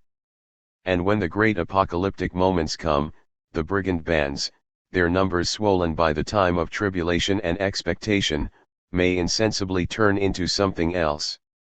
When banditry thus merges into a large movement, it becomes part of a force which can and does change society. Since the horizons of social bandits are narrow and circumscribed, like those of the peasantry itself, the results of their interventions into history may not be those they expected. They may be the opposite of what they expected. But this does not make banditry any less of a historical force. Among the cangaceiros of the Brazilian Northeast there are those, like the great Antonio Silvino, 1875–1944, fluid as bandit chief 1896–1914, who are mainly remembered for their good deeds, and others, like Rio Preto, mainly for their cruelty. However, broadly speaking, the image of the cangaceiro combines both. Let us illustrate this by following the account of one of the backwoods bards of the most celebrated cangaceiro, Virgilino Ferreira da Silva, 1898–1938, universally known as the Captain or Lampião. He was born, so the legend goes, and it is the image rather than the reality which interests us for the moment, of respectable cattle-raising and farming parents at the foot of the mountains in the dry backlands of Pernambuco state in that time of the past when the back country was pretty prosperous, and intellectual, and therefore in the legend not a particularly powerful, boy. The weak must be able to identify with the great bandit. As the poet Zabili wrote, "Where Lampião lives, worms become brave. The monkey fights the jaguar. The sheep stands his ground." His uncle, Manuel Lopes, said this boy must become a doctor, which made people smile, for never was seen a doctor in that immense Sertão. Their men knew only cowhands, bands of cangaceiros, or ballad singers. Anyway, young Virgilino did not want to be a doctor but a vaqueiro or cowpuncher, though he learned his letters and the Roman algorithm after only 3 months at school and was an expert poet. The Ferreiras were expelled by the Nogueiras from their farm when he was 17, being falsely accused of theft. That is how the feud began, which was to make him into an outlaw. Virgilino, someone said, trust in the divine judge, but he answered, the good book says honor your father and mother, and if I did not defend our name, I would lose my manhood. So he bought a rifle and dagger in the town of São Francisco, and formed a band with his brothers and 27 other fighters, known to the poet as to their neighbors by nicknames, often traditional to those who took up the career of the bandit, to attack the Nogueiras in the Serra Vermelha. From blood feud to outlawry was illogical, in view of the superior power of the Nogueiras, a necessary step. Lampião became a roving bandit, more famous even than Antonio Silvino, whose capture in 1914 had left a void in the backwoods pantheon. He spared the skin, neither of soldier or civilian. His darling was the dagger. His gift was the gun. He left the rich as beggars. The brave fell at his feet, while others fled the country. But during all the years, in fact c. 1920, 38, when he was the terror of the Northeast, he never ceased to deplore his fate, says the poet, which had made him a robber instead of an honest laborer, and destined him for certain death, tolerable only if he had the luck to die in a fair fight. He was and is a hero to the people, but an ambiguous one. Normal caution might explain why the poet makes his bow to formal morality and records the joy of the North at the death of the great bandit in 1938. By no means all ballads take this view. The reaction of a backwoodsman in the township of Mosquito is probably more typical. When the soldiers came by with their victims' heads in jars of kerosene, so as to convince all that Lampião was really dead, he said, "They have killed the captain, because strong prayer is no good in water too, for his last refuge was in the dried bed of a stream, and how else except by the failure of his magic could his fall be explained?" Nevertheless, though a hero, he was not a good hero. It is true that he had made a pilgrimage to the famous Messiah of Juazeiro, Padre Cicero, asking his blessing before turning bandit, and that the saint, though exhorting him vainly to give up the outlaw's life, had given him a document appointing him captain, and his two brothers lieutenants. However, the ballad from which I have taken most of this account does not mention any righting of wrongs, except those done to the bandit self, no taking from the rich to give to the poor, no bringing of justice. It records battles, and wounds, raids on towns, or what passed for towns in the Brazilian backwoods, kidnappings, hold ups of the rich, adventures with the soldiers, with women, with hunger and thirst, but nothing that recalls the Robin Hoods. On the contrary, it records horrors, how Lampião murdered a prisoner though his wife had ransomed him, how he massacred laborers, tortured an old woman who cursed him, not knowing whom she entertained, by making her dance naked with a cactus bush until she died, how he sadistically killed one of his men who had offended him by making him eat a liter of salt, and similar incidents. To be terrifying and pitiless is a more important attribute of this bandit than to be the friend of the poor. The examples of genuinely unqualified cruelty, on the other hand, are not normally those of characteristic bandits. It is perhaps a mistake to classify as banditry the epidemic of bloodlust which swept the Peruvian department of Huánuco from about 1917 to the late 1920s, for though robbery formed part of it, its motive is described as not exactly this, but rather hatred and blood feud. It was indeed, according to the evidence, a blood feud situation which got out of hand, and produced that fever of death among men, which led them to burn, rape, kill, sack and destroy coldly everywhere except in their native community or village. Even more obviously, the ghastly phenomenon of the Colombian violencia of the years after 1948 goes far beyond ordinary social banditry.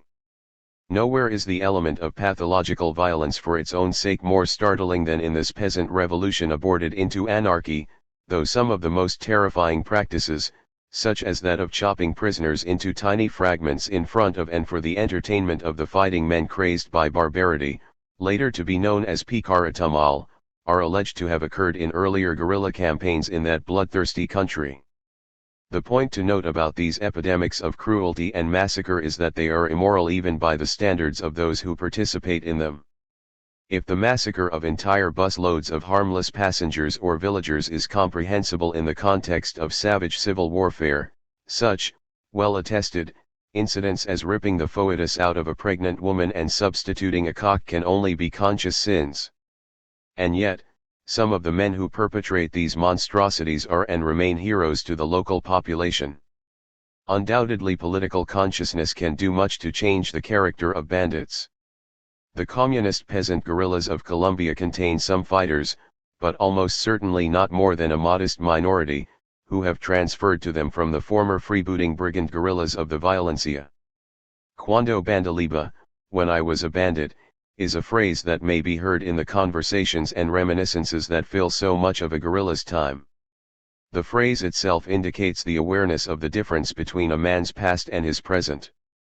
However, while individual bandits may be easily integrated into political units, collectively, in Colombia at least, they have proved rather unassimilable into left-wing guerrilla groups.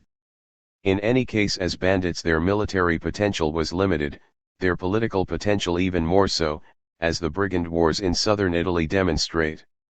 Their ideal unit was less than 20 men.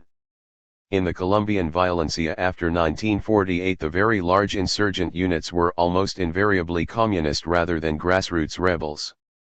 Large forces were, as in Lampayo's band, broken up into subunits, or temporary coalitions of separate formations. Tactically this made sense, but it indicated a basic incapacity of most grassroots chiefs to equip and supply large units or to handle bodies of men beyond the direct control of a powerful personality. What is more, each chieftain jealously protected his sovereignty. Even Lampayo's most loyal lieutenant, the blonde devil Corisco, though remaining sentimentally attached to his old chief, quarreled with him and took his friends and followers away to form a separate band. Politically, bandits were, as we have seen, incapable of offering a real alternative to the peasants. Moreover, their traditionally ambiguous position between the men of power and the poor, as men of the people but contemptuous of the weak and the passive, as a force which in normal times operated within the existing social and political structure or on its margins, rather than against it, limited their revolutionary potential. They might dream of a free society of brothers, but the most obvious prospect of a successful bandit revolutionary was to become a landowner, like the gentry. Pancho Villa ended as a hacendado, the natural reward of a Latin American aspirant caudillo, though no doubt his background and manner made him more popular than the fine-skinned Creole aristocrats. And in any case, the heroic and undisciplined robber life did not fit a man much for either the hard, dun-colored organization world of the revolutionary fighters or the legality of post-revolutionary life. The bandits' contribution to modern revolutions was thus ambiguous, doubtful and short. That was their tragedy. As bandits they could at best, like Moses, discern the promised land. They could not reach it. More than this. The Mexican Revolution contained two major peasant components, the typical bandit-based movement of Pancho Villa in the north, the mainly unbandit-like agrarian agitation of Zapata in Morelos. In military terms, Villa played an immeasurably more important part on the national scene, but neither the shape of Mexico nor even of Villa's own northwest was changed by it. Zapata's movement was entirely regional, its leader was killed in 1919, its military forces were of no great consequence. Yet this was the movement which injected the element of agrarian reform into the Mexican Revolution. The brigands produced a potential caudillo and a legend, not least, a legend of the only Mexican leader who tried to invade the land of the gringos in the 20th century. 3 The peasant movement of Morelos produced a social revolution, one of the three which deserve the name in the history of Latin America. Let us conclude with some reflections on three countries where the very different itinerary of the national bandit tradition can be compared: Mexico, Brazil, and Colombia. All three are countries which became familiar with large-scale banditry in the course of their history. All travelers along its roads agreed that, if any Latin American state was quintessentially bandit country, it was 19th century Mexico. Moreover, in the first 60 years of independence, the breakdown of government and economy, war and civil war gave any body of armed men which lived by the gun considerable leverage, or at least the choice between joining the army or police force on government pay, which, then as later, did not exclude extortion, or sticking to simple brigandage. Benito Juárez's liberals, in their civil wars, lacking more traditional patronage, used them extensively. However, the bandits around whom the popular myths formed were those of the stable era of Porfirio Diaz's dictatorship, 1884 to 1911, which preceded the Mexican Revolution. These bandits could be seen, even at the time, as challengers of authority and the established order. Later, with sympathetic hindsight, they might appear as precursors of the Mexican Revolution.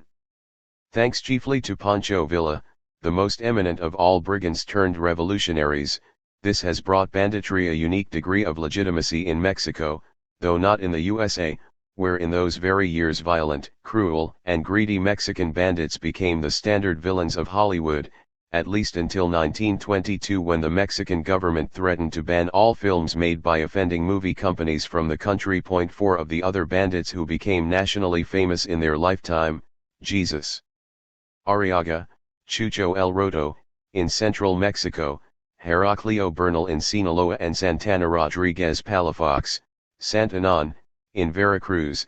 At least the first two still enjoy popularity. Bernal, killed in 1889, who was in and out of politics, is probably the most famous in the age of the media, celebrated in 13 songs, 4 poems, and 4 movies, some adapted for television, but I suspect that the impudent Catholic but anti-clerical trickster Chucho, died 1885, who has also made it onto the TV screens, remains closer to the heart of the people. Unlike Mexico, Brazil moved from colony to independent empire without disruption. It was the first republic, 1889-1930, which produced, at least in the grim hinterlands of the Northeast, the social and political conditions for epidemic banditry, that is to say, transformed the groups of armed retainers tied to particular territories and elite families into independent operators roaming over the area of perhaps 100,000 square kilometers covering 4 or 5 states. The great cangacieros of the period 1890 to 1940 soon became regionally famous. Their reputation spread orally and in chapbooks by local poets and singers. 5 Mass migration to the cities of the South and growing literacy were later to spread this literature to the shops and market stalls of the monster cities like Sao Paulo.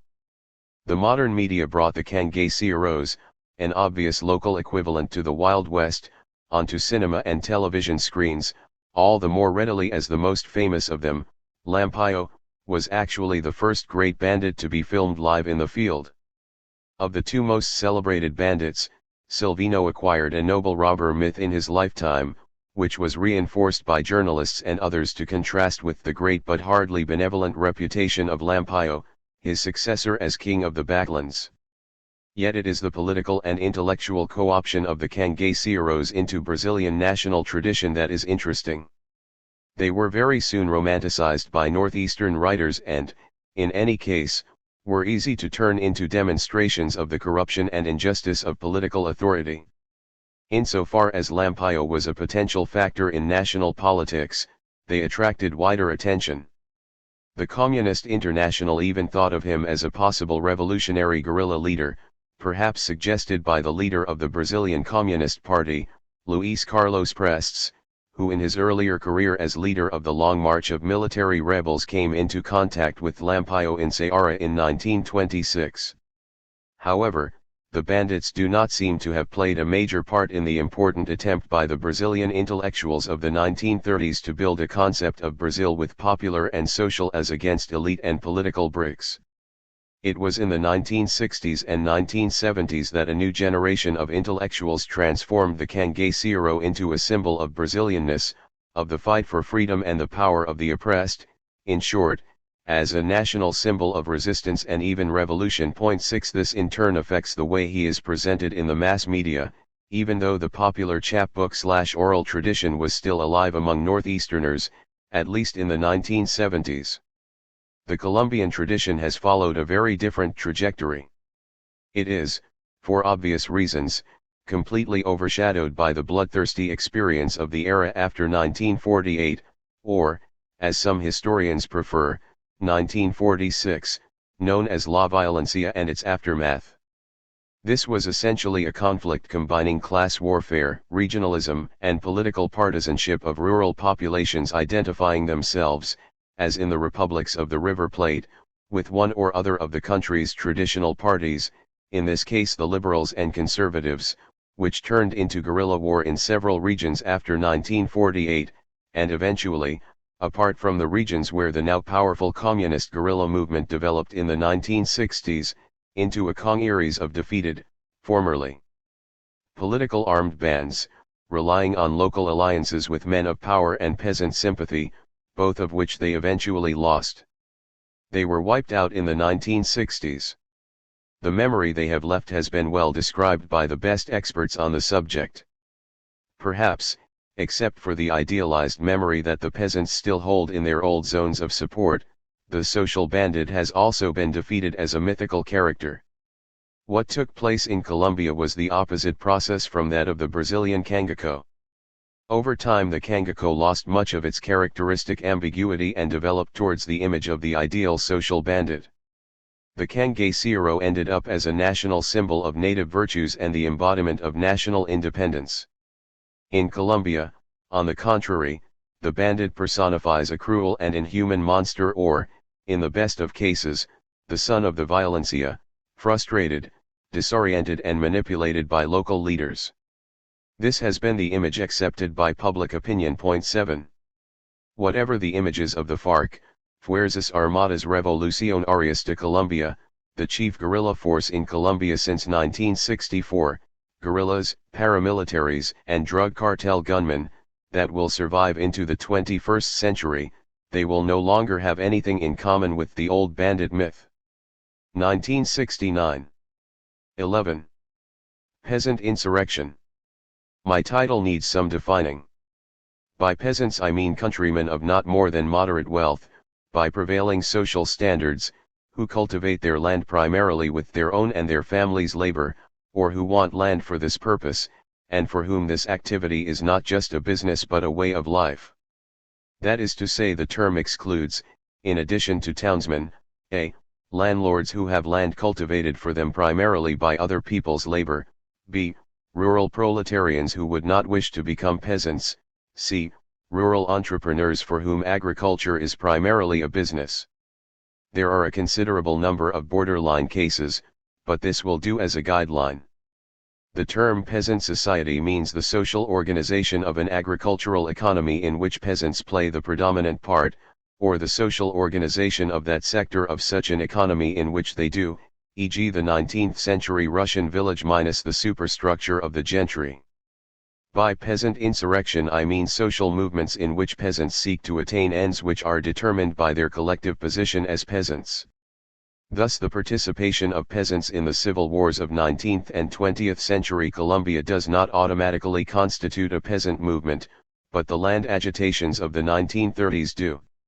Any movement in which land, rights, rent, or similar questions are at issue is automatically a peasant movement, if conducted by peasants or in a peasant society, but not all peasant insurrections or movements need be socio-economic in this strict sense. Beyond what point insurrections lacking this specific and concrete socio-economic content cease to be peasant movements is an interesting question, which we need not pursue too far here. Are rural millennial movements peasant movements? Pretty certainly, at least in many cases, e.g. when nobody except peasants or people of peasant origins are involved, as in Palma Sola, Dominican Republic, 1963. Are nativist movements such as the race war in Yucatan, which began in 1847 and continued to the beginning of the 20th century? Probably. Are nationalist or xenophobic movements with strong peasant support but no specific peasant programmatic content, like the Iron Guard in Romania? They could be. The test is perhaps how much peasant participation there is, and how far their program is de facto translated into terms of peasant interests by its peasant supporters. Insurrection means any movements in which a significant number of peasants take part simultaneously, and in which they use physical coercion, or more generally, in which they refuse to play the socially subaltern role they are normally supposed to. Thus insurrection excludes, a. small marginal bands of outlaws, such as may exist at the most peaceful and passive times, and b. peasant movements such as the formation of rural cooperatives or others which do not imply a challenge to the prevailing social conventions. Insurrections can be both more modest and more impermanent than revolutions, successful or otherwise. Asterisk. Let me begin with a big question. Why are peasant insurrections so much more common in some countries than in others? In China than in India, in Peru than in Brazil? Can we say that there is such a divergence at all? I think we can. Though the history of the peasants is so unknown in many countries that almost anything might still be discovered about it, the slightest scratching at its surface in, say, Peru, reveals a persistent tendency to such insurrection during the past 200 years, whereas in, say, Colombia before the 20th century it does not seem to. I cannot answer this question and refer you in passing to Barrington Moore's Social Origins of Dictatorship and Democracy. Lord and Peasant in the Making of the Modern World, 1967. I merely wish to pose it, since all others with which this paper are concerned, are subordinate to it. Let me distinguish it, by the way, from the question about the effectiveness of peasant insurrections, which has no logical connection with it.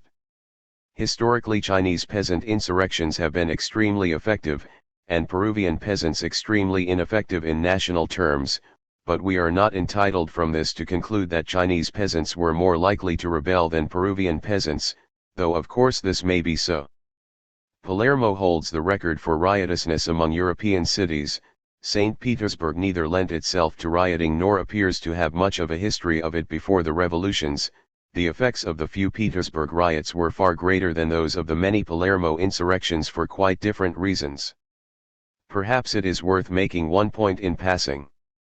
The answer is not to be found by singling out certain factors or variables, economic or otherwise, however convenient this may be to those who dream of turning history into a behavioral science. Men always live in situations which are by definition unlike those in a laboratory, and while some factors can be eliminated by comparative analysis, and others stressed, they always act in common. Poverty itself is not a cause for rebellion in societies in which every peasant, or indeed everybody, is more or less poor, as in the Sertão of northeast Brazil, and where no peasant expects to be anything else. And where, as on many Latin American frontiers in the 19th century, there is plenty of land to be settled, land hunger will hardly be a major factor in peasant discontent. But suppose squatters colonize this land in isolated nuclear families, as I have seen them do in the Chaco.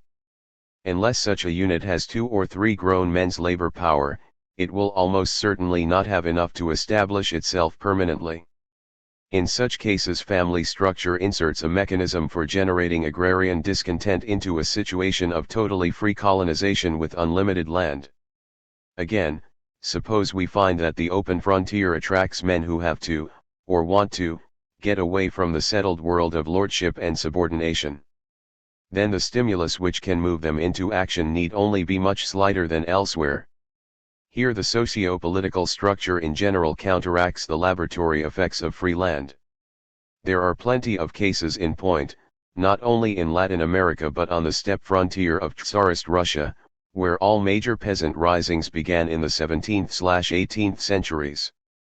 But suppose, yet again, that the settlers are a millennial religious community, which regards itself as separate from the unregenerate and is, as so often happens, unusually successful at pioneer agriculture. They may then be entirely quiet, unless the state tries to interfere with them, and they may even, in case of local peasant insurrections, take the side of the status quo. Here both the political structure and religio-cultural elements enter the scene.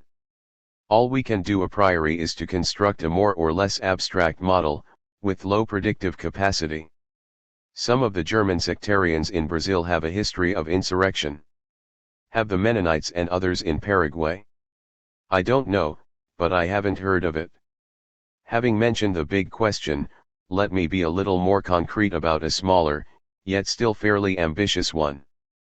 There are, as a look at the Mexican Revolution will suggest, 2 quite different types of peasant insurrection, which I shall call the Villa and the Zapata type. The Zapata type involves the entire local peasantry.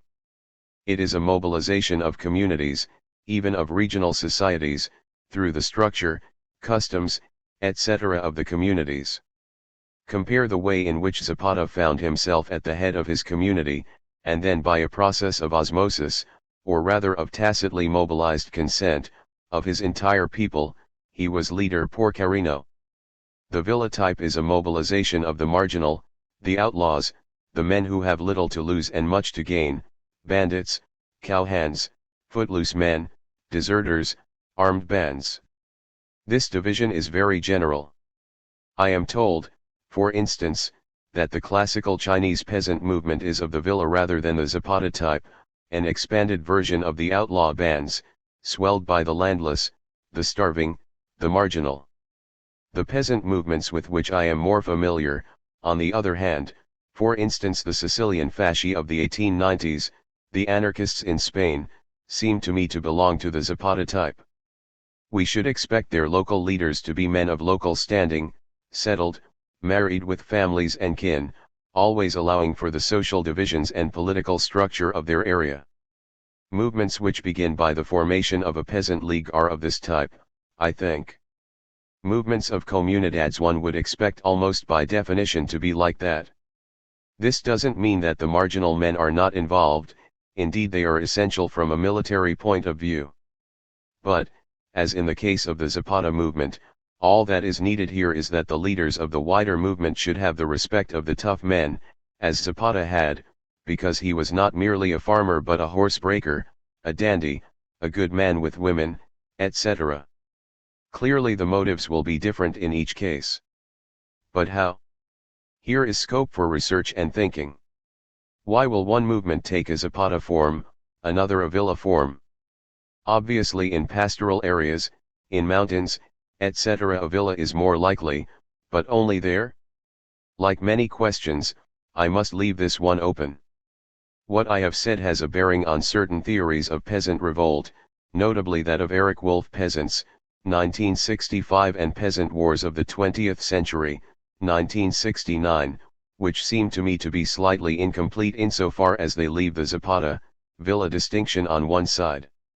Wolf's main thesis, with which I agree broadly speaking, is that the main force of peasant revolutions resides in what is culturally the most traditionalist sectors of peasant society, and economically or socially the middle peasantry, i.e. neither the rural poor and landless laborers nor the richer, commercially farming kulaks.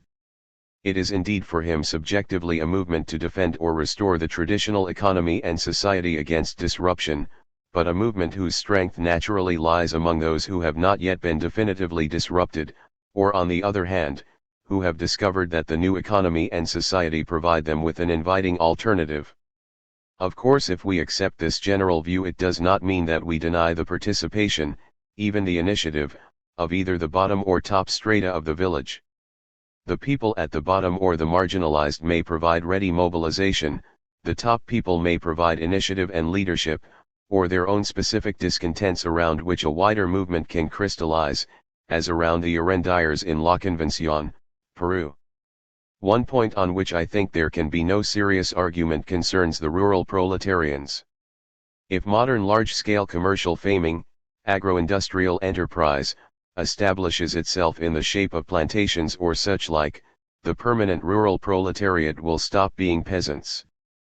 They will act like proletarians in a specific rural setting, through unions, political parties, etc. This does not apply to temporary or seasonal migrants, who are, as it were, on leave from their existence as peasants.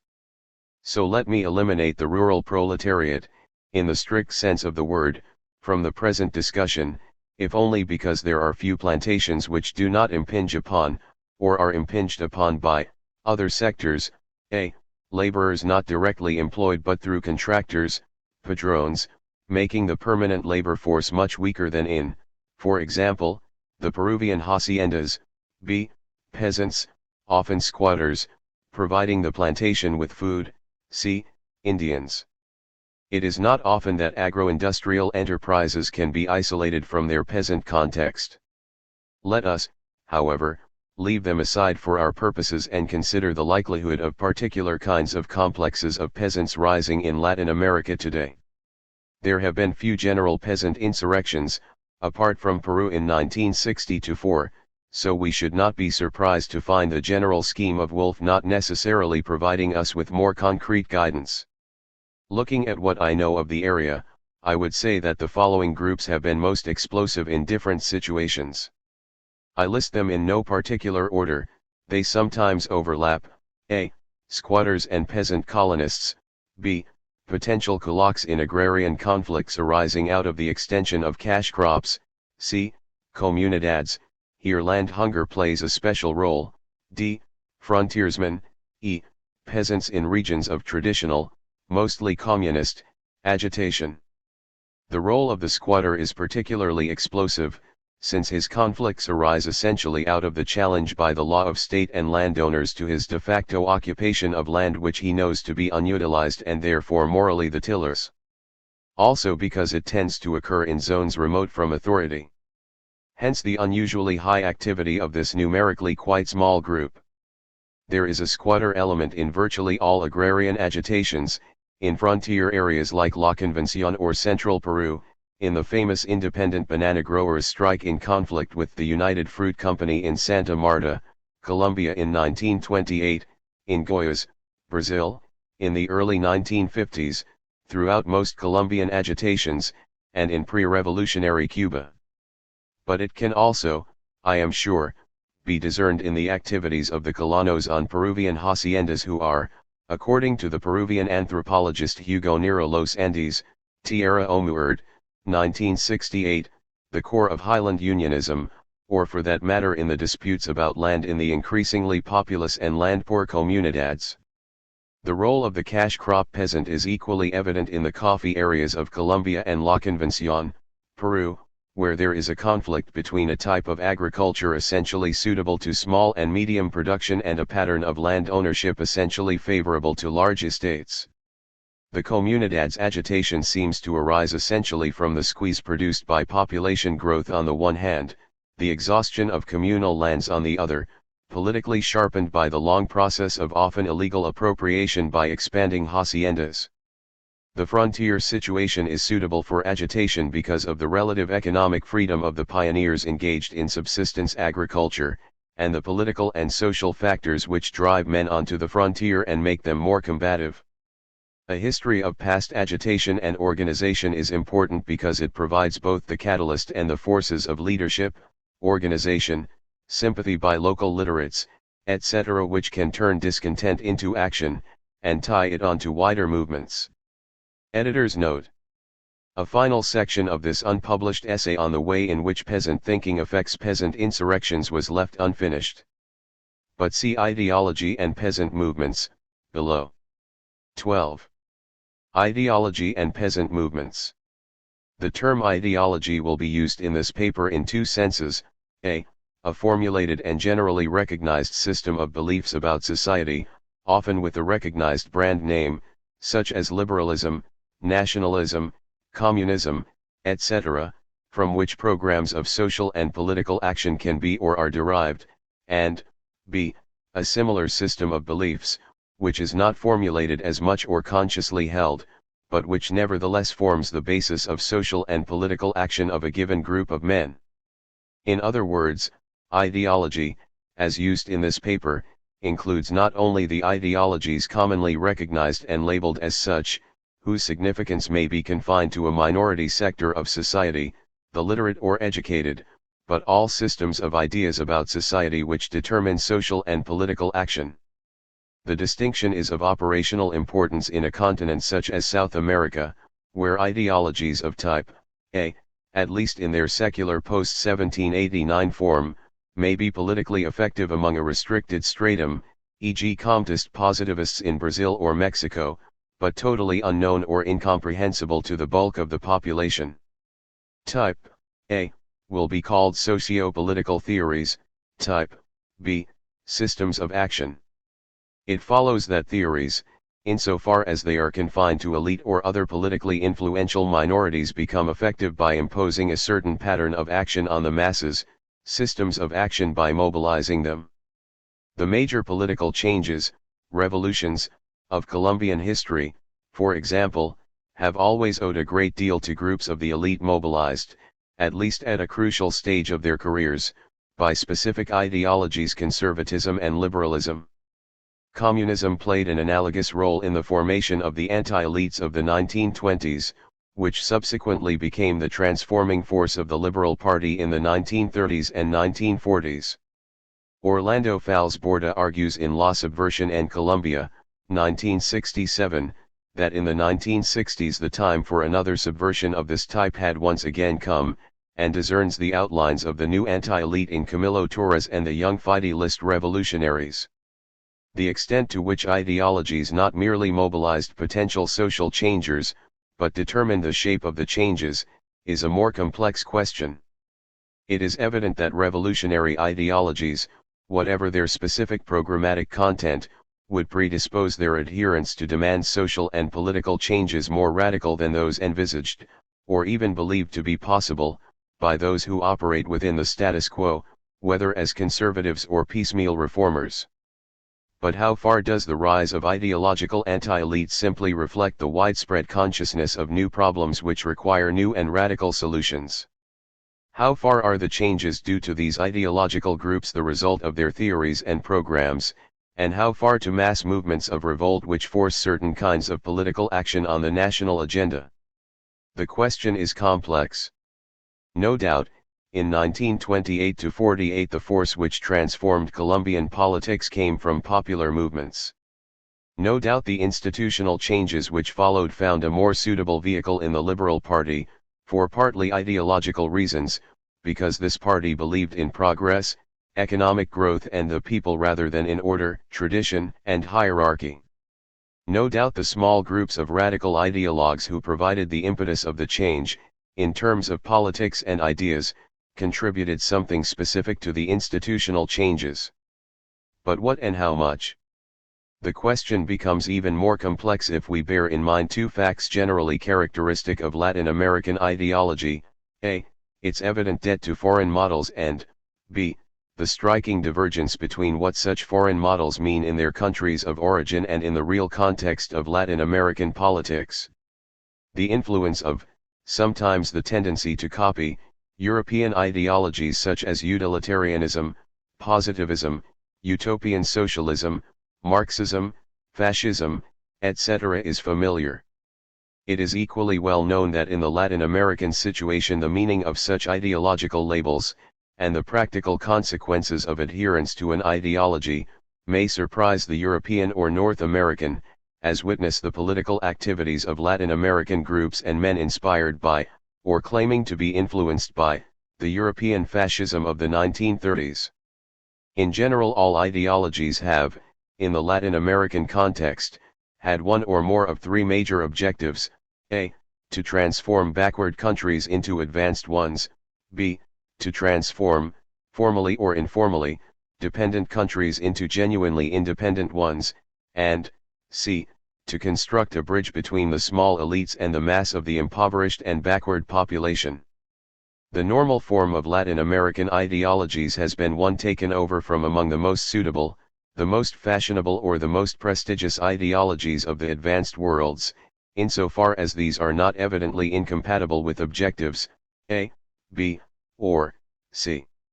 The relatively few ideologies independently evolved in Latin America have had the same fundamental objectives. They are, characteristically, combinations of socialism and indigenismo, though in Colombia such autochthonous ideologies have so far played only a very minor role. In brief, most available ready-made ideologies were designed for purposes other than those which preoccupied educated Latin Americans, and therefore tended, when adapted to their purposes, to become unrecognizable or inconsistent.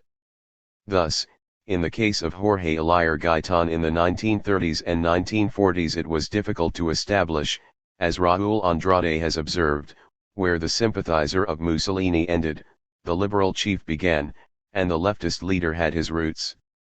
It is possible that ideologies which are both variants of global models and specifically tailored for the circumstances of Latin America, may have begun to emerge since the 1950s, but it is probably too early for a firm judgment. The social movements of the period since the 1920s in Colombia have been associated with ideological movements and groups which have sometimes provided the masses with a framework of organization, leadership, programs, and formulated aspirations. However, it is probable that these movements occurred in areas unaffected by left-wing agitation and organization as well as in areas where this was influential. Nevertheless, insofar as leadership or inspiration from outside the traditional environment of peasant action provided local movements with a more effective and lasting policy and framework than might otherwise have been expected, the role of ideology is significant, as in, notably Cundinamarca, Tolima, among the Indians in Cauca, and in the banana zone of Magdalena. However, the precise manner in which outside ideological movements penetrated the peasantry, and the extent to which they were effective mobilizers of action, is not clear. The movements of the late 1920s and 1930s were undoubtedly, or increasingly came, under the leadership of the ideological left, partly communist, partly populist liberal, partly, as perhaps in Sumapaz, grassroots peasant organizers influenced by socialist or communist ideologies. It is a curious fact that the Colombian Communist Party, officially formed in 1930, complained to the International in 1935 that its membership was insufficiently proletarian, being composed primarily of peasants and Indians, rather than workers. There can be no doubts that the institution of local land reforms, i.e. the forced sale of estates to the peasants cultivating them, in the early 1930s, as in parts of Cundinamarca and Valle, was largely due to such organized movements. A glance at the map also demonstrates that the areas in which communist or other left-wing armed self-defense was successfully organized in the 1950s are largely those in which the movement of the early 1930s had been strongest and best organized, e.g. Villota, Sumapaz, Mariquita Marquealaya, so that we have here a history of upwards of 30 years of peasant organization. How far does this indicate the acceptance by peasants of ideologies of the modern type? The subject may be discussed under two headings, a. Liberalism, b. Communism. There is no doubt that from the middle of the 19th century liberalism had mass roots, so that to speak of a peasant as liberal means that he recognized a personal political loyalty as well as clientship of a patron who happened to support the Liberal Party. At the same time, there is no evidence that this loyalty had any direct ideological implication. It appears to be rather, in the word of Falsborda, a collective defense mechanism dictated by a desire for mutual defense during times of attack by outsiders, so that it is irrelevant, except for the historian, whether a Vereda happened to be liberal or conservative, so long as it was one or the other collectively. And indeed politically equally divided neighborhoods are rare. The major political aspirations of 19th century liberalism appear to have been irrelevant. In the second quarter of the 20th century a new element entered, as a genuine political consciousness began to emerge among peasants. At this point a tendency to choose liberalism as the party of the people makes itself felt, encouraged by the development of socially conscious or New Deal forces within the Liberal Party. Though Gaetanismo appealed more powerfully to the urban poor than in the countryside, there is some evidence that the great populist demagogue made a significant impact among the peasantry.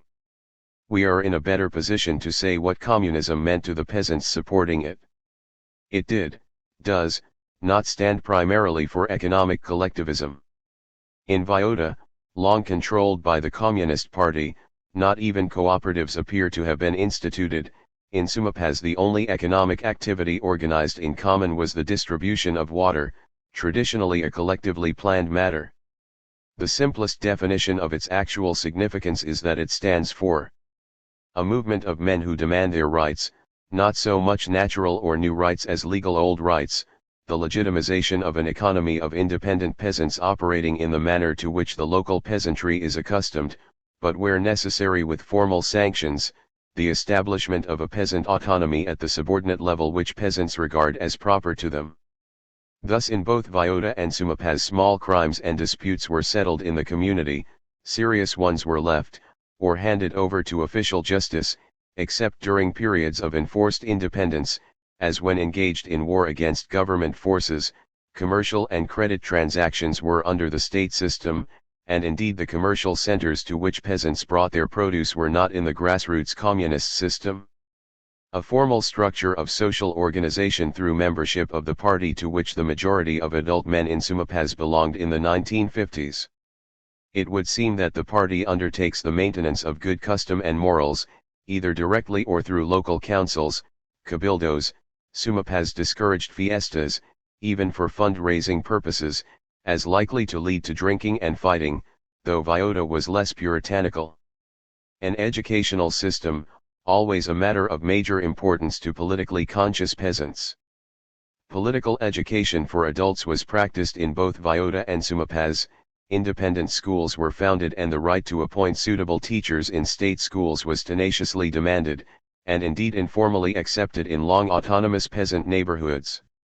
We may conclude that, insofar as it is a grassroots movement of peasants, Colombian communism seeks to establish or re-establish the traditional norms and values of peasant society. It is a movement of modernization chiefly insofar as it established the possibility of effective and organized peasant action, links this with an ideology of modernization, provides a powerful impetus to an mechanism of education, and probably also a method by which potential leaders and cadres can be recruited, developed, and trained from among the peasantry.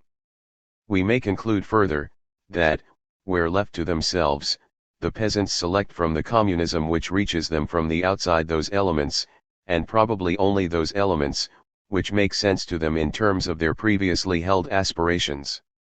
It does so almost irrespective of the Communist Party official views. Thus, according to Juan Fried, Problemas Sociales de los Araucos, 1964, the general analysis of the situation of the Arauco Indians in the communist or communist-influenced literature circulated in the Sierra Nevada is extremely remote from their reality. The local labor organizations and the Liga de Indigenas have nevertheless maintained a permanent presence and occasional influence insofar as they have been the only organizations through which the Indians have been able to make their protest heard. Where, as in Viota, that protest has at some point achieved its object under communist leadership, a more permanent relationship between the peasantry and the movement develops. The peasants become communist and remain so. However, though sociologically and politically interesting, the communist peasant communities in Colombia are quantitatively of very limited importance. 1977. 13. Peasant land occupations, the case of Peru. Whoever studies peasant movements is familiar with the phenomenon of the mass invasion or occupation of land. The present paper attempts to analyze this form of collective peasant militancy, mainly in the light of evidence from Peru, though also with some reference to other countries. 1. Its object, however, is not to study a specifically Peruvian phenomenon but to penetrate behind the actions of peasants to the social and political assumptions and the strategic thinking which underlie them. The purpose of this paper is to throw light on the question of peasant revolutionary activity. The extent to which the specific historic situation of Peru and of comparable countries determines the nature and shape of its land invasions will be considered incidentally. There are three possible types of land occupation in Peru, as elsewhere, depending on the legal situation of the land to be occupied, both in terms of the prevailing official legal system and the legal norms actually accepted by the peasantry. The two do not necessarily coincide.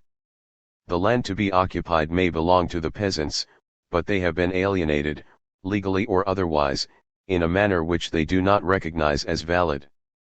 Land invasion therefore equals the recuperation of their own land. Thus the peasants of Oyan, in the Andes, northeast of Lima, denied that they had invaded the land of the Sociedad Agrícola y Ganadera Algolan in August 1963, since the land in dispute, some pastures at about 5,000 meters altitude, was and had always been theirs. Second, the land occupied may belong to nobody, or in legal terms to the government as public land. In this case the process of peasant colonization or squatting turns into an invasion only when there is some dispute about legal title. The most usual case is one in which such land is simultaneously claimed by peasants and landlords, neither of whom may, or indeed in most cases will, have a valid property right under official law. This situation is common in the unsettled frontier regions of several South American states, though not particularly so in Peru, except on the subtropical Amazonian slopes of the Andes and sometimes in odd corners of the vast uncultivated stretches of land belonging to some large hacienda which tend to be regarded, understandably, as no man's land by the peasants. The legal argument here is different, since there can be no appeal to title, or even custom and prescription. It is rather that the land belongs to him who cultivates it by means of his labor.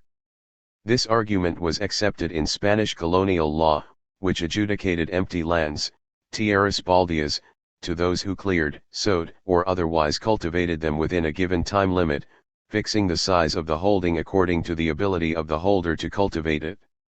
The Civil Code of, for example, Colombia recognized this mode of possession among others, and Law 200 of 1936, passed in consequence of large-scale agrarian agitation, made this the primary criterion of the ownership of empty lands. The appeal here is not to a legal title or its equivalent, for example prescriptive right, but to a general principle. Thus in 1963, 350 squatters organized in an Asociación de Nuevos Colonos occupied 2 estates in the subtropical zone of Tingo Maria on the ground that they are unproductive, so we have a right to them.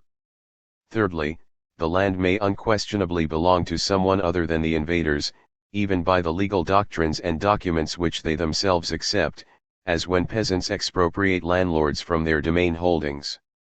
This situation must be sharply distinguished from that in which peasant tenants, paying rent either in labor, money, or kind, assert property rights as freeholders in the land they actually occupy and cultivate, for this does not in itself challenge the right of the landlord to the land he cultivates directly or with hired labor.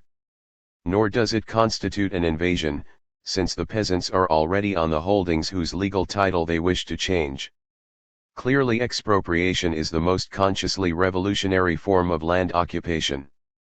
In Peru, and more generally in Latin America, it is also the rarest, except, of course, in the historically common form of the expropriation of the weak by the strong.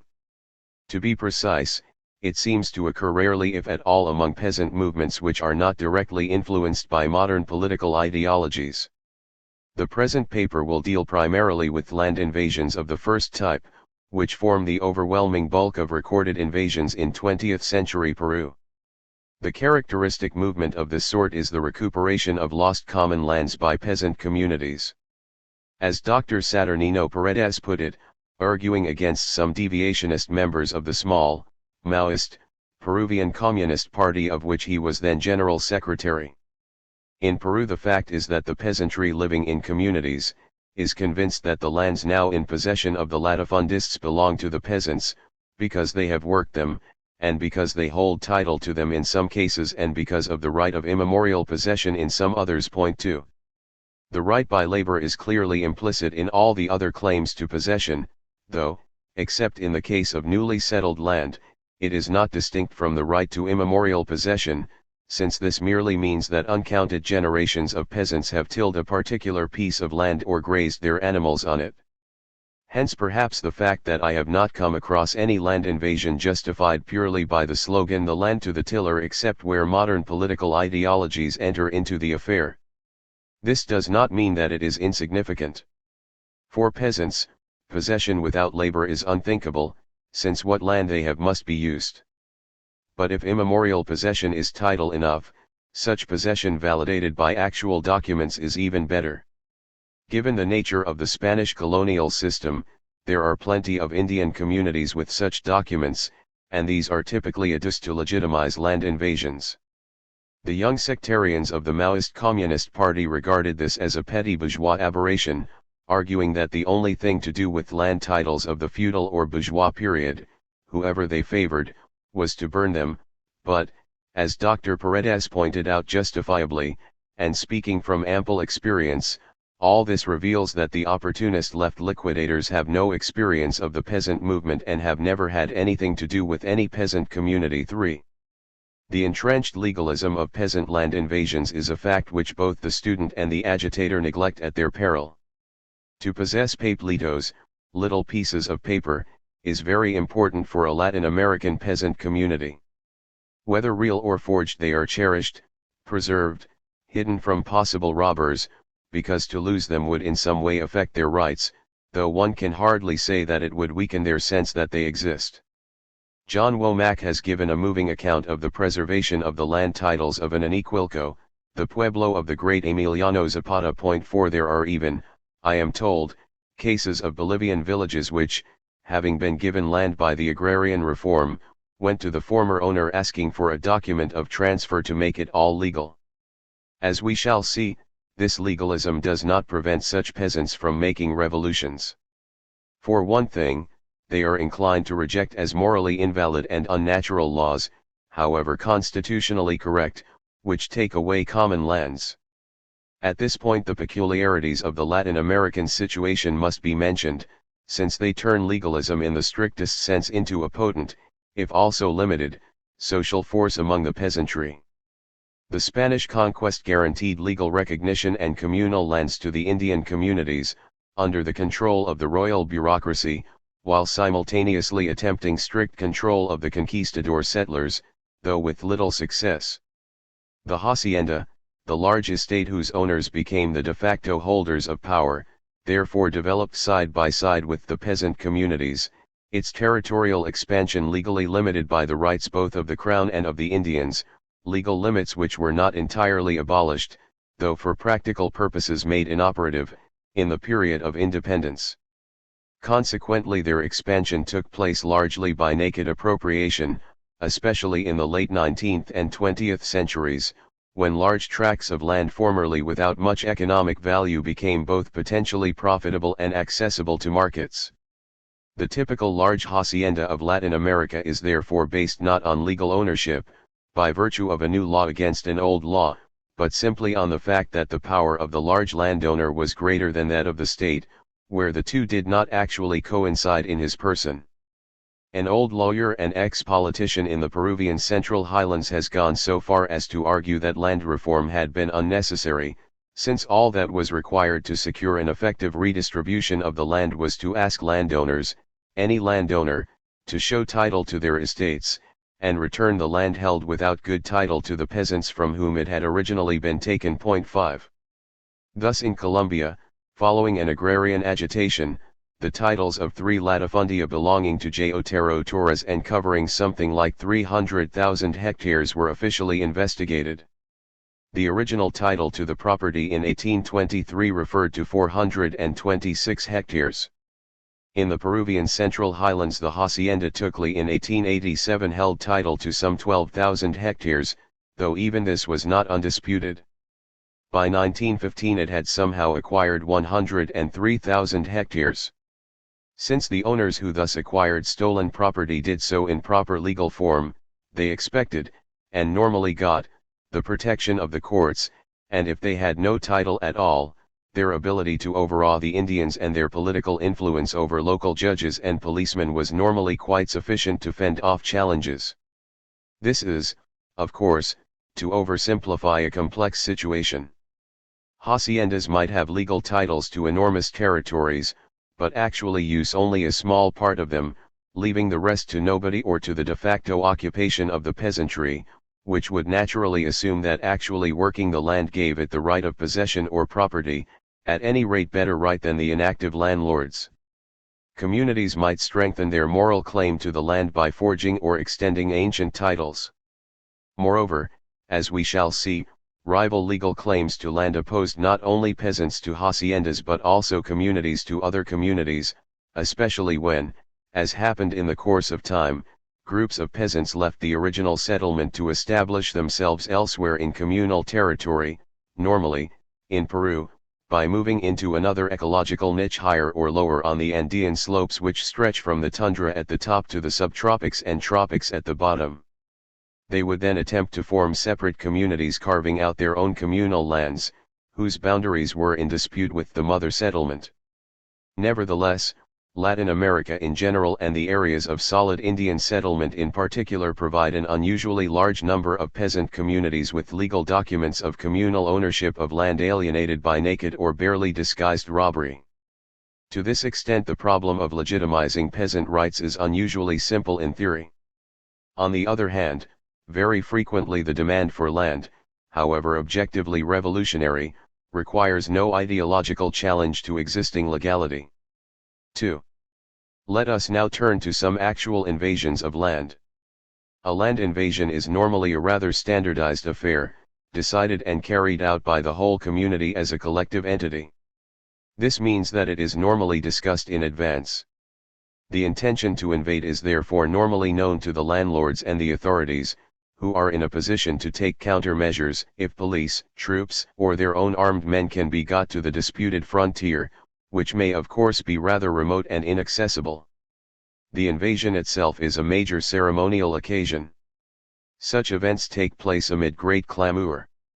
The leaders appear on horseback blowing horns, Cuzco, 1964, to the sounds of horns and drums, Cuzco, to the accompaniment of huzzas and horns, and Cuzco, singing and dancing to the tunes of regional music, Paruro, Cuzco, sounding horns and firing off rockets, Pataca, Junin.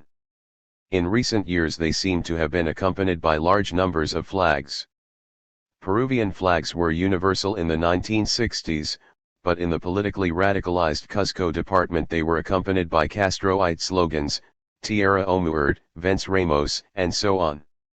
As in all great collective ceremonials, it is also far from unlikely that the participants are often rather drunk, though the evidence, which comes overwhelmingly from landlords or officials, is inclined to overstress this point.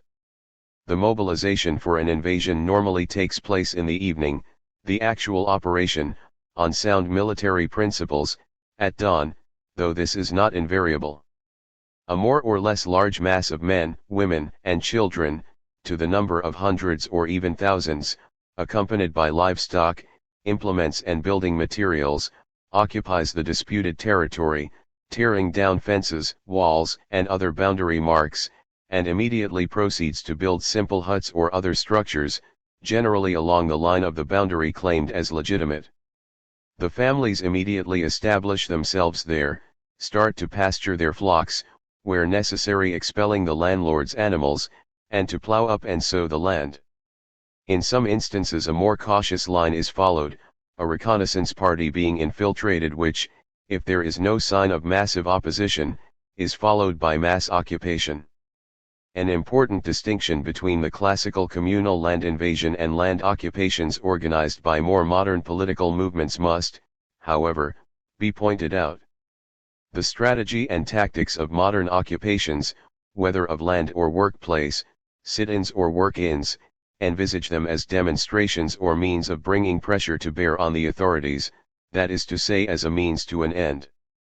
Thus, to take an example from an organized peasant movement, the movement led by Jacinto Lopez in the state of Sinaloa, Mexico, in the 1950s used land invasions in this limited way. The Peasant Congress of Los Mochis, Sinaloa, in 1957 threatened invasions if the promises to provide a legal solution for the problems of the petitioners were not soon kept. When nothing happened, land occupations took place in early 1958, but the invasion of 20,000 hectares of irrigated land by 3,000 peasants was symbolical. In the cultivated parts it consisted of the planting of the national banner in the middle of those lands, while the main bulk of the peasantry stood or sat on the roads along those fields. When army units came to dissolve the sit-ins, the intentionally unarmed peasants left peacefully. The mass land occupations organized in the spring of 1971 by the Asociación de Usuarios in Colombia were also deliberately short-lived. In brief, unless part of an actual agrarian revolution or insurrection, land occupation in modern politically organized peasant movements is an incident in a long-term campaign. But for the classical communal movement it is campaign, battle and, with luck, final victory. It is not the means but the end itself. So far as the invaders are concerned, all would be well if the landlords, the state, or other outside forces withdrew and left the community to live and work on the land they had now justly recuperated. As realists, the peasants may know that this is unlikely though, as we shall see, land invasions tend to be undertaken only when the situation looks favorable. However, even if they are expelled yet again by lord or government, they have at least reasserted both their right to possession by labor and their capacity to work the land they claim as their own, an important point, since their capacity to do so may be challenged. But the object of the operation is not tactical. It is to take the land back and stay there. It will already have been observed that the classical land invasion is not specifically Peruvian, or even Indian. There are indeed plenty of exact equivalents elsewhere in Latin America. In Chile all the land invasions, tomas de fundos, by small cultivators up to 1968 were recuperations of alienated common lands by Mapuche Indians, though elsewhere they were undertaken by non-Indian peasants, as in Venezuela, where there were an estimated 500 cases of invasions of expropriable lands at the beginning of the agrarian reform process in the late 1950s and early 1960s. The lands invaded were frequently those taken away from the peasants earlier. But European parallels are also to be found. Something very like the classical communal land invasion can be found in circumstances very different from those of the Peruvian highlands. They belong to the history not of Peruvian Indians or Latin America, but of peasant communities. 3. To understand the nature of such invasions and the role they play in peasant action, it may be convenient to follow one particular such movement through at least some of its ramifications, that of the community of Huaysacancha, a small and overwhelmingly pastoral Indian settlement in the central highlands of Peru, roughly near the point where the departments of Junín, Lima, and Huancavelica meet. We are fortunately in a position to trace the struggle of this community for a particular area of common pasture lands back to the 16th century, a fairly rare example of continuous documentation. Several points of interest emerge from a history of 4 centuries of struggle for Huaysacancha's pastures. How did a community of illiterates maintain the exact memory of the lands it claimed, so precise that the ocular inspection of 1963 confirmed in every particular the titles of 1607? 4.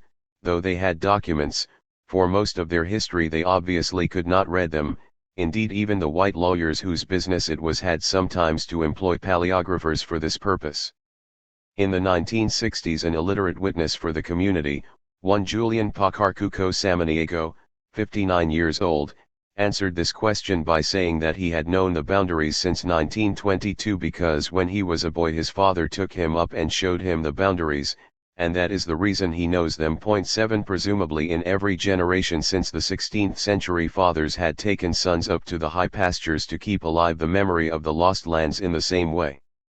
Secondly, and perhaps more important, the Huaysacancha story shows how misleading is the stereotype of the passive and subject Indian. For 4 centuries Huaysacancha, small, remote, isolated and stubborn, never ceased to struggle for its right. Not being either Western liberals or student insurrectionaries, the peasants quite failed to make a choice in principle between peaceful and violent, legal and non-legal methods, physical and moral force, using either or both as occasion appeared to demand. But they never abandoned their claims. Thirdly, it is clear that the belief that the peasant horizon is entirely circumscribed by local factors is mistaken. Huaysacancha may have known little about Lima and nothing about Madrid, Rome, or Egypt, but it was sensitive enough to changes in the wider world which seemed to shake the foundations of the local power structure. Nevertheless, the horizon was local, insofar as the unit of their action was the community, it setting the interlocking systems of estates and communities in their part of the highlands. They were, politically mobilized in national terms and produced cadres for national movements. And yet it seems that for the community this was either ancillary to its own struggles or a byproduct of its development in a particular historical context.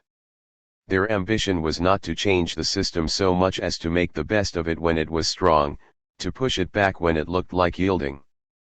4. Nevertheless, peasant action and political change interacted in complex ways. Who organized and led land invasions? Since they were affairs of the community as a whole, we must assume that in the classical form they were led by its leaders and officials, whose leadership so often, as in the Russian Obshchina, required the ability to identify and express the consensus of the people, though conversely the readiness of the people to listen to men of wisdom and judgment, perhaps coming from families with a record of leadership in the community, was a powerful element in formulating such a consensus. We must remember that communal democracy proceeds by the sense of the meeting rather than by majority vote. But, in the period in which our documentation is best, community decision was a more complex affair than in the example described in the prologue of John Womack's brilliant book on Zapata. In the first place, the community itself cannot always be regarded as ancient and traditional. As often as not it was new in two senses, because it had broken away from an older community for demographic or other reasons, and because it utilized a specific juridical device which might itself be novel, and which happened to be advantageous, for example from the 1920s the procedure of recognition. No doubt the ways in which bodies of new settlers organized and took collective decisions were the traditional ways of peasants with the age-old experience of communal action, but the element of novelty is not to be overlooked. In the second place, each Peruvian community was itself being transformed by a process of internal class differentiation, and increasingly also by what may be called external differentiation, namely the formation of a, relatively more prosperous, emigrant group in the city or cities, a group from which the men whose opinions carry weight, not least because of their presumed political know-how, are often chosen. Paradoxically, the emigration of the kind of local notable whose family used to monopolize village offices may well leave the road to village political leadership open to others, even to newcomers. The uneven progress of education also introduced a new element into village politics. In brief, modernization brought with it broader contacts with the outside world, initially for some, increasingly for many. Its most obvious form was the help provided by union and political organization in the local cities, such as Cuzco, or politically committed local intellectuals, students and lawyers, whether on their own initiative or on that of the peasants, aware that such help was available.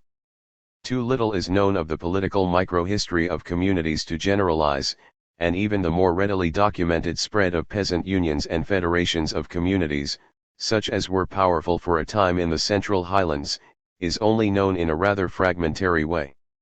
However, the role of the political movements, opera until its transformation, and later the various Marxist movements, is plainly important, as mobilizers of local cadres, as catalysts of peasant activity and perhaps above all as forces turning separate local agitations into a wider movement.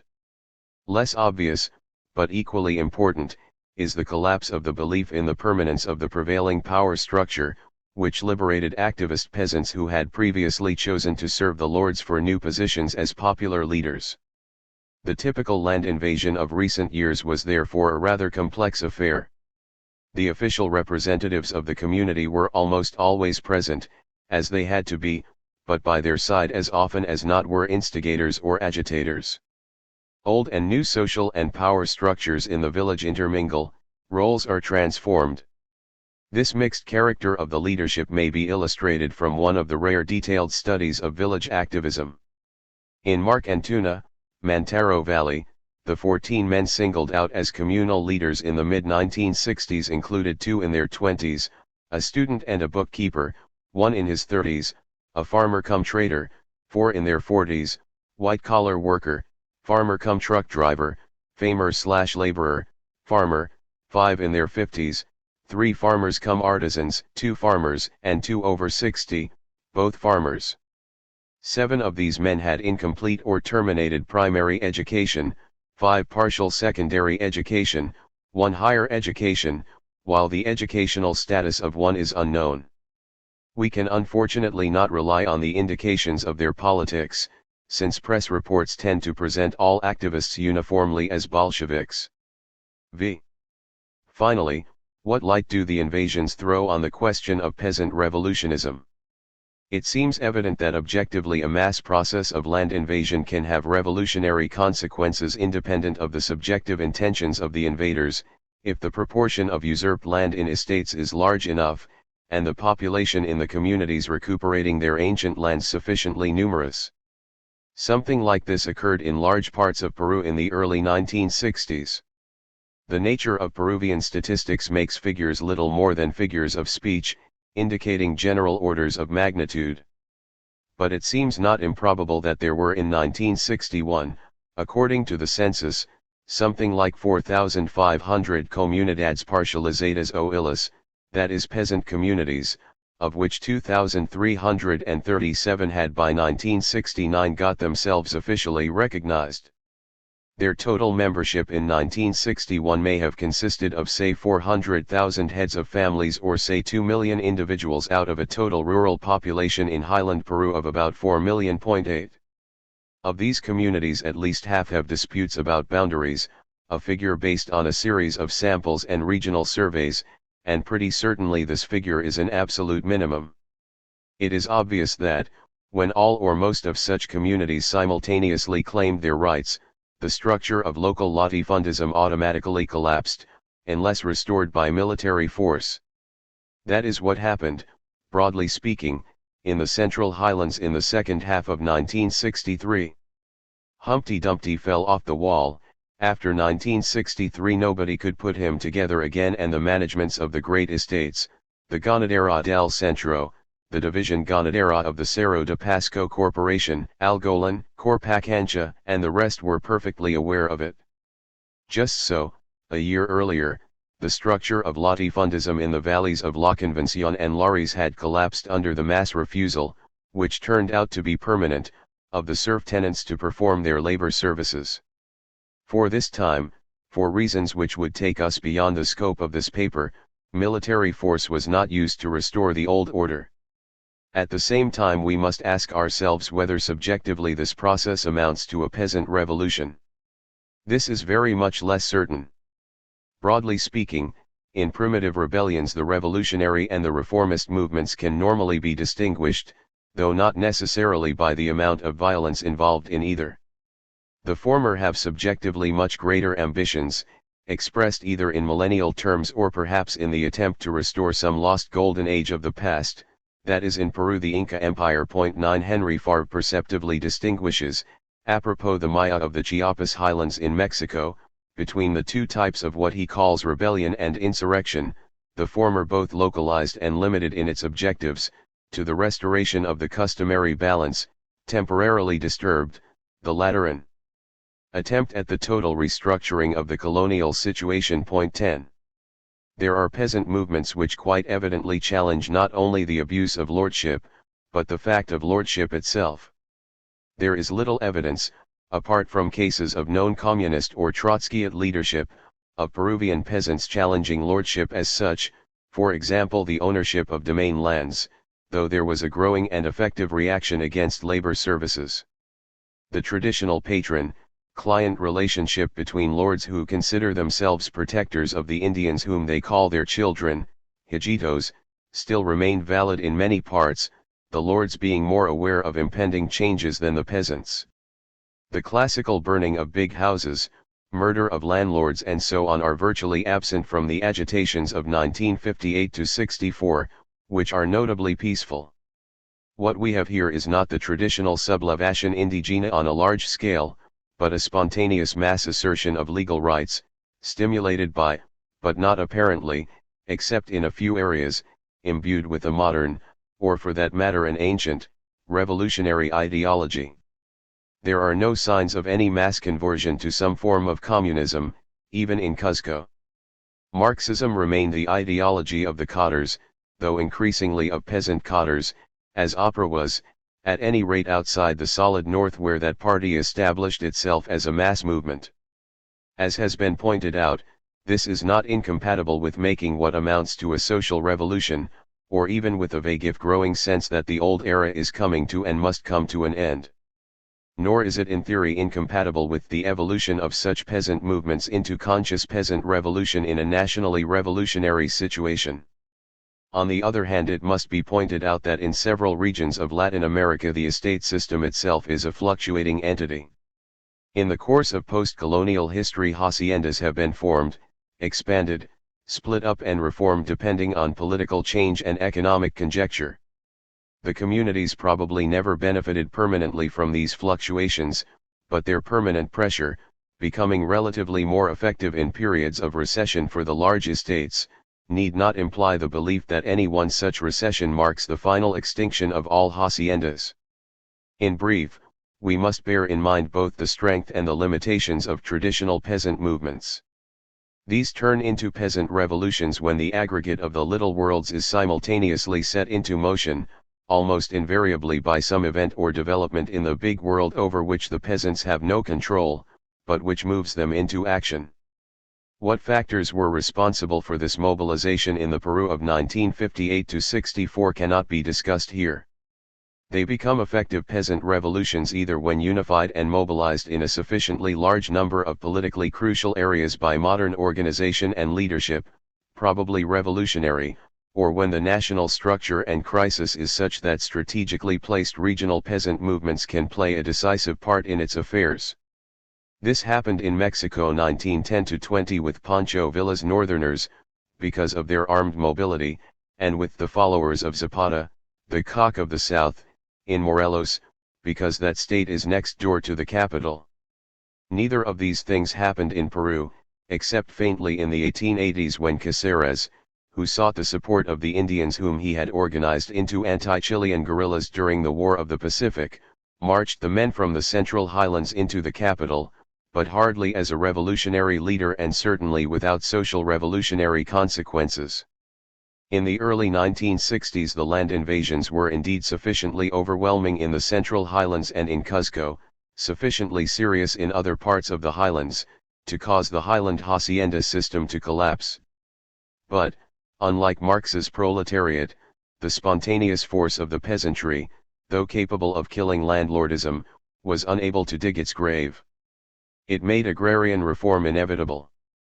But it took an army coup, after several years of shilly-shollying, to bury the corpse of the highland haciendas.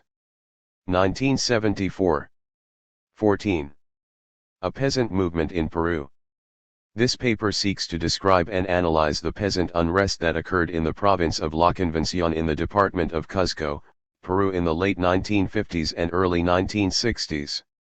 There has to date 1965 been a great deal of talk about this persistent, widespread peasant movement, but it is yet to be the subject of serious study. My own research has been superficial, although I have added to local testimonies and observations a study of the Peruvian press, on a local and a national level, during the years 1961 and 1962. This is far from sufficient to make the study a serious one. Europe is so poorly informed about the agrarian movements in Latin America, however, that even an incomplete, preliminary report might have some value. Despite clear signs of a potential class conflict within the peasantry in La Convención, some arrendires were said to be wealthier than the smaller hacendados. It would appear that the bulk of the arrendires considered their interests to be in opposition to those of the hacendados. Their self-interest in the conversion of a neo-feudal into a capitalist relationship with the hacendados and the creation of leasehold or independently owned peasant properties was the same as that of the alegados. A local campaign in 1957-8 by a small group of peasants who were practically kulaks was converted into a solid peasant movement that encompassed the majority of the province's rural population. Towards the end of 1962, the provincial Federación Campesina had 110 affiliated unions, sindicatos, ranging from about 20 to 600 members. How was this possible? The first reason is simply that the divisions at the heart of the peasantry were largely neutralized by those factors that strengthened bonds of solidarity. Besides general poverty, the peasants of La Convención are country folk and not city dwellers, Indians by origins and not Creoles.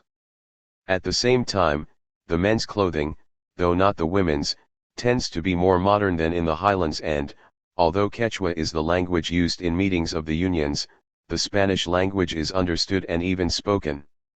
What is more, the majority of the sindicatos seem to have a nucleus of militants who are literate. A great part of this modernization is clearly due to the influence of the communists, as we shall see.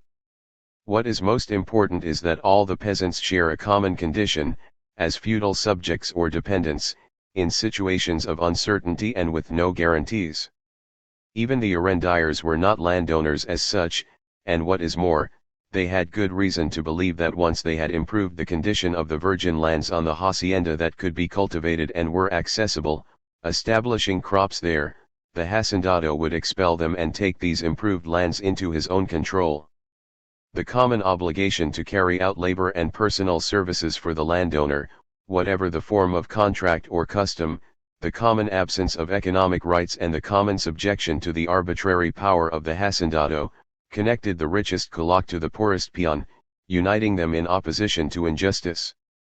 Some aspects of this injustice shock some peasants more than others, while some, not necessarily the economic aspects, affected them all equally. In turn, for the jornaleros and braceros who had no direct interest in the main demands of the arrendaires and alegados, the fact that the peasants had their resistance movement against the landowners offered them the possibility of demanding their own rights effectively, even of the acknowledgement that they had rights at all.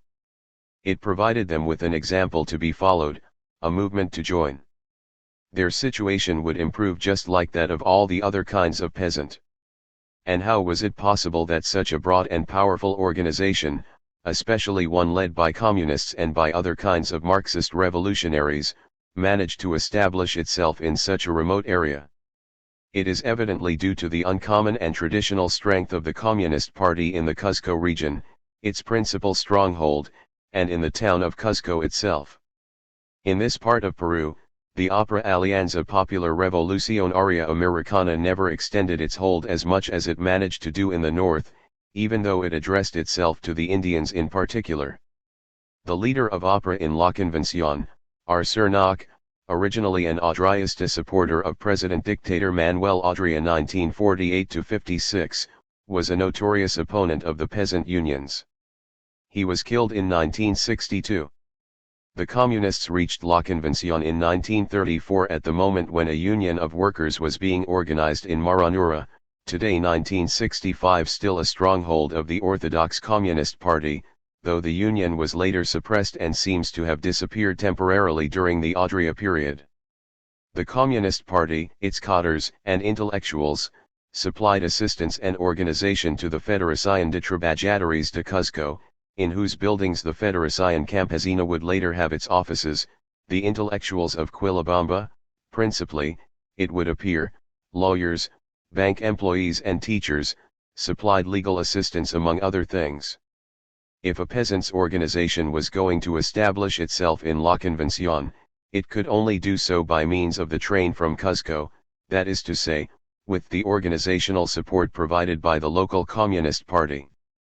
When the Communists first arrived, they found especially favorable terrain amid the pioneers who had settled on the edge of the forest on underpopulated pieces of land, independent, unruly, little inclined to tolerate the serfdom that was to be found in the highlands.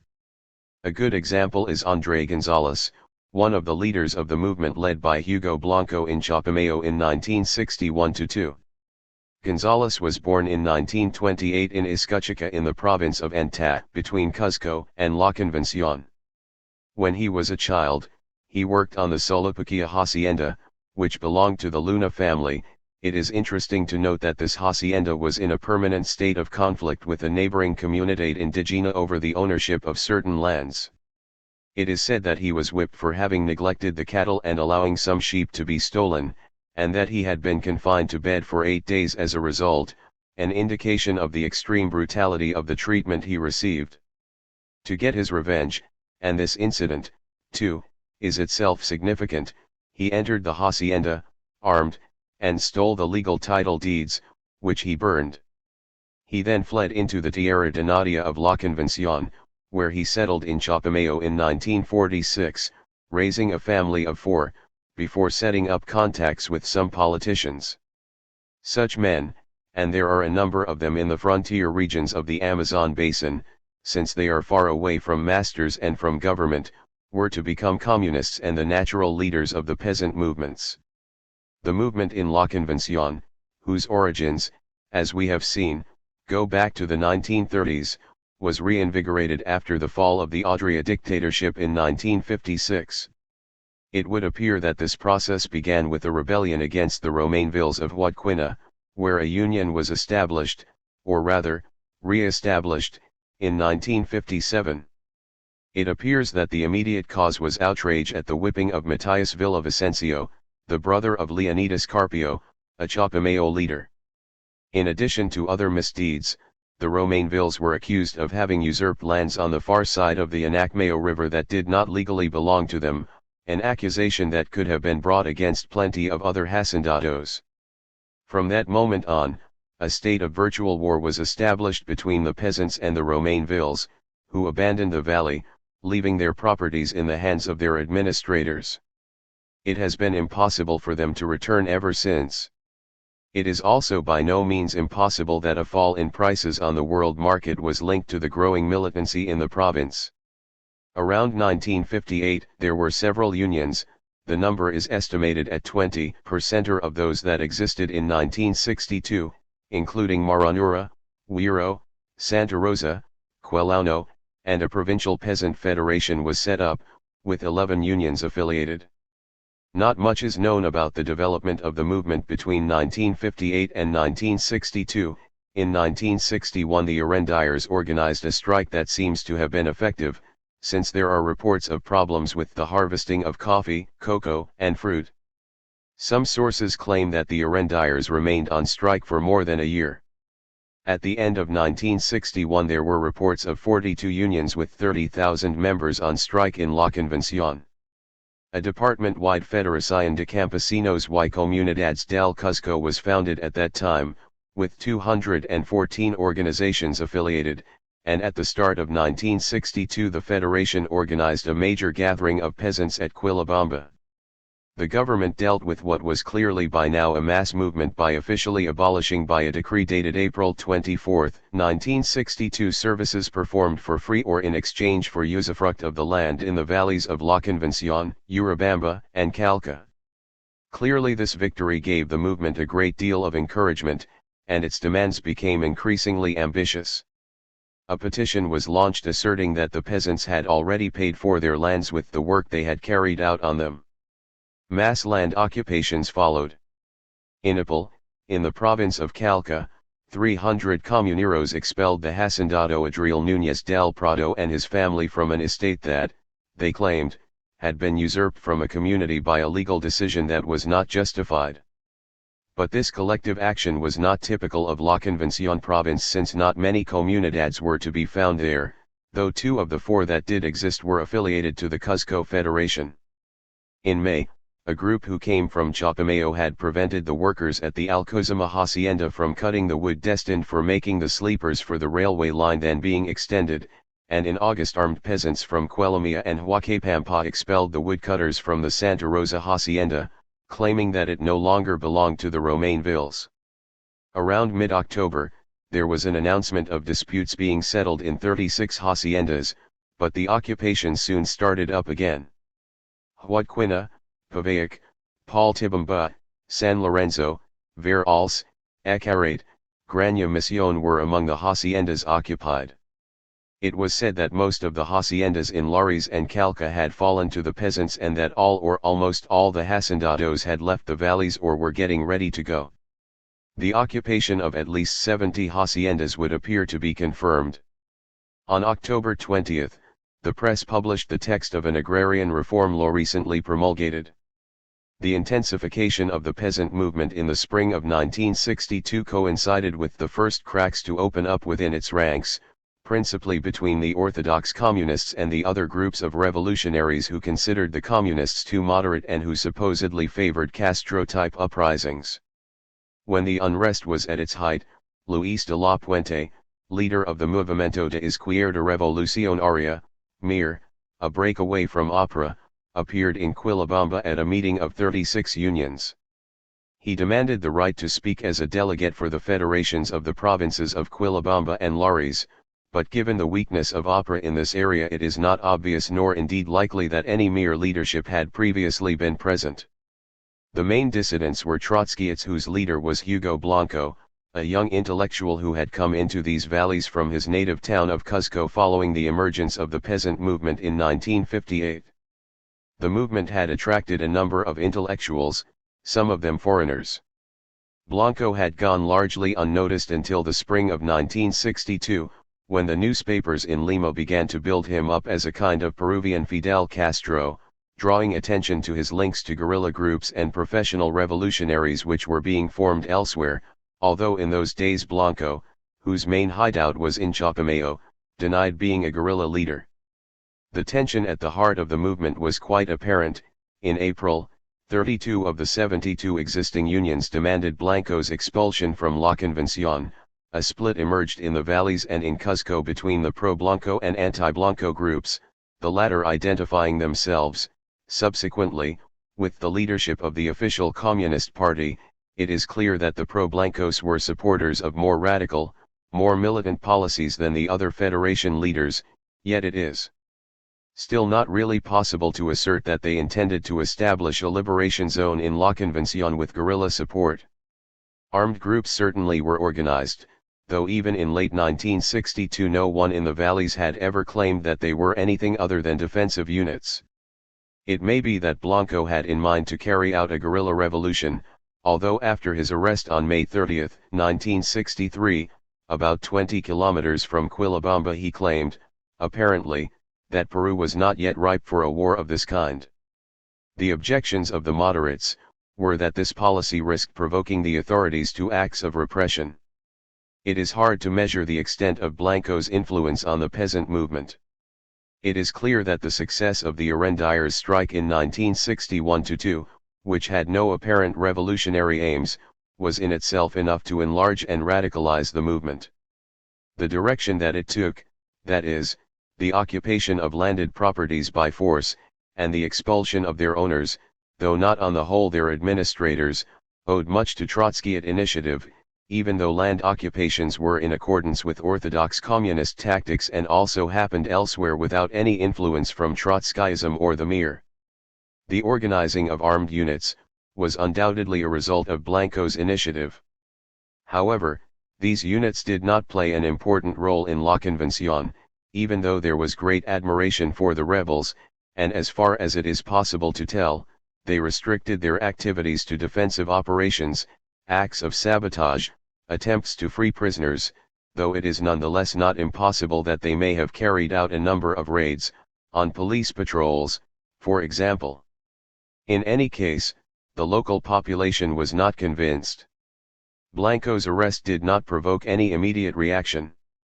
Systematic government repression might have provoked a true guerrilla movement, but the government took great care not to use such measures, particularly after the military junta took power in July 1962.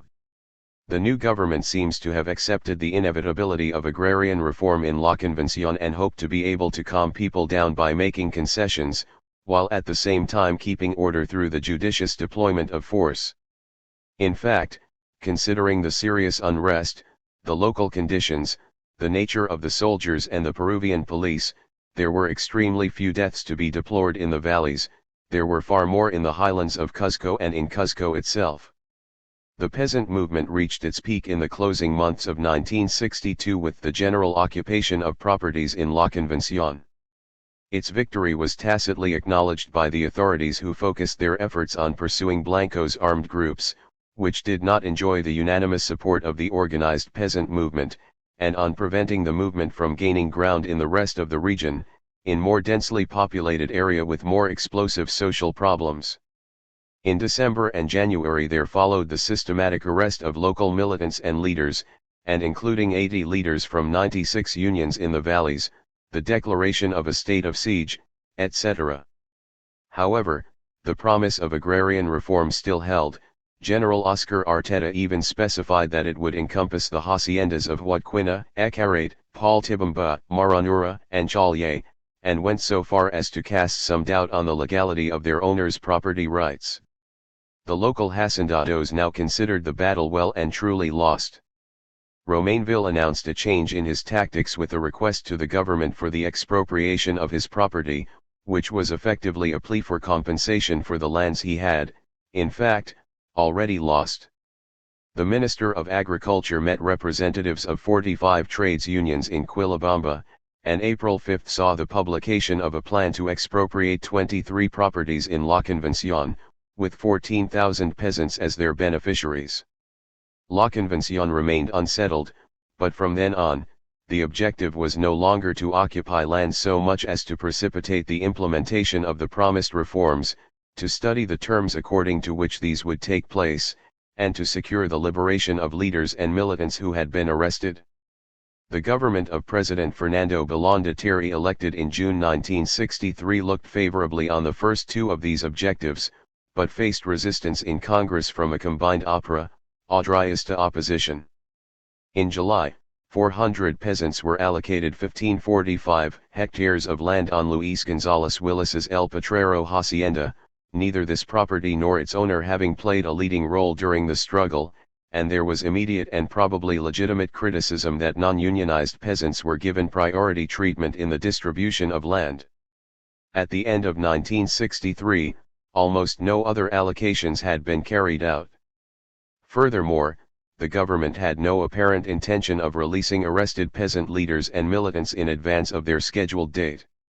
Renewed discontent, both political and economic, led to a general strike in December 1963 in Cuzco and La Convención. However, this was no longer a local problem in La Convención but a national problem, with repercussions in this particularly belligerent province. To conclude, it is worth adding a few reflections about the peasant movement of La Convención at its peak, and about its profound significance. At its heart, as we have seen, there were about 100 sindicatos of varying size. They were expected to elect juntas directivas of 14 or 15 members, including seats allocated for female representation, although the majority of women participated only through their husbands acting as their intermediaries. The union members set the amount of their dues themselves. Since most people were so poor, it was impossible to require a compulsory amount from them. They would gather once a fortnight or once a month, minutes being taken by whoever was literate, usually a young man, and each union regularly sent a delegate to an assembly of delegates held on Saturday evenings in Quillabamba.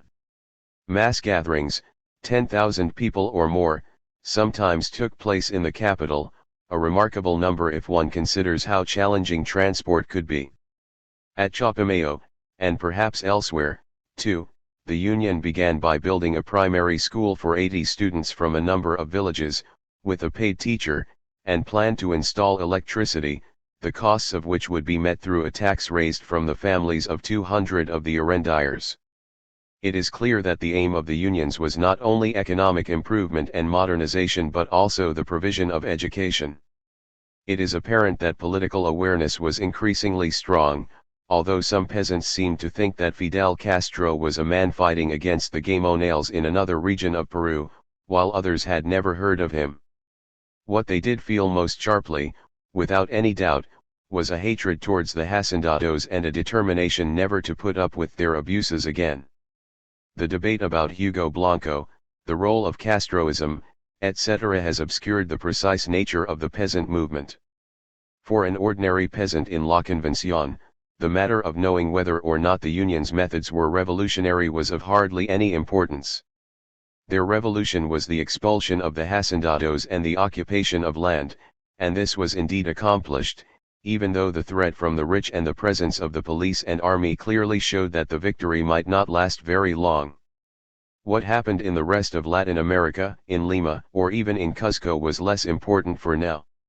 In certain places, such as Chapamayo, Blanco's stronghold, there are clear indications of a revolutionary exaltation.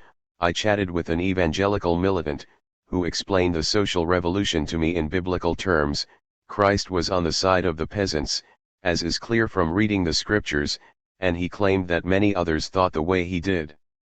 On the other hand, and I can base this only on chance observations, which are probably misleading, the atmosphere in December 1962 seems to have been one of excitement rather than exaltation. What, in this situation, was the role of violence? There was astonishingly little.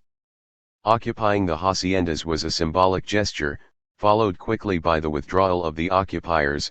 Apparently one hacendado was killed, before the main period of hacienda occupations, and there were 2 or 3 acts of revenge, but no coordinated attacks on the owners, nor on the Gamonales or the police, even in the excitement of victory. In truth, taking account of the situation in the practically lawless frontier areas, the treatment the peasants had endured and their wretched living conditions, it is striking how few acts of violence did take place. What, ultimately, was the significance of the movement in La Convención? It was independent of the peasant movements in the highlands of Cuzco and in the other regions of Peru. These were generally movements of Indian communities occupying what they considered common lands monopolized, for most of living memory, by feudal owners, but which were increasingly indispensable to Indian populations that were rapidly expanding on common land limited in size and exhausted. They were also a protest against the habitual demands of the hacendados and, in the final analysis, an assertion of basic human rights by men who up until that point had felt all their rights had been denied them. The movement in La Convención was essentially a movement of a new frontier region. Peasant settlers from the Altiplano who were individualistic and commercially minded and transformed the local economy in the direction of agriculture for export found themselves battling with a parasitic superstructure of neo-feudal land ownership that stripped them of what they considered the fruits of their labors. There are other areas of this kind on the frontiers of the Amazon basin, in Peru and elsewhere, but they represent only an infinitesimally small part of South America's rural population, and for this reason one must not treat their problems as typical. They are nonetheless interesting on two grounds. First, they show the political potential of these non-traditional, modernizing elements among the peasants, including the purely Indian peasants of the Andes, and they also show the relative absence of initiatives on the part of the poorest and most oppressed, the class of agricultural workers possessing only a little land or none at all, a class that can be found elsewhere, too. The fact that this peasant movement found its expression through communist organization is due, in this case, to local factors. Nonetheless, it is no coincidence that it was receptive to communist doctrine, as was the case with similar movements in other frontier regions. In societies like those of South America, where a peasant is denied all rights, oppressed and barely treated as a human being, any movement that assures him he is indeed a human being and that he has rights is bound to succeed. This is what communism offers, and for the most part it is the only kind of movement to do so. And if one were to ask peasants who have practically never heard of them what they are, these communists, they tend to reply that they are men who demand the rights that are theirs. The geographical position of La Convención, linked in a few hours by railway to an area of Peru that is important and experiencing increasing social ferment, at the heart of both the old Inca Empire and of the Indian population of the Andes, naturally generated more publicity for the movement than is usual for outbreaks of social agitation in remote tropical frontier regions. It undoubtedly contributed to the explosion of unrest among the peasants, in the middle class and among students in Peru at the end of 1962. But this local movement serves only imperfectly to shed light on those peasant movements that are more typical of the South American continent. 1967. Translated from the French by Daniel Hahn, translation revised from the Spanish by the editor. Notes in the original essay have been omitted from the version that appears in this volume. Editor's note. In the discussion that followed the presentation of this paper at an international conference in Paris in October 1965, the principal points Eric made were the following. When I say that La Convención isn't a typical case, I don't mean that it has no influence on peasant unrest in other parts of Peru. On the contrary, this influence is crucial, and it's quite evident that at a given moment, let's say 1962, for example, and perhaps since then, La Convención was something of an inspiration, not only for the peasant movements, but also for the general politicization of Peru that's so striking to anyone who visits this country. The fact that La Convención saw the organization of a powerful agrarian movement that achieved such significant successes had a great deal of influence on other regions. But in the Altiplano, for instance, the unrest, the unions, the demands have not been the same. These are indigenous communities, peasants with different problems, and, all in all, it's possible to say that the majority of Peru's peasantry do not have the same problems as those in La Convención. Communism first and foremost represents a demand for human rights. That is important. And not only for human rights, but for legal rights, written down in black and white. Secondly, it represents practical lessons in organization. In my opinion, without the help of the working class in Cuzco and of the groups, even the intellectual ones, mobilized by communism, such as bank employees, primary and secondary school teachers, etc., it is fairly certain that a movement with the scope, the strength, the tactical and strategic direction of La Convenciones would not have come about. Thirdly, I would say that communism represents a worldview, one which is primarily a view of the modern world, a way for man to fit into the world, and not simply into the small plot of land, into the small valley, that is the peasant's traditional horizon. The different kinds of peasant movements, the student movements, the movements of workers' unions, the movements of people from the barriadas, fertilize one another, tend to reinforce one another. Each of these sectors makes a contribution, and in the case of La Convención, a crucial contribution. Time will tell whether popular forces in Peru will be able to win those rights to which they are fully entitled. We can but hope. 15. Peasant movements in Colombia. The historiography of social movements in Colombia is perhaps even more unsatisfactory than that of most other Latin American countries, and the student cannot but regret both the absence of secondary works and the unreliability of statistical and quantitative primary sources. For this reason, a survey of Colombian peasant movements must at present, at all events until the late 1920s, rely on impression rather than established facts, and it is entirely possible that serious historical research might invalidate these impressions. Nevertheless, since we must start somewhere, let it be with the following apparent paradox. Colombia has relatively few records of powerful economic and social movements of the peasantry as a class before the mid-20th century. At the same time, Colombia has a record of armed action and violence by peasants, e.g. guerrilla war, second perhaps only to Mexico. This is particularly evident since the Second World War, but it may also apply to earlier periods of civil war, e.g. in the last third of the 19th century.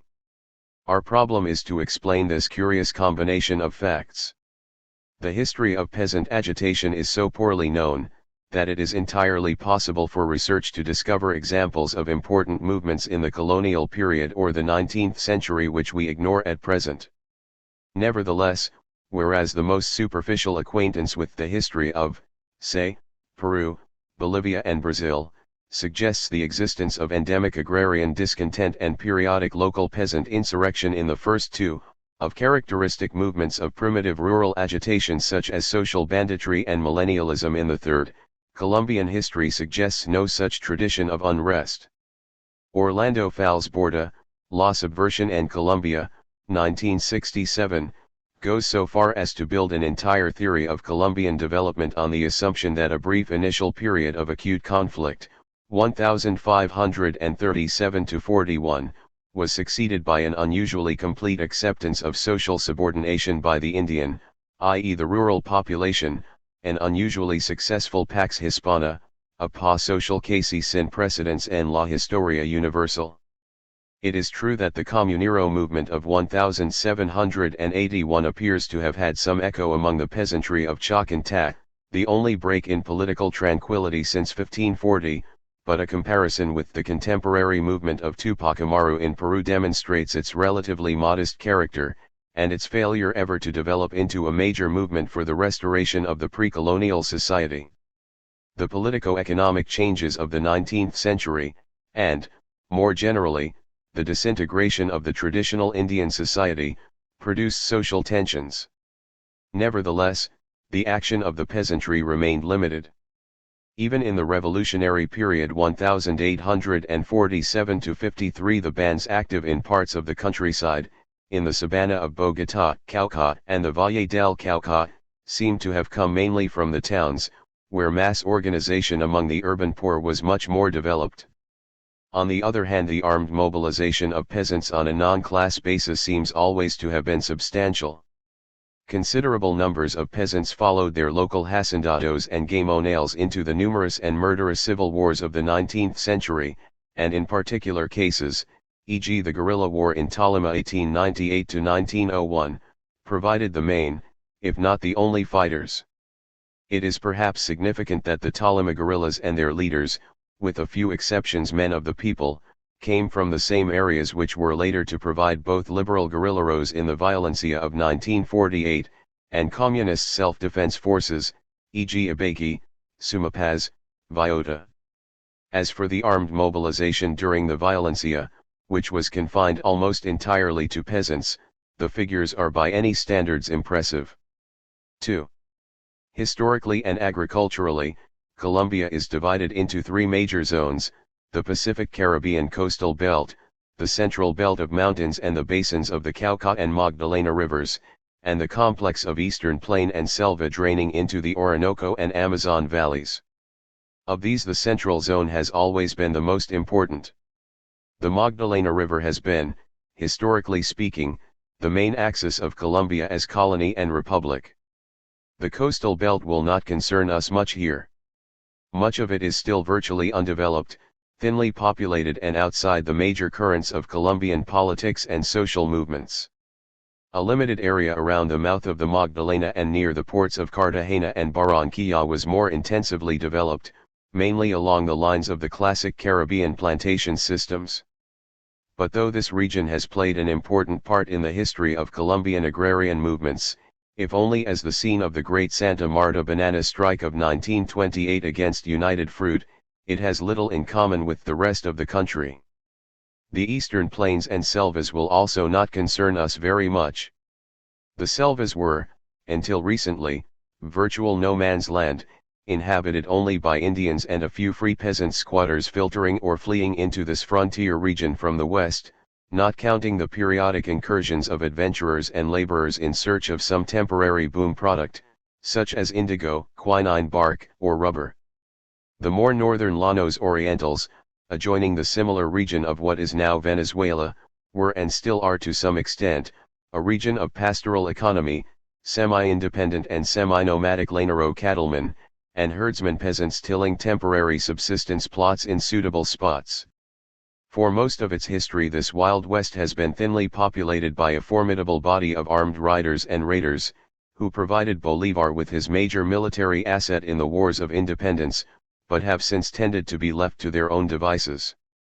East of Villavicencio, the gateway to the plains, no Colombian or any other government has had much to say, and the economic use of this area for anything except a primitive pastoral economy has had to wait for the mid-20th century. The Colombian East has provided refuge for peasants wishing to evade the wars and lords of the center, fighting men, and its own pattern of social struggle, ranging from banditry to guerrilla war against foreigners and large ranchers. Its connection with the rest of the country has been marginal. The main central zone is both more important and more complex.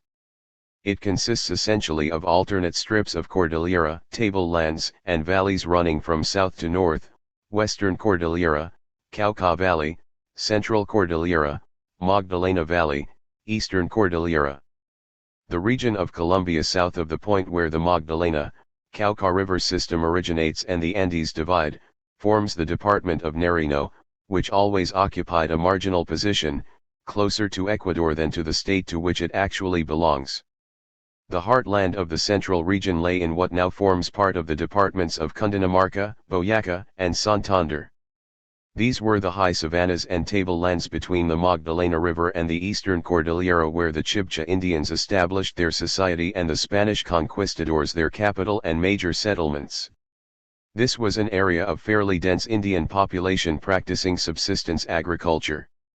It remained the most populated and densely settled part of Colombia until the 20th century. West of this heartland there is the region of Antioquia, much more backward and thinly settled by the Indians, most of whom were quickly exterminated by the demands of mining, the activity which attracted white settlers of the lower class into this area in relatively large numbers. Antioquia therefore became a region sparsely populated by poor white subsistence farmers, prospectors, and miners, until, with the exhaustion of the mines, the Antioquianos entered on their proverbially successful career of economic enterprise and internal migration in the 19th century. Leaving behind them a very backward subsistence agriculture over most of their homeland, a flourishing urban center of business enterprise, and the basis for the modern coffee economy, their colonists headed south. Relative to the old Chibcha heartland, Antioquia has therefore tended to gain in population and wealth. South of Antioquia and Cundinamarca, that is to say in the upper Magdalena and Cauca valleys and the neighboring mountains, Spanish colonization meant little more than the division of the land into vast haciendas of lay or ecclesiastical seigneurs, the recognition of native comunidades, and the establishment of modest provincial towns like Popayan to serve as social and administrative centers for a huge and almost entirely unutilized region. Economically, Cauca was a blank. As late as 1877, 90% of its territory consisted of baldios, or unappropriated if not uncultivated lands. Demographically it remained largely Indian. From the middle of the 19th century the colonization of this space began mainly, as we have seen, from Antioquia. With the growth of the coffee economy the Cauca Valley, the present departments of Caldas and Valle, became relatively densely settled areas and in recent years the fastest growing parts of the entire country.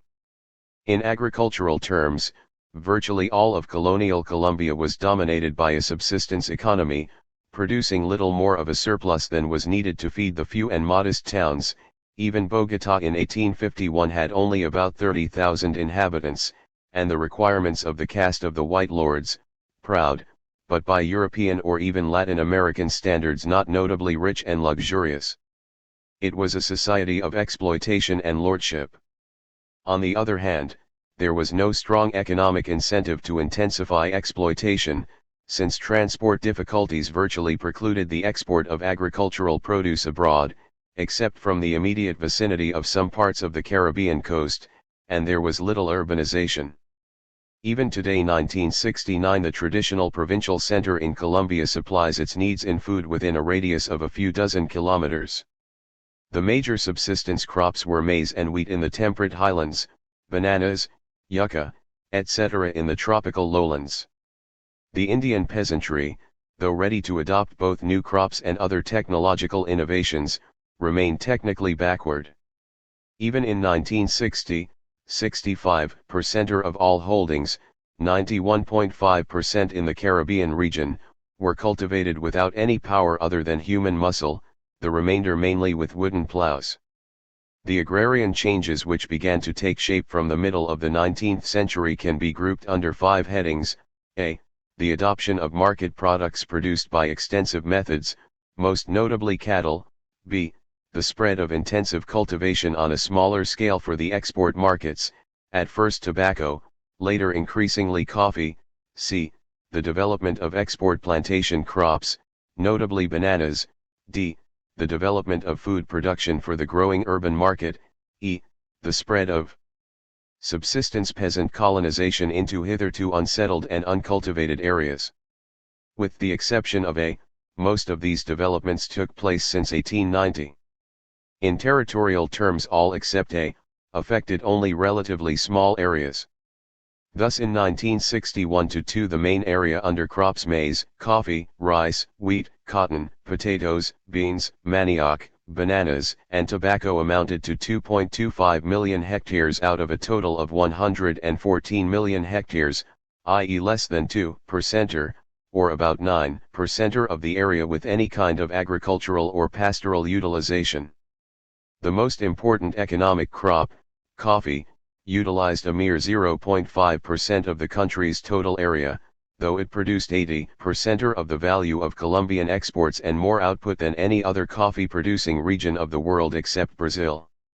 It is important, in discussing the problem of the Colombian peasantry, to remind oneself of the general emptiness and underutilization of this huge country and the relative share of agriculture and pastoral economy even today.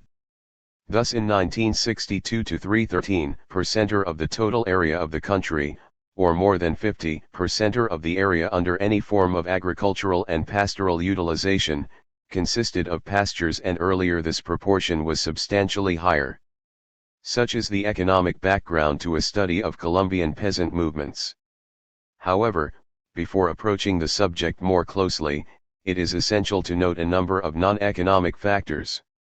The first of these is the remarkable degree to which the indigenous Indian population has been assimilated to the mestizo pattern; the second, the unusual degree to which Colombian peasants have been actively involved in the political life of the country. The two phenomena may not be unconnected. The racial composition of the Colombian population in the 1950s was given as, whites 20% or mestizos, white, Indian, 58% or mulattoes, white, Negro, 14% or Negroes 4% or Zambos, Negro, Indian, 3% and Indians 1% of which the Negro, mulatto and Zambo population is entirely confined to the coastal areas and the empty hinterlands of the northern departments. Yet in the central heartland and the south, Indians predominated as much as in the main Andean countries and Mexico, though perhaps less densely settled, and in the central heartland white rural settlement was always small. In Saucio, a few dozen kilometers northeast of Bogotá on the main highway, the population considered itself Indian until the end of the 18th century. Even in the late 19th century 30% of Boyacá, 15% of Cundinamarca, 15% of Cauca were still regarded as Indians, and even 8% of Antioquia. In fact, and unlike Ecuador, Peru, and Bolivia, the bulk of Colombia's Indians, after the dissolution of the resguardos and communities in the 19th century, have simply turned into social, if not biological mestizos. The Indian problem, including the land problem of Indian territories, remains a marginal problem of those indigenous communities which, in hitherto undeveloped or inaccessible areas, maintain their community structure and refuse to be absorbed into the white or mestizo economy.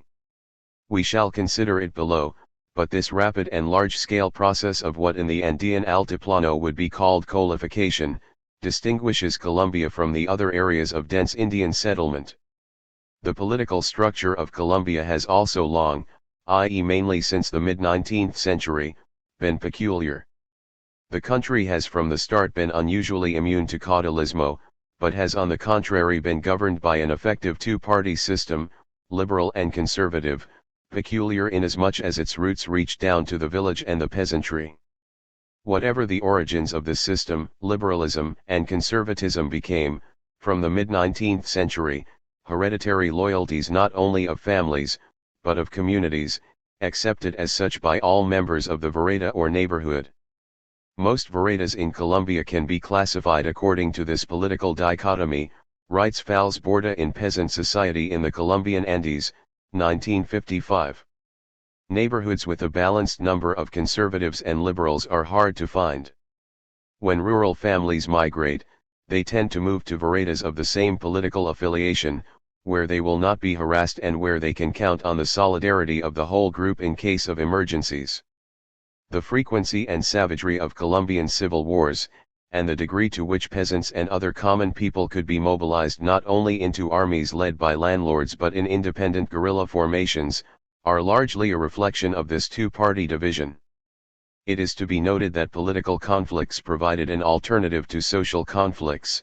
They tended to replace the vertical confrontation of the lower class against its ruler with the horizontal confrontation of liberal communities against conservative communities, and the occupation of the landlord's lands with that of the murdered or expelled neighbors of a different political allegiance.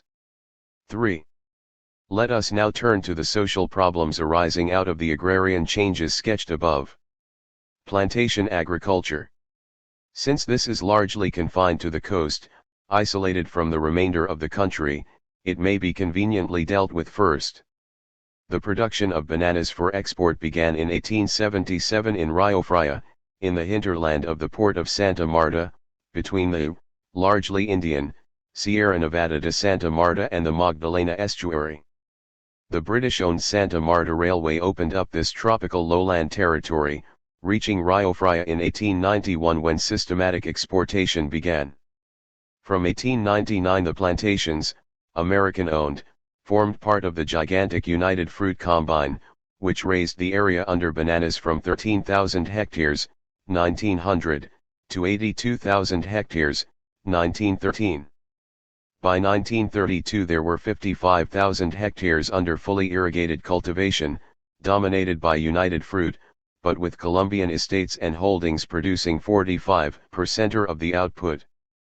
Production rose from less than 300,000 bunches in 1900 to 6.3 million in 1913 and 10.3 million in the peak year of 1929, when Colombia ranked third as a banana producer after Honduras with 28 million bunches and Jamaica with 22 million. The Colombian banana zone differed from other such zones in the Caribbean area in three ways. A. It formed only a tiny part of a very large state, and thus saved Colombia from becoming a banana republic by limiting the political power of United Fruit. B.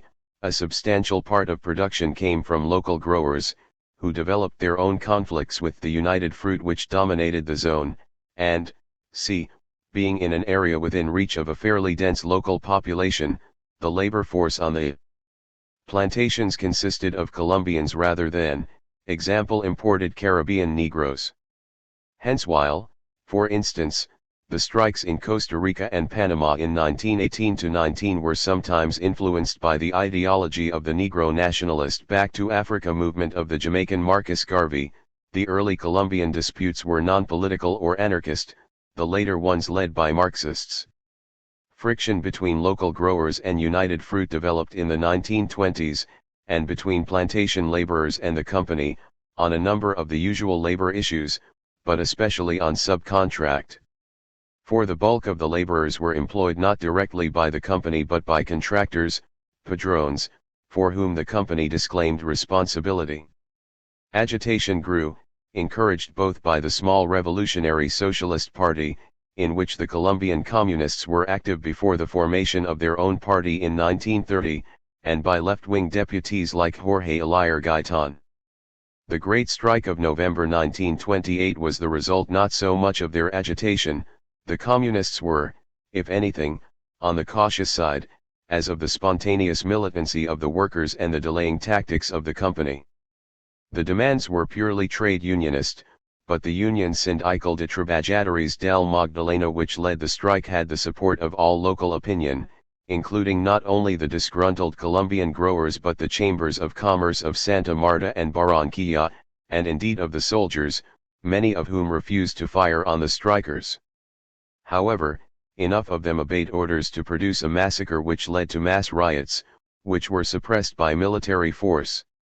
The number estimated killed ranged from 40, a figure given by the military, to 1,500, a figure given by the strike leader, but almost certainly ran into several hundreds.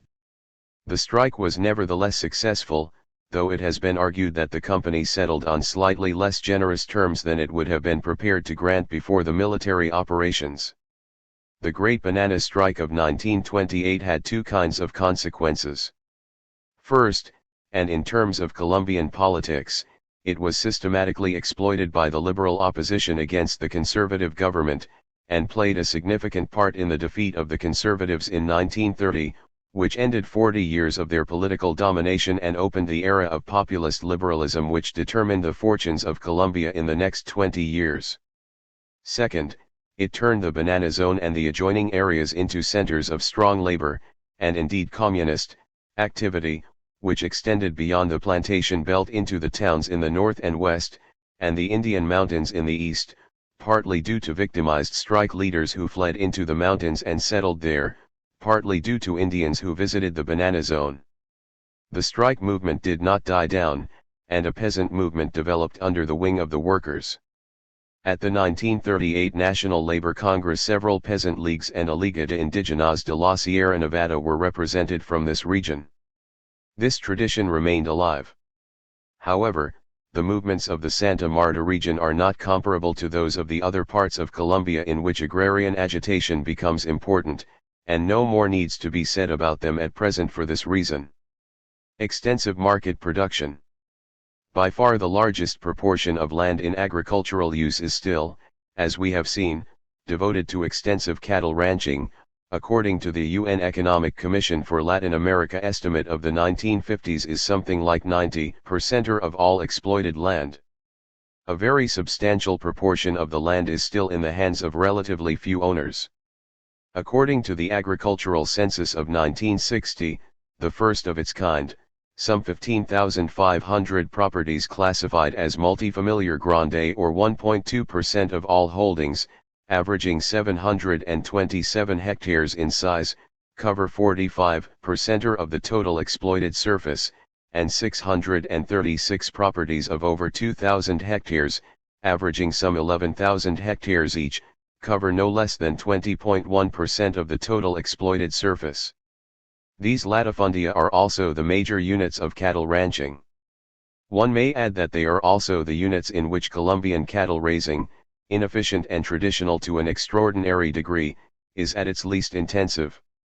Thus in the department of Cundinamarca, where the presence of the great city of Bogotá and some industrialization might, one would have thought, encourage the development of an efficient agriculture, something like 45% of the agricultural exploited area consists of natural pastures. Since little historical work has been done in this field, we cannot accurately trace the changing fortune of the Colombian latifundium. We know that in the Republican period both church lands and resguardos were divided up, or encroached upon by neighboring landlords or settlers. It is quite clear that haciendas grew immensely by occupying tierras baldías without legal title. We may presume therefore that the latifundist sector increased, and may have become more concentrated. We may also suppose that the rise of a market economy from the mid-19th century led most haciendas to develop chiefly as cattle ranches, since this was the simplest and cheapest way of exploiting them, and one which, despite its inefficiency and low yield, produced substantial gross incomes for those who owned vast enough estates. There is some evidence of such a systematic turn to cattle ranching.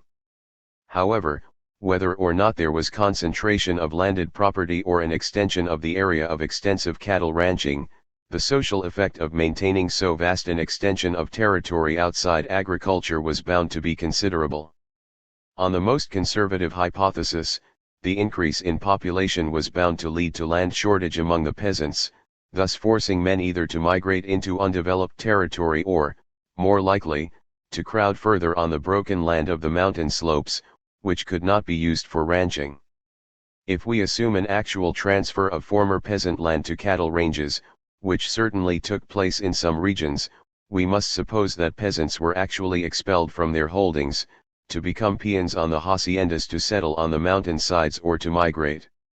The development of cash crops for the world market hardly affected the situation, since the most important of these, coffee, flourished best on land not suited to cattle raising, and in any case, as we have seen, the area covered by such crops even today is relatively modest.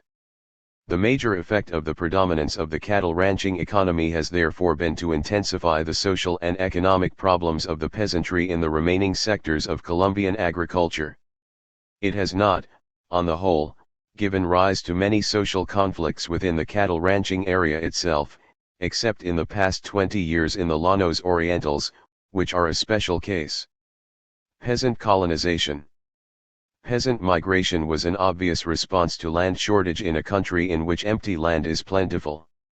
It has taken place at all times, though more intensively at some times than at others, for instance during and after the murderous civil wars which always produced their levée en masse of refugees.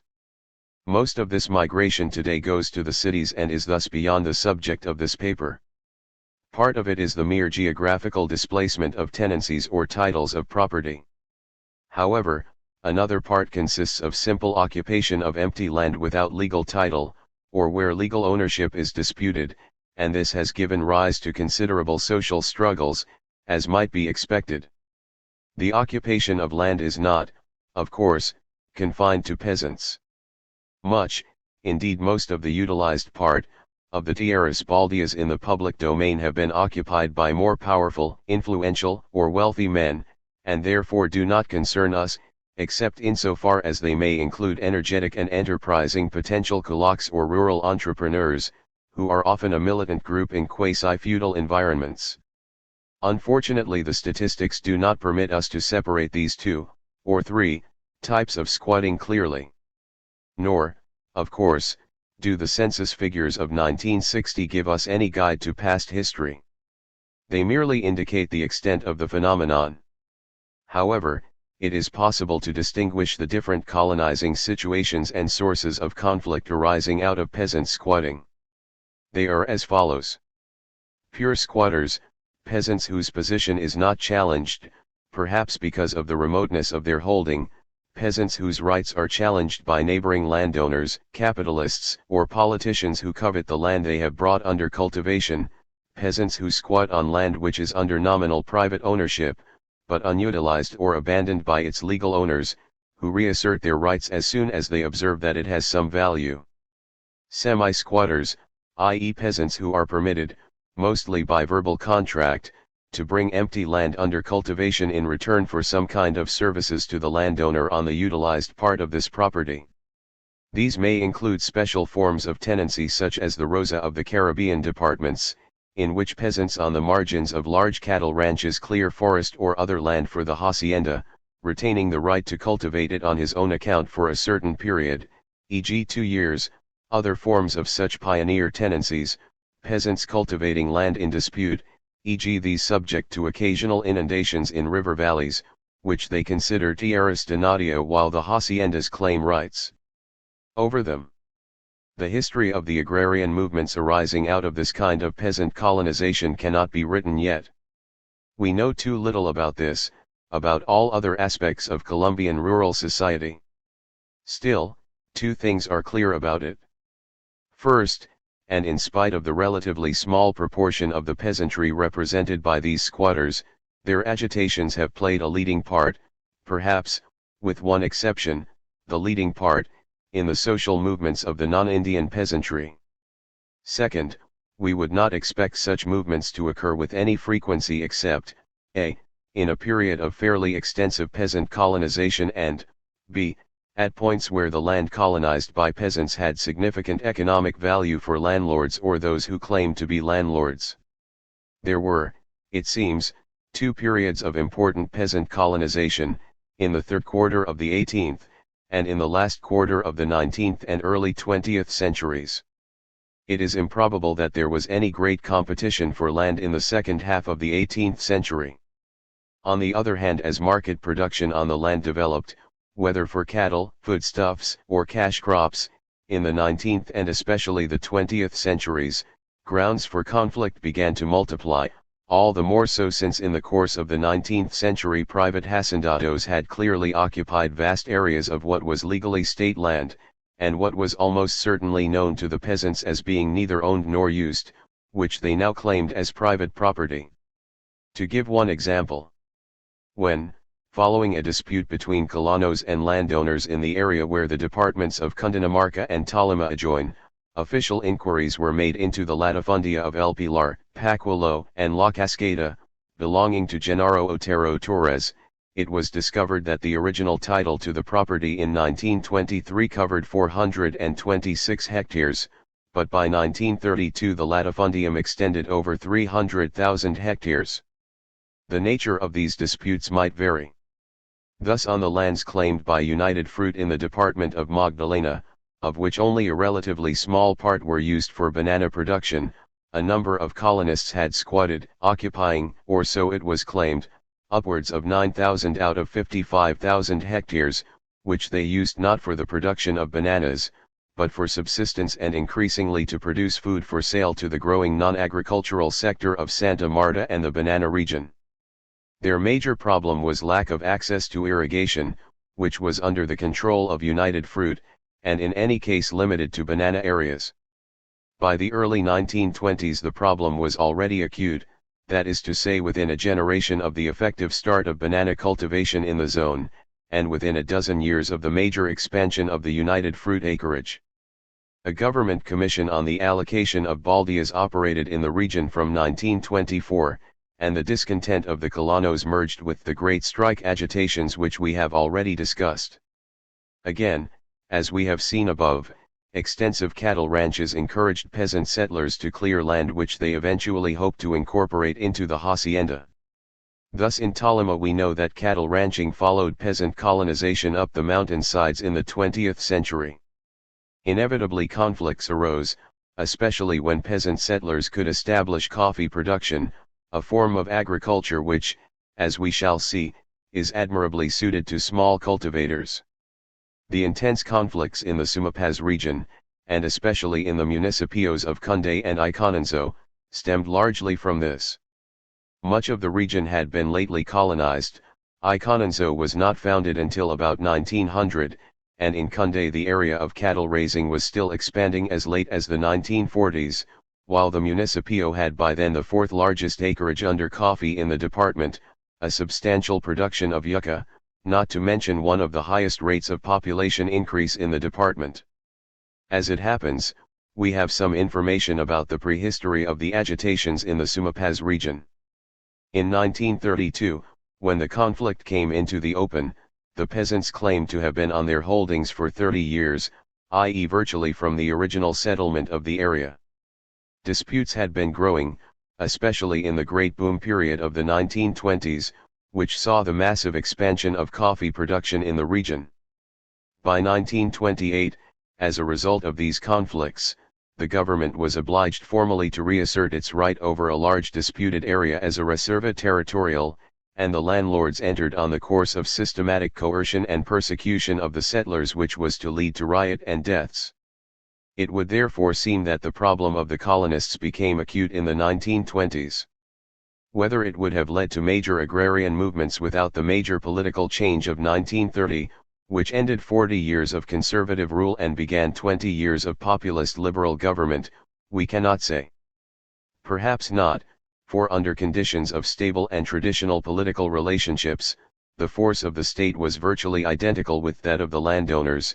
The police post and what passed for the local jail were actually located in the main building of the hacienda of Sumapaz, and as the Commission of Inquiry makes clear, the local alcaldes, policemen and such representatives of higher authority as came into the region, identified themselves totally with the local men of power.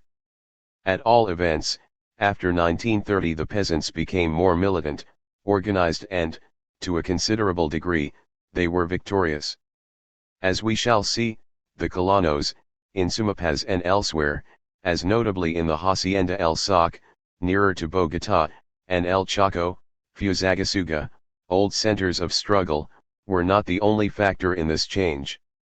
Yet they were an important one, especially since the Sumapaz region was later, under its leader Jan de la Cruz Varela, to form a large part of that virtually liberated area commonly known as the Republic of the Tequendama, which maintained both peace and independence during the violencia, under communist or near-communist leadership and protected by its armed self-defense.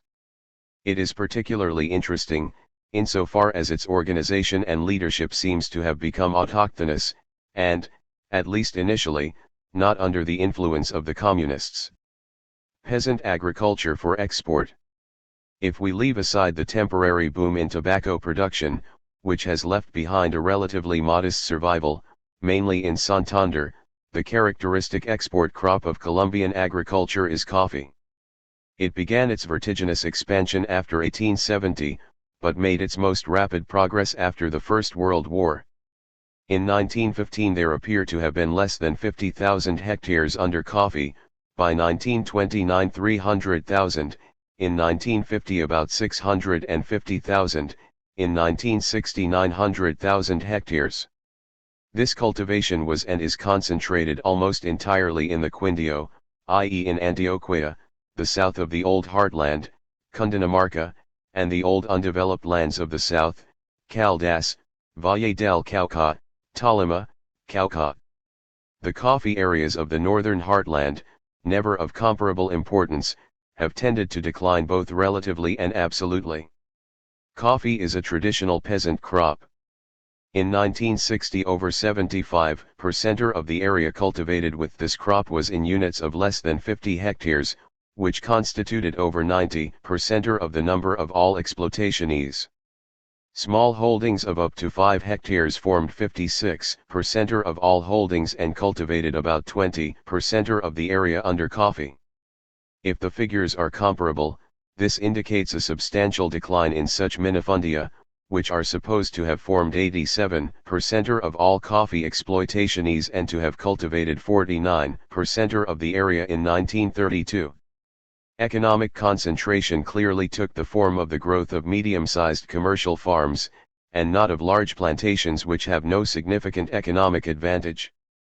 In 1960 there were only 205 coffee plantations of over 100 hectares and probably not one larger than 300.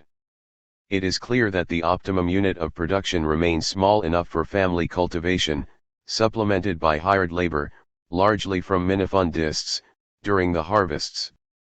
However, the structure of land ownership differs from that of cultivation.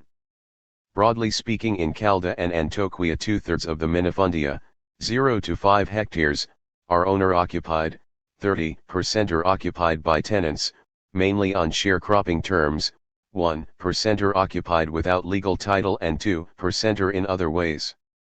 70 to 75% of medium farms, 5 to 50 hectares, are owner-occupied, 2% are held in miscellaneous ways, while the proportion of tenancies and squatters varies considerably, from 14 to 28% and from 1 to 10% respectively. The larger the holding, the less likely it is to be held without legal title. This correlation holds good up to 100 hectares. The figures are interesting because they suggest that medium peasants and substantial cultivators constitute a much larger proportion of colonos than poor peasants. It is clear that substantial problems arise in the coffee economy, first, out of the relation between landowners and cultivating tenants or sharecroppers, and, second, out of the relation between cultivators and hired harvest workers. The two cannot be clearly separated, since the typical minifundist cultivator, with an average yield of perhaps 250 kilograms for holdings of 1 hectare or less, must depend on other sources of income. We need hardly add that the coffee economy also gives rise to problems which affect all producers, e.g. the movement of prices, and to those which affect all poor peasants, e.g. their economic and political dependence on middlemen, townsmen, and the rich in general, the difficulties of transport, credit, etc.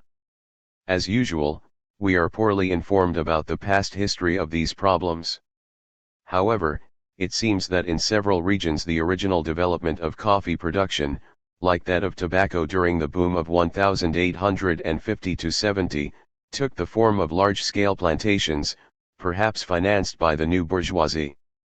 It is significant that where this happened, as in Villota, Fusagasugá, El Colegio, in the border zone of Cundinamarca and Tolima, which we have already had occasion to observe, we find an unusually sharp confrontation between the increasingly parasitic large estates and the peasant cultivators who increasingly established themselves as the efficient and dominant units of production, or other tenants who wished to engage in coffee production. The case of Villota, where coffee was pioneered in this manner from 1870, is particularly relevant, because this municipio has produced the most advanced of all peasant agitations. It would seem that tension between peasants and landlords mounted, as usual, during the 1920s, and reached breaking point after 1930, when coffee prices collapsed. Under the leadership first of the Revolutionary Socialists and then of the Communist Party, the tenants refused to pay rent. They maintained their strike for several years, while attempts to meet the lower prices by wage cuts led to a series of major strikes by the peons. Armed self-defense units were organized. As a result, by the middle of the 1930s the haciendas actually began to sell off their land to the embattled tenants, and Villota became, and has since remained, in effect an independent communist republic of peasant coffee cultivators. How significant the agrarian movements in the coffee economy were is difficult to judge. In the Cundinamarca, Tolima, Caldas border zone, where they achieved their greatest successes, they are not easy to disentangle from such other phenomena as the grievances of the colonos. On the whole, the peasant movement of the 1930s was distinctly weak in the main coffee departments. Caldas, Antioquia, Valle, and what there was, seemed largely to have consisted of colonos. The problem of the Indians. Though the Indian population of Colombia was being rapidly absorbed into the non-Indian or scattered, with the distribution of the resguardos, it remained sufficiently self-contained in some parts of the country to present a specific agrarian problem.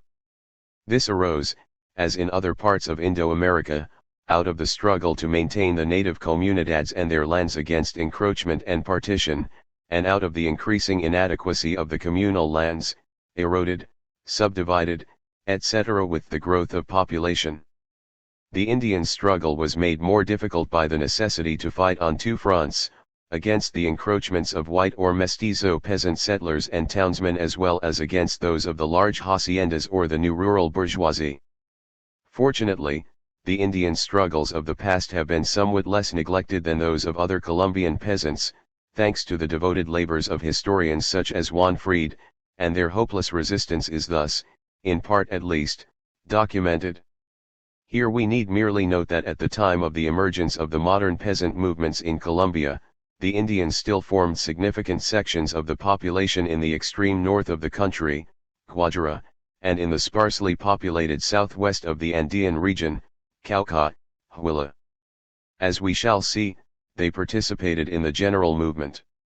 4. In the present stage of research it is not possible to write the history of Colombian peasant movements before the 1920s, except, as already observed, for the struggles of the Indians to preserve their communal lands. We have already suggested that this may indicate that there were few peasant movements of importance, and this is indeed not unlikely, but the question must be left open. From the 1920s on, indications of agrarian unrest multiply, and from 1928 on, or perhaps more exactly in the 1930s, a significant peasant movement emerges, and can be at least partly documented, even in the present defective state of our knowledge. Our main sources are the data on trade union organization and the reports emanating from the labor movement itself. The Resina del Movimiento Sindical 1909-37 records all 90 unions existing in 1937, at the peak of the social unrest of the 1930s, and registered since 1909. It confirms that the peasant movement had its greatest strength in Cundinamarca 31 unions and Tolima 16 unions, with a sizable Indian movement in Cauca, and of course in the banana zone of Magdalena.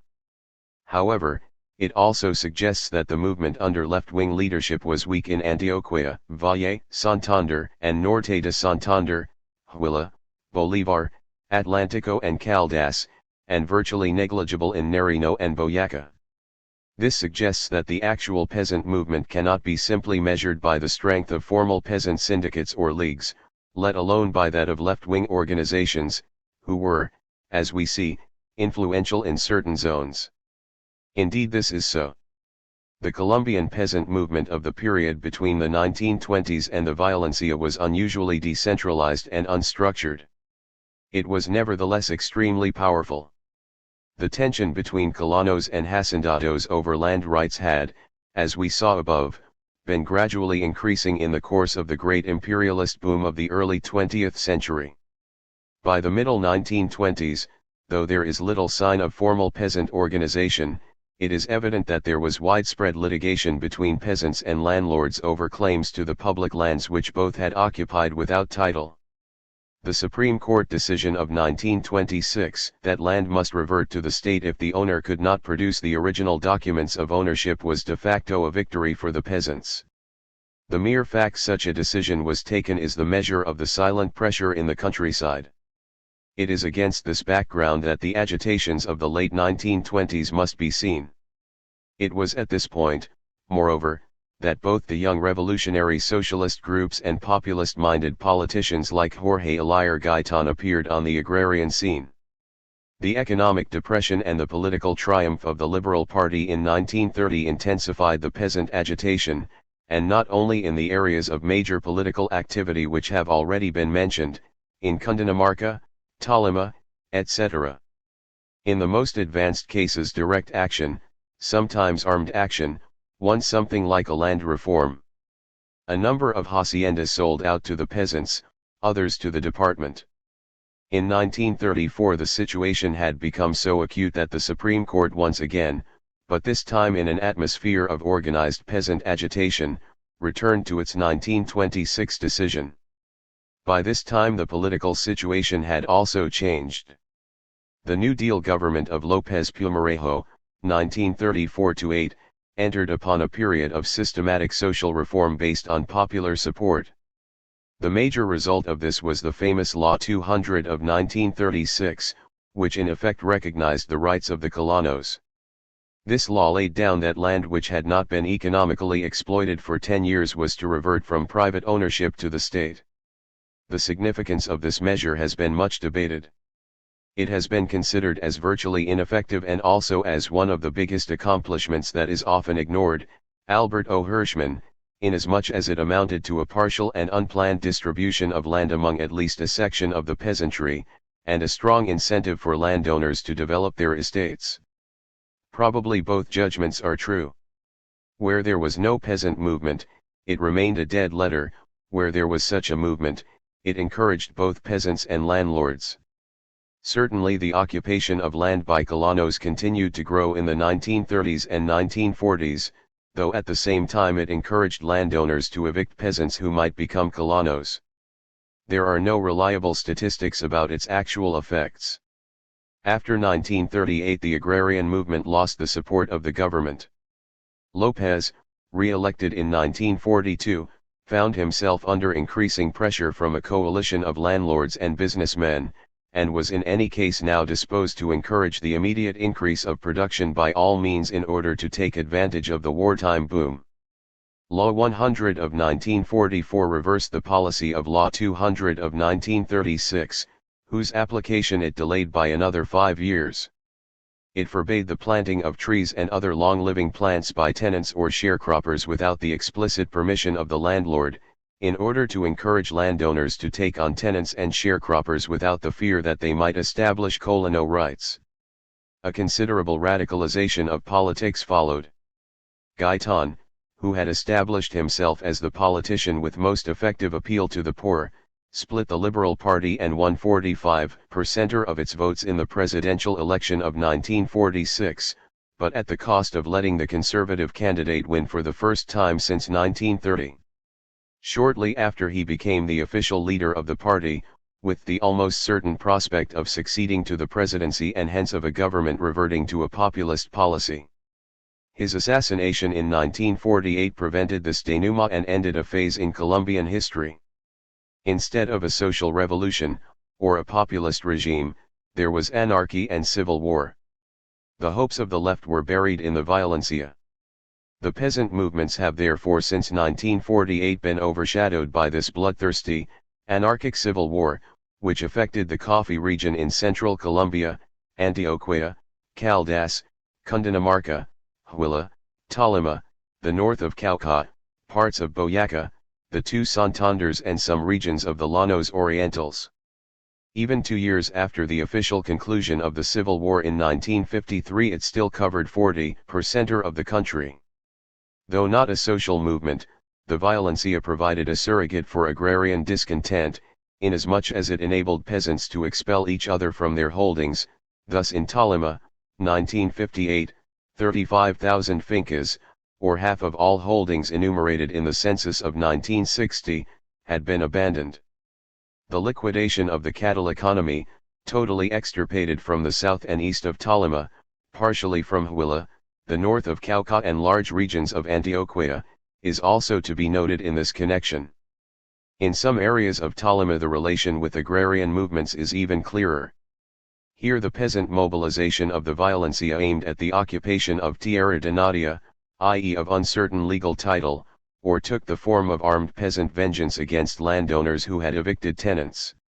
The violencia is in any case strongly correlated with peasant migration and colonization. It occurred very markedly in zones of colonization and has been most endemic in the departments in which the percentage of immigrants in the active agricultural population is by far the highest: Valle, 54.4%, Caldas, 31.9%, and Tolima, 24.2%. The more strongly organized centers of the older peasant movement stood outside the violencia and resisted it, from 1950, when armed self-defense began in Chaparral, Tolima, by military action were necessary. Communist-led guerrillas have been estimated at 10 to 15% of the total. Mons. German Guzman, our major source, lists 3 such units in Cauca, the old center of Indian agitation, 3 in Cundinamarca, 5 in Tolima, and 3 in the empty frontier territories of Huila and Meta. In some areas this attempt to keep the violencia at bay succeeded, and virtually autonomous zones of peasant administration were created and maintained, e.g. in Sumapaz and Viota. The extent of local organization may be indicated by a cyclostyled document, convoking the 18th Regional Conference of the Communists in the Tequendama, December 1962. This provides for preparatory meetings in at least 33 different municipios and localities. It is significant that these contain the names of the places and forcibly expropriated haciendas familiar to the student of the agrarian agitation of 1929–34 in this part of Colombia. It is perhaps equally interesting that the first project of the unimpressive agrarian reform of 1961 was for an area equally familiar to the student of that now remote period, Cunde. At this point we may conclude our survey of Colombian peasant agitations, leaving the movements of the 1960s, such as they are, for the attention of students of contemporary Colombian affairs. What conclusions, tentative and even speculative, can we draw from it? First, the major wave of peasant movements in the history of the Republic seems to have been that of c.1925–48. It was a decentralized kind of initiative, a decentralized violence, Hirschman, but very significant in the limited, though substantial, regions in which it operated. In a number of places it was and has remained organized by politically conscious peasant cadres and communists, though these centers are not of great numerical size. In 1960, the peasant movement had not expanded significantly beyond the limits it had reached in the 1930s. Second, the two major situations out of which peasant agitation developed were, a. the conflict of colonos and landowners over land to which neither had a clear legal claim, i.e. mainly in areas of new settlement and cultivation, and, b. the conflict of peasant producers and estates over the right to cultivate profitable new cash crops, especially coffee. These two situations overlap in several areas, such as Tequendama-Sumapaz. Third, the violencia of the years after 1948 may or may not have provided an alternative outlet for agrarian discontents, but it undoubtedly led to a recession of the peasant movements, which have not revived on anything like the old scale since 1970. 1969. 16. Peasants and politics. Let us consider whether there can be such a thing as a national peasant movement or a national peasant revolt or uprising. I very much doubt it. Local and regional action, which is the norm, turns into wider action only by external force, natural, economic, political, or ideological, and only when a very large number of communities or villages are simultaneously moved in much the same direction. But even when such widespread general action occurs, it rarely coincides with the area of the state, as seen from above, even in quite small states, and it will be less a single general movement than a conglomerate of local and regional movements whose unity is momentary and fragile. The men from the coast and the men from the mountain may be too different from each other to meet more than briefly on the same ground. The greatest peasant movements all appear to be regional, or coalitions of regional movements. Alternatively, if peasant movements develop all over a state's territory, unless sponsored or organized by the state's authorities, they are unlikely to be simultaneous or to have the same political characteristics or demands. In the worst case, this composition of large peasant movements from a mosaic of small ones may create merely a series of scattered enclaves which do not affect the rest of the country.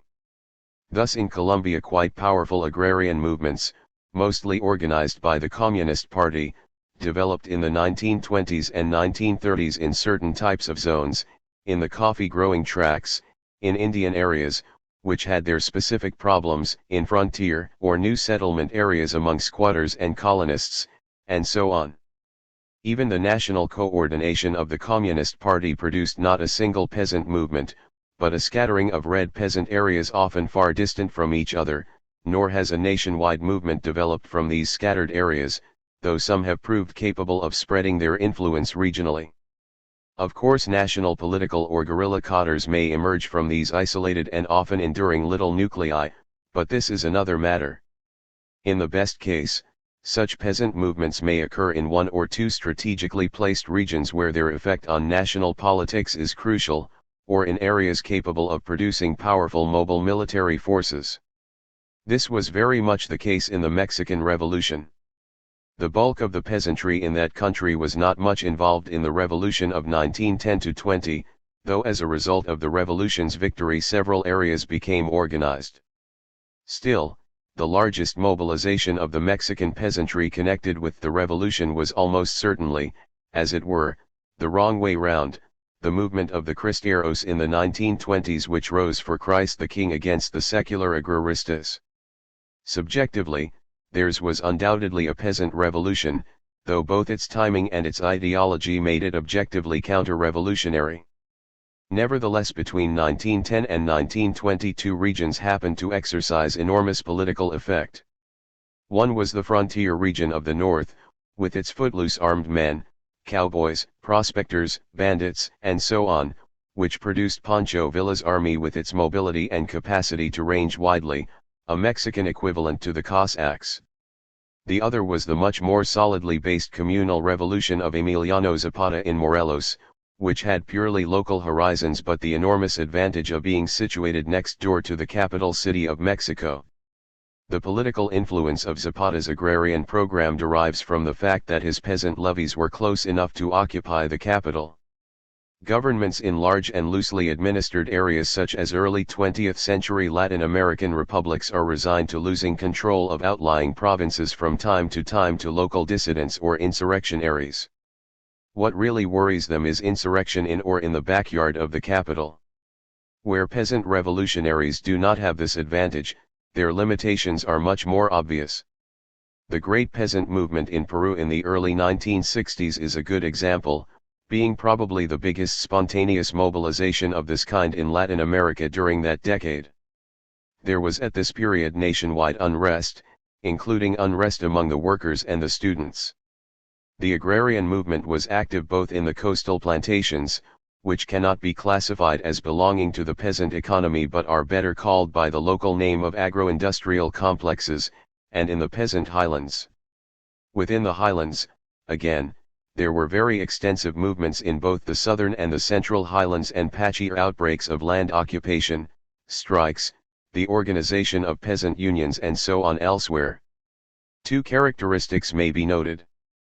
First, though more or less simultaneous, the movement was at its height in 1962-4 and reached its peak in late 1963 in the center and a little later in the south. The regional movements were not really linked with each other, or effectively with the non-peasant movements. Second, there were curious gaps. Thus the traditional area of native risings in the south, the department of Puno, was notably inactive. The traditional type of movement was no longer central or relevant, though as recently as 1910-21 it had been very active indeed. In Puno the peasant movement took the form of the establishment of a political machine by local kulaks and traders, which soon after showed remarkable political strength. Meanwhile, immediately to the north, in the department of Cuzco the direct action of peasants organizing unions and occupying the land, inspired by the success of the frontier peasantry in La Convención, was proceeding on a massive scale, though the men of La Convención themselves, having already achieved their main objectives, were militant chiefly in defense of their conquests. The widespread Peruvian peasant movement in 1962-4 produced unrest rather than revolution.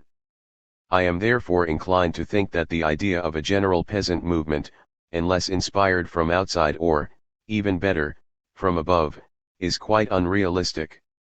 This is not to underestimate the strength of such conglomerate movements.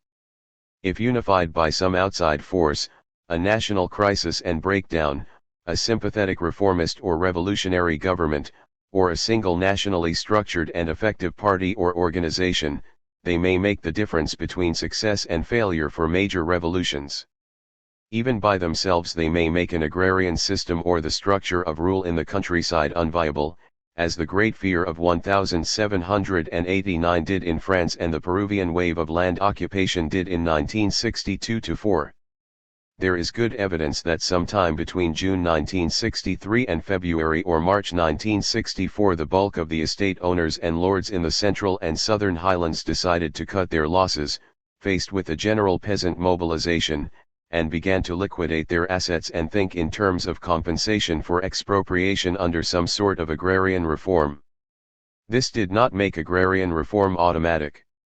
It took another 5 years and a military coup to impose it, but it merely buried the corpse of a highland landlord economy which had already been effectively killed by the peasant movement. The potential power of a traditional peasantry is enormous, but its actual power and influence are much more limited.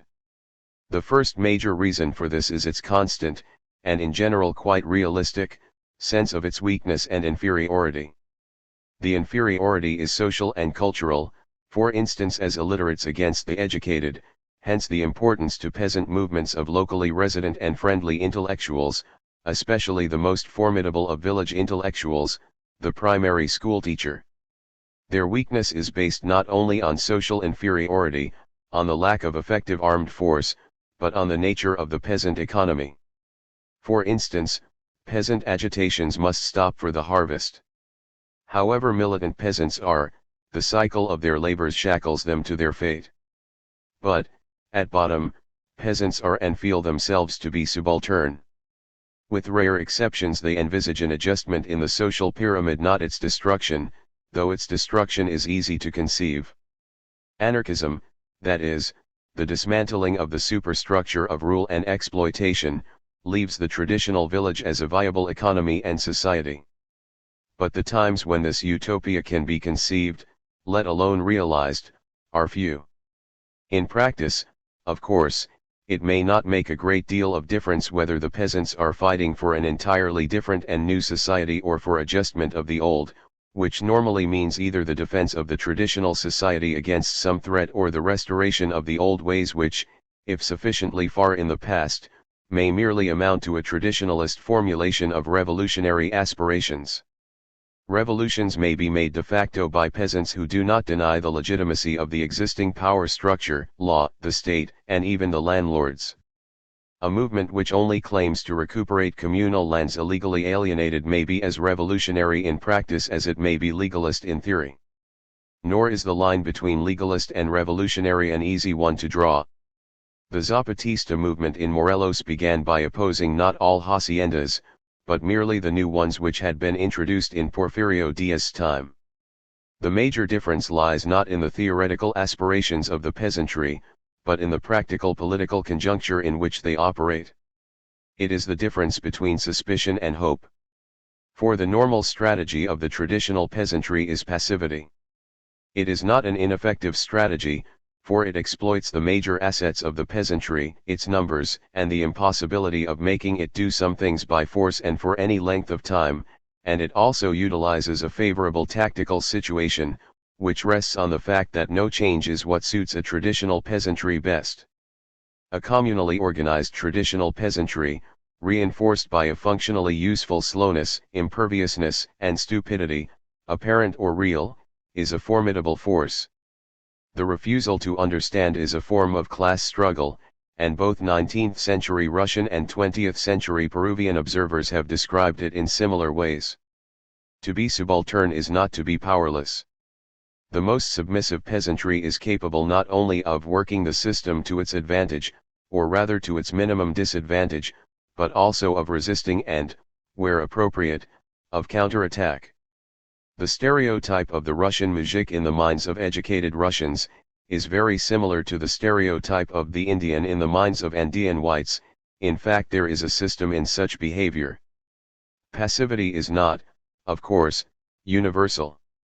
In areas where there are no lords or laws, or in frontier zones where all men go armed, the attitude of the peasantry may well be very different. So indeed it may be on the fringe of the unsubmissive. However, for most of the soil-bound peasants the problem is not whether to be normally passive or active but when to pass from one state to the other. This depends on an assessment of the political situation.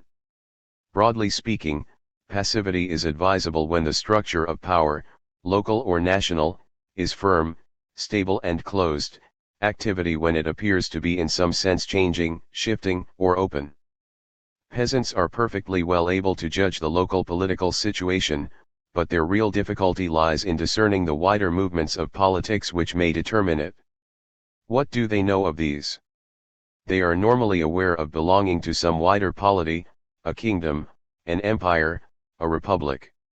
Indeed, the familiar peasant myth of the remote king or emperor who, if only he knew, would put matters right and establish or re-establish justice both reflects and to some extent creates a wider framework of political action.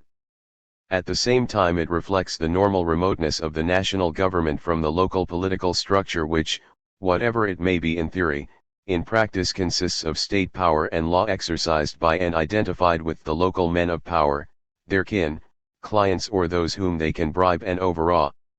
What else they may know varies widely with the actual political system.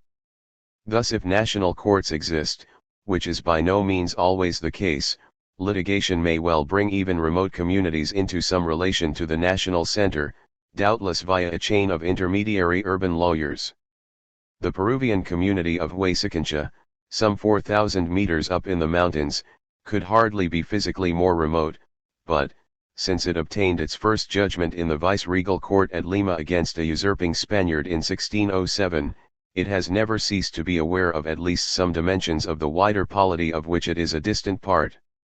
As we approach the present 1973, the details of national politics become increasingly important and known, for instance, when elections and parties enter the scene, or when the direct intervention of the state in the affairs of localities and individuals requires some knowledge of its institutions and their operation. Moreover, with mass emigration, the village is likely to possess direct links with the center in the form of colonies of its own people settled in the capital or elsewhere, who know city ways. But long before this happens, peasants are aware of changes within the system, even if unable to describe or understand them precisely. War, civil war, defeat, and conquest may involve the peasants directly and open new possibilities when they put the national rulers at risk and change the local ones. Even lesser events in the politics of the ruling class, such as elections and coups d'état, which hardly affect them directly, may be rightly read as encouraging or discouraging.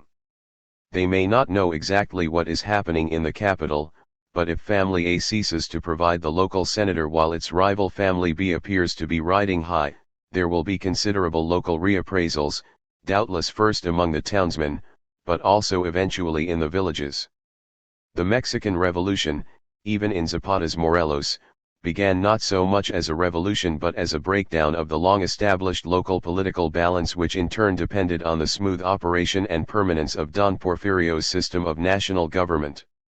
If any major national change may open new possibilities or close old ones, then a fortiori news of reform or otherwise favorable change mobilizes peasants.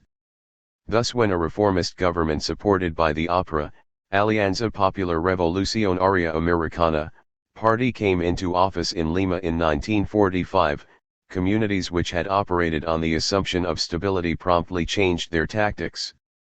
It is as though the villages, always conscious of potential strength even within their subalternity, required only the assurance of goodwill or even mere toleration from the highest authorities to straighten their backs. Conversely, of course, any hint that power will once again stamp on them encourages them to retreat into their shells. As the 1945 reformist government led to a wave of agrarian unrest and organization, so the imposition of the military government in 1948 brought land invasions and peasant unions to a brusque stop, until under a new government after 1956 the peasants gradually become aware that the situation is once again rather more open. This sense of constant potential or actual confrontation of force may perhaps derive from the very exclusion of the traditional peasantry from the official mechanism of politics or even law. Relations of force, either real trials of strength or ritualized ones, replace institutionalized relations. If the peasants wanted to attract the notice of the authorities, they had no effective way of doing so except by challenging authority through direct action, since there was no political machinery for making